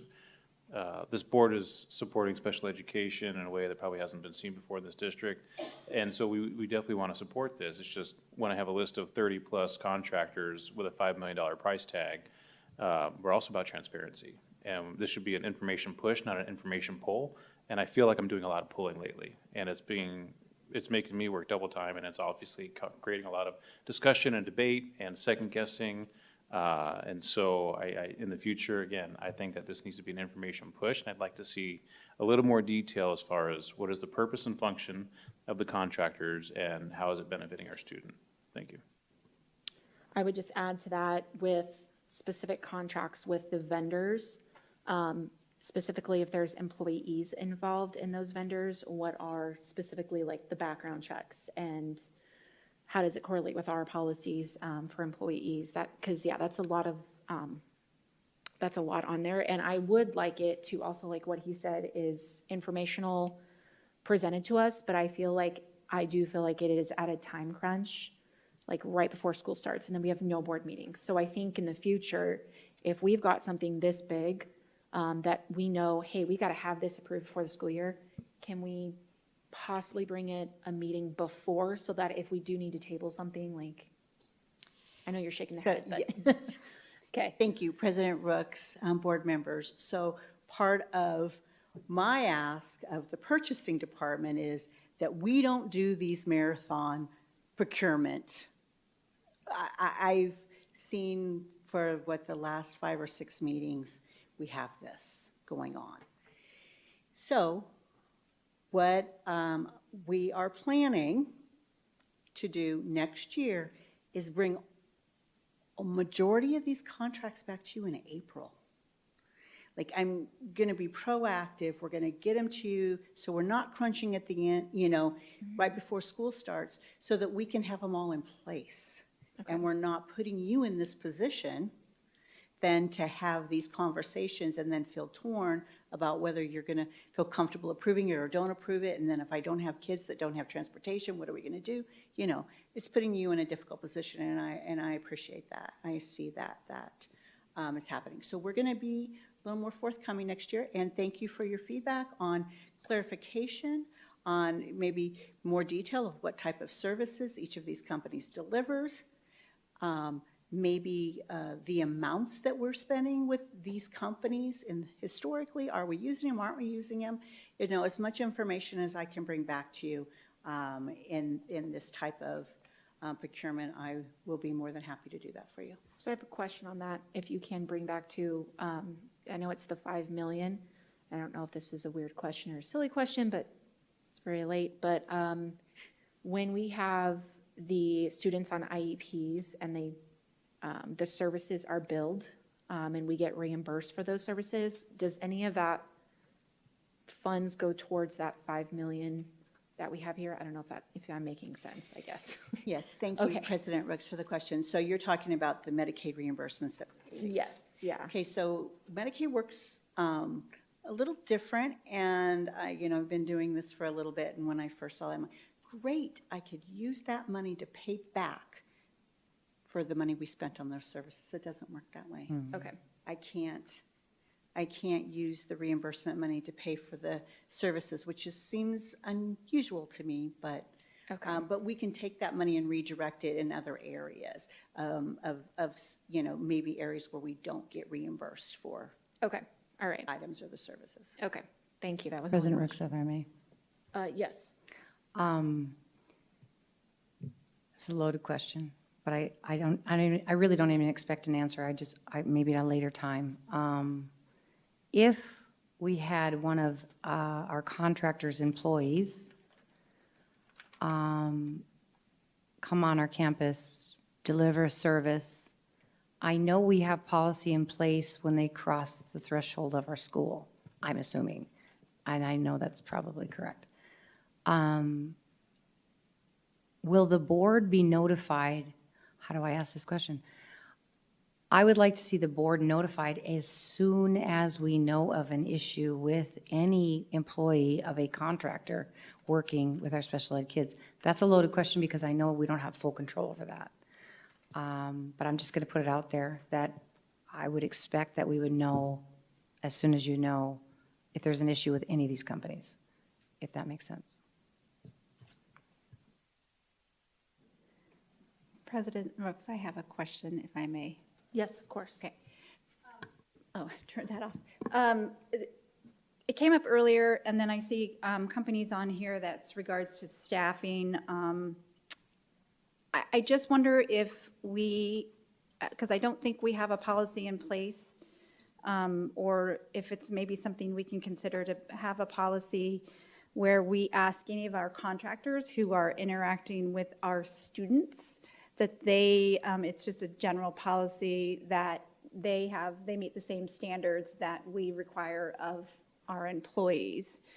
And that might help with, you know, with any of the organizations we use. And I don't think we have that current policy. I don't think it's in the trust, but it's just something to maybe consider as we look at organizations. President Ricks, if I may. Yes, and maybe ask for that request. Yeah, and I'm about to ask that as well, but I see heads shaking, and I have looked that up and experienced that with employees when I was even in the district. Correct me if I'm wrong, I'm pretty positive we have the same policies in place, that when you, again, cross the threshold of the school, you are expected to follow all policies in that district. Yes. Dr. President Summers, Ricks, can you- Ms. Bowles, yes. Essentially, any contractor that is providing service within the scope of their role within our district is expected to abide by our policies and expectations. So does that include those who drive buses as well for transportation? If it's like what we just voted on for those? Or is that just kind of in a gray area because they're using it's not district ground, so to speak? So President Rooks and Mrs. Ewing, Governing Board, that is something we need to pursue just to make sure we understand the fine print and what that actually means, because technically that's a service that we're not necessarily, even though it involves our students, it's not a service that we have the oversight of because it's not on our campus. Right, okay. So maybe that's a And when I legal say we don't have question. oversight, we have oversight of the contract. So it's still, and I think we got clear direction earlier tonight on what those aspects need to look like. So what you're saying is a policy would only be duplicative of what we're already doing because we're already making sure that any of our vendors, contractors that working with students, they are required to meet our policies in the same standards. So there's no need to make an additional policy. Is that what I'm kind of hearing? President Rooks, Mrs. Ewing, more or less, I'll just add, the direction from the board is very clear. We are going to set a high bar. We're going to hold a high bar. We're going to do a better job. I want to make sure there's guardrails in place to be able to, so that you guys have something to lean on. So thank you. With that, if there's no further questions or comments, I just need a motion on the floor.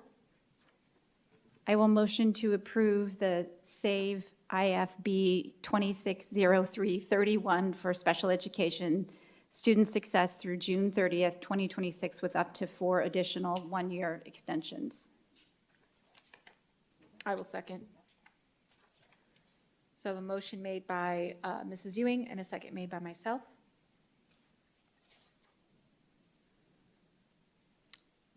The second was President Rooks. Thank you. Yes, yeah. Mrs. Bowles? Can you update it's saying seconded by Becky Profit. It was seconded by me, just for clarification, sorry.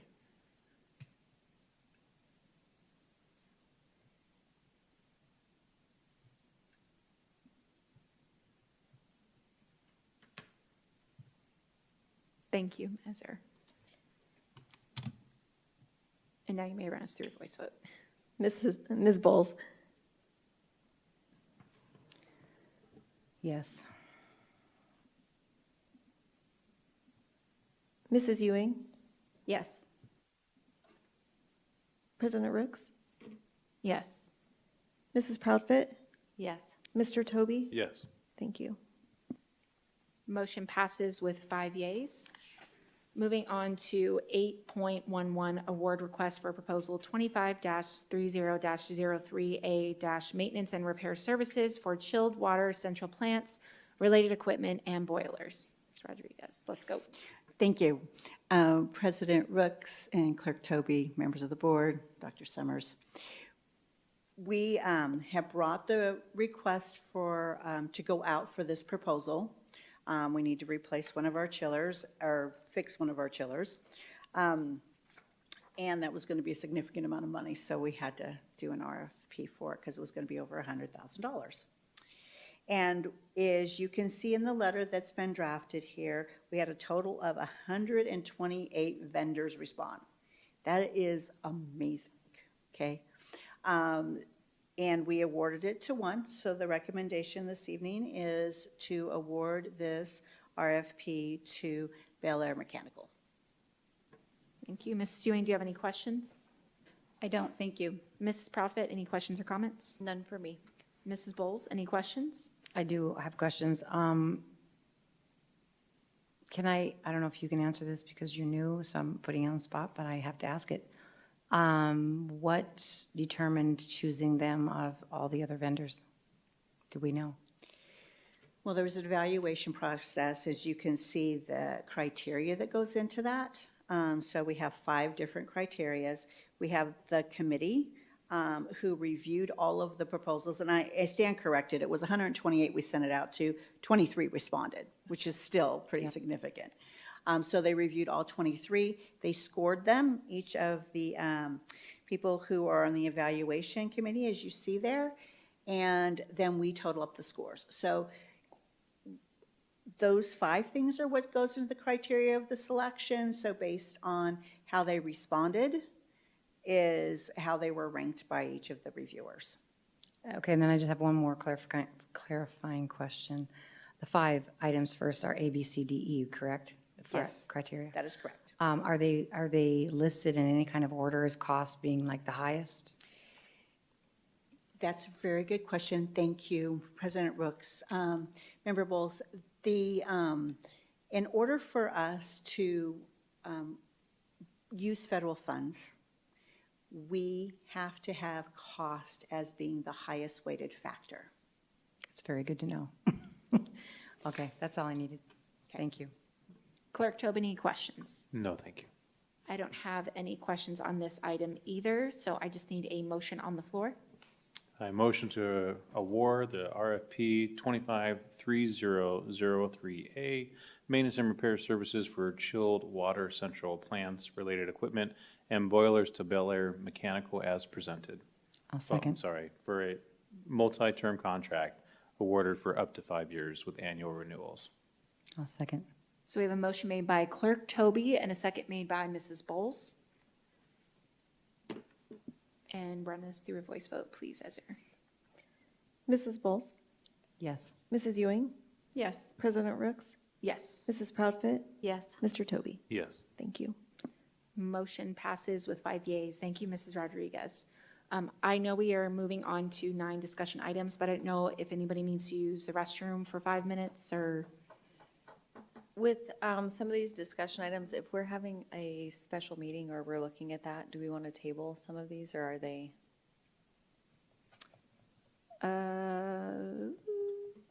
Dr. Summers, would that be okay to table some of these? I know you have your strategic framework on here. President Rooks, if I may. Governing Board, appreciate the thought behind that. So what I would offer is I don't, at least from my current perspective, believe that any of these are so time sensitive that we would necessarily have to pursue them as early as this evening. That said, I also don't want to kick a can, right? So one potential could be to, and I know we haven't really identified a potential date. Our next board meeting is not until August 14th. In the event that the board is available to meet in the next couple of weeks, still prior to the start of school, I know some of these items do have some of that significance behind them that we want to elevate their importance. But I think given the fact that, just being totally transparent here, I anticipated the discussion items taking about 2-ish hours or more.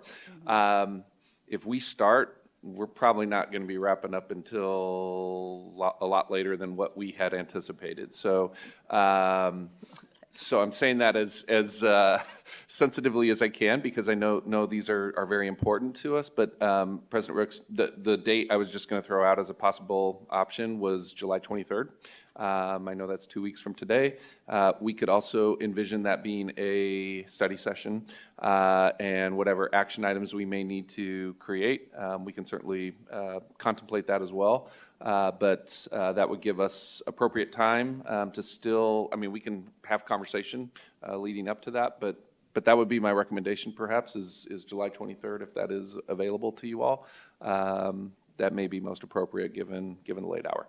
Yeah, I think that's a good idea. President Rooks, if I may. Let's move to discussion items 9.1 strategic framework. I just want to make sure that we stay on a line item because we're kind of in limbo right now. So, so we're moving now to 9.1 strategic framework, key performance indicators, draft review. And then Mrs. Bowles, did you have a question with relation to that? To this line item? Yes, and then in relation to if you're okay with tabling this line Yes, item, and then we'll go through each one. to Okay. table. So that's the way it works. Yes, I'm okay to table it. Okay. What I wanted to ask, if we can, is not making it earlier in the day, not making it 6 either, you know, so if we can just be aware of that. That's all. 4-ish? Okay. Yeah. I mean, we can detail No, that. I think that's fine. apart I from have here. to always think traffic, but Understood. it's an hour drive, so, Oh, you know, it's fair. going to be 3 and, yeah. And we can hammer that out apart from the meeting. Thank you. Okay. So I would be happy to make a motion. motion to table it. I would like to suggest that we table 9.1 until July 23rd. Thank you. Yes. I'll second. But we're not voting. I'm sorry, I am hearing, well, since we're on the date topic, and I hear what Mrs. Area is saying is until a future date, just to provide that flexibility. You don't have to name July 23rd tonight. Yeah, Future date. future date. Okay, I will revise that. I would like to table 9.1 until a future date. I'll I will second. second. I was thinking that we had to do an amendment because we already voted. We didn't vote, yeah. Okay, so we have motion to table by Mrs. Ewing and seconded by Mrs. Profit. I don't know who was first over there. You both said it at the same time. President Rooks, members of the board, this is not technically an action item, but I did Right. put a note in my minutes that do we need to go through a vote? Everyone is in agreement, or do we just? We don't go through a vote because we We can't just take take it as action. that. Yeah. Perfect. Okay. 9.2, student discipline data entry system overview. I'm going to ask that we table this until a future date. I will second. We don't have to second because there's no motion. I just really wanted to say it. Okay. 9.3, School Violence Prevention Program, SVPP grant update. I would also like to table this for a future date as well. No seconding. Okay, so now we're going to move on to 10, address consent agenda. 10.1, consider approval or recommend changes to the consent agenda. I just need a motion on the floor. I will motion to approve consent agenda.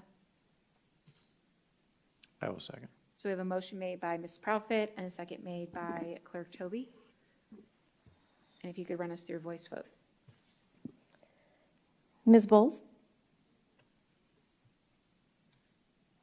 Give me a second.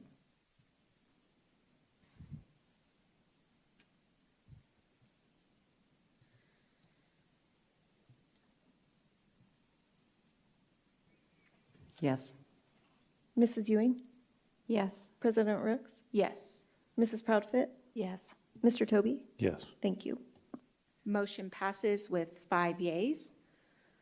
Moving on to 13, closing public comment. 13.1, request to address the governing board regarding matters not included on the agenda. We do not have any closing public comment this evening.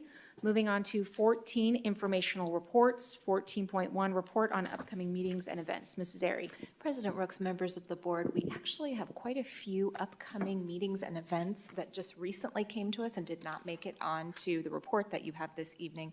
In the essence of time, I will just go ahead and add some of those dates to this week's report. So if you would just be on the lookout for that, you will see some new events added. Thank you. Thank you. Moving on to 14.2, legislative, state, and local updates. Ms. Rodriguez. Yes, thank you, President Rooks, Clerk Toby, and board members.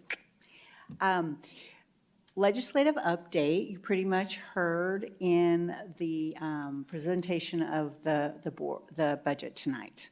The state passed a budget the day after you approved the proposed, and you saw the updates and what that monetarily means to us as far as K-12 education.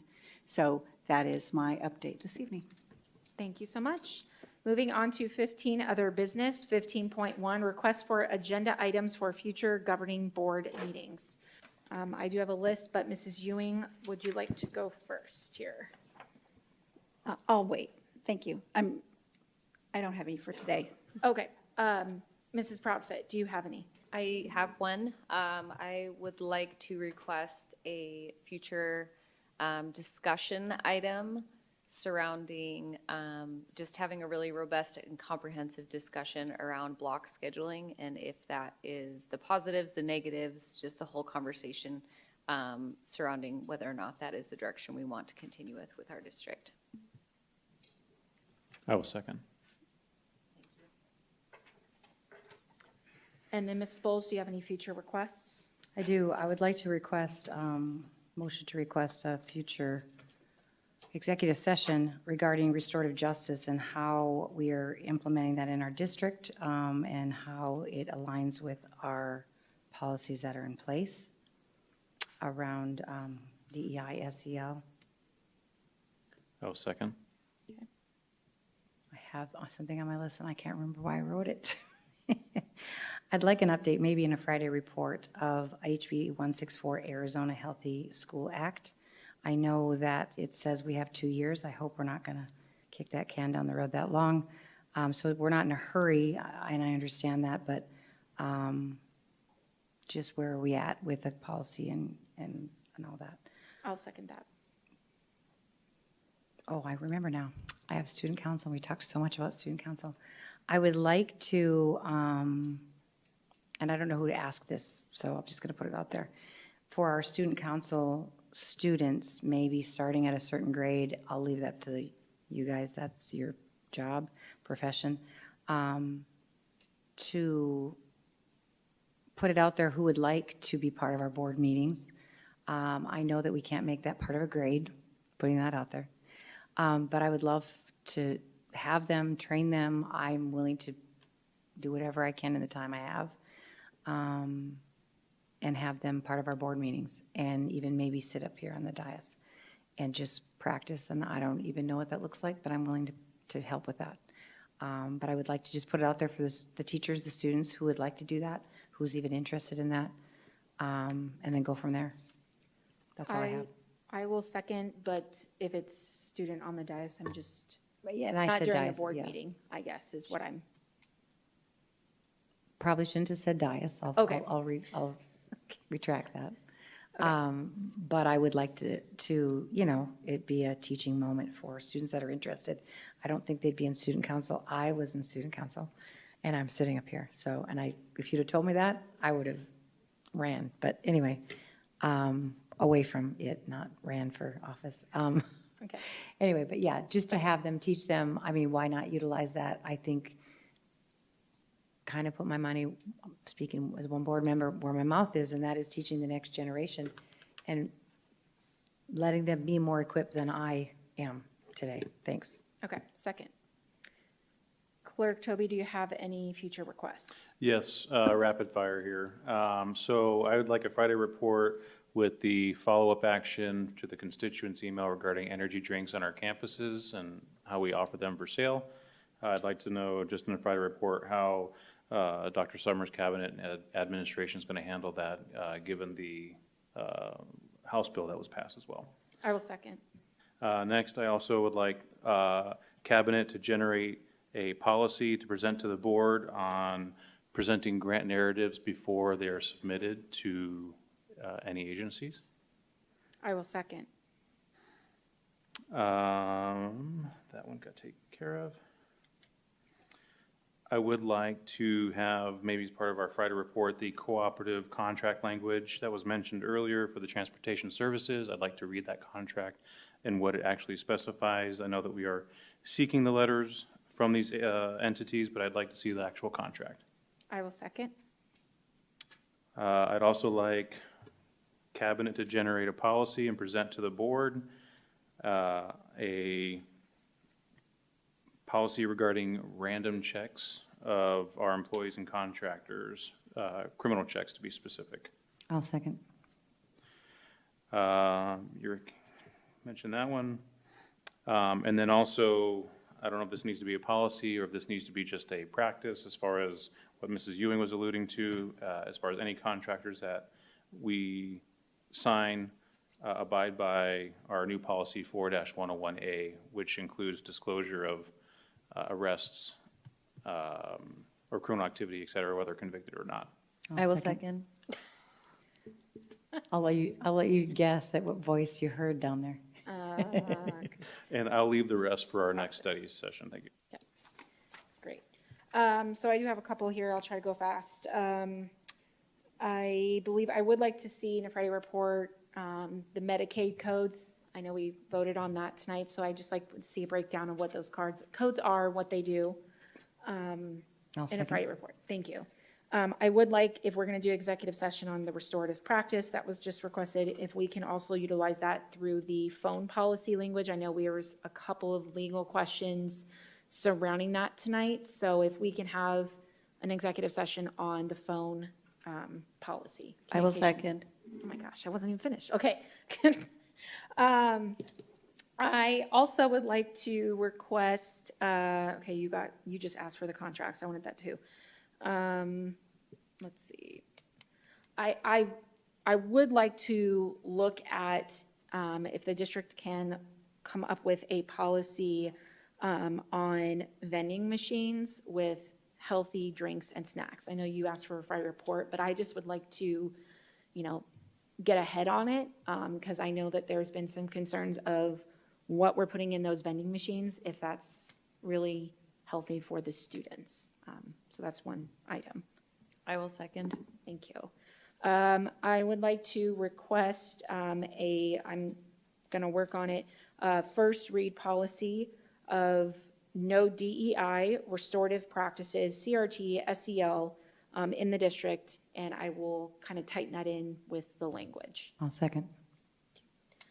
Another first read policy I'm going to be working on is a no data tracking system on minor behaviors, and instead looking at a correlation of documentation in the paper form between the teacher, the principal, and the parent. I'll second. And I believe that is it on my notes. Just want to make sure I didn't miss anything. Yep. So that is it for my request. Mrs. Rooks, sorry, President Rooks, if I Yes. may, I would like to add to the healthy drinks and include that to be PTO or any fundraising going on campuses. We have to have something in place, again, safety, and not having energy drinks on campuses. I will second. Does that, adding that in? Okay, thank you guys. All right, if that is it, We will move on to 16, adjournment, 16.1 adjournment. I just need a motion to adjourn. I motion to adjourn. I need a second. I'll second the motion. So we have a motion made by Ms. Bowles and a second made by myself. And if you could run us through a voice vote, please. President Rooks, Yes. Mrs. Ewing, Yes. Mrs. Proudfit, Yes. Ms. Bowles, Yes. Mr. Toby. Yes. Thank you. Motion passes with 5 yeas. Motion to adjourn at 11:14 PM.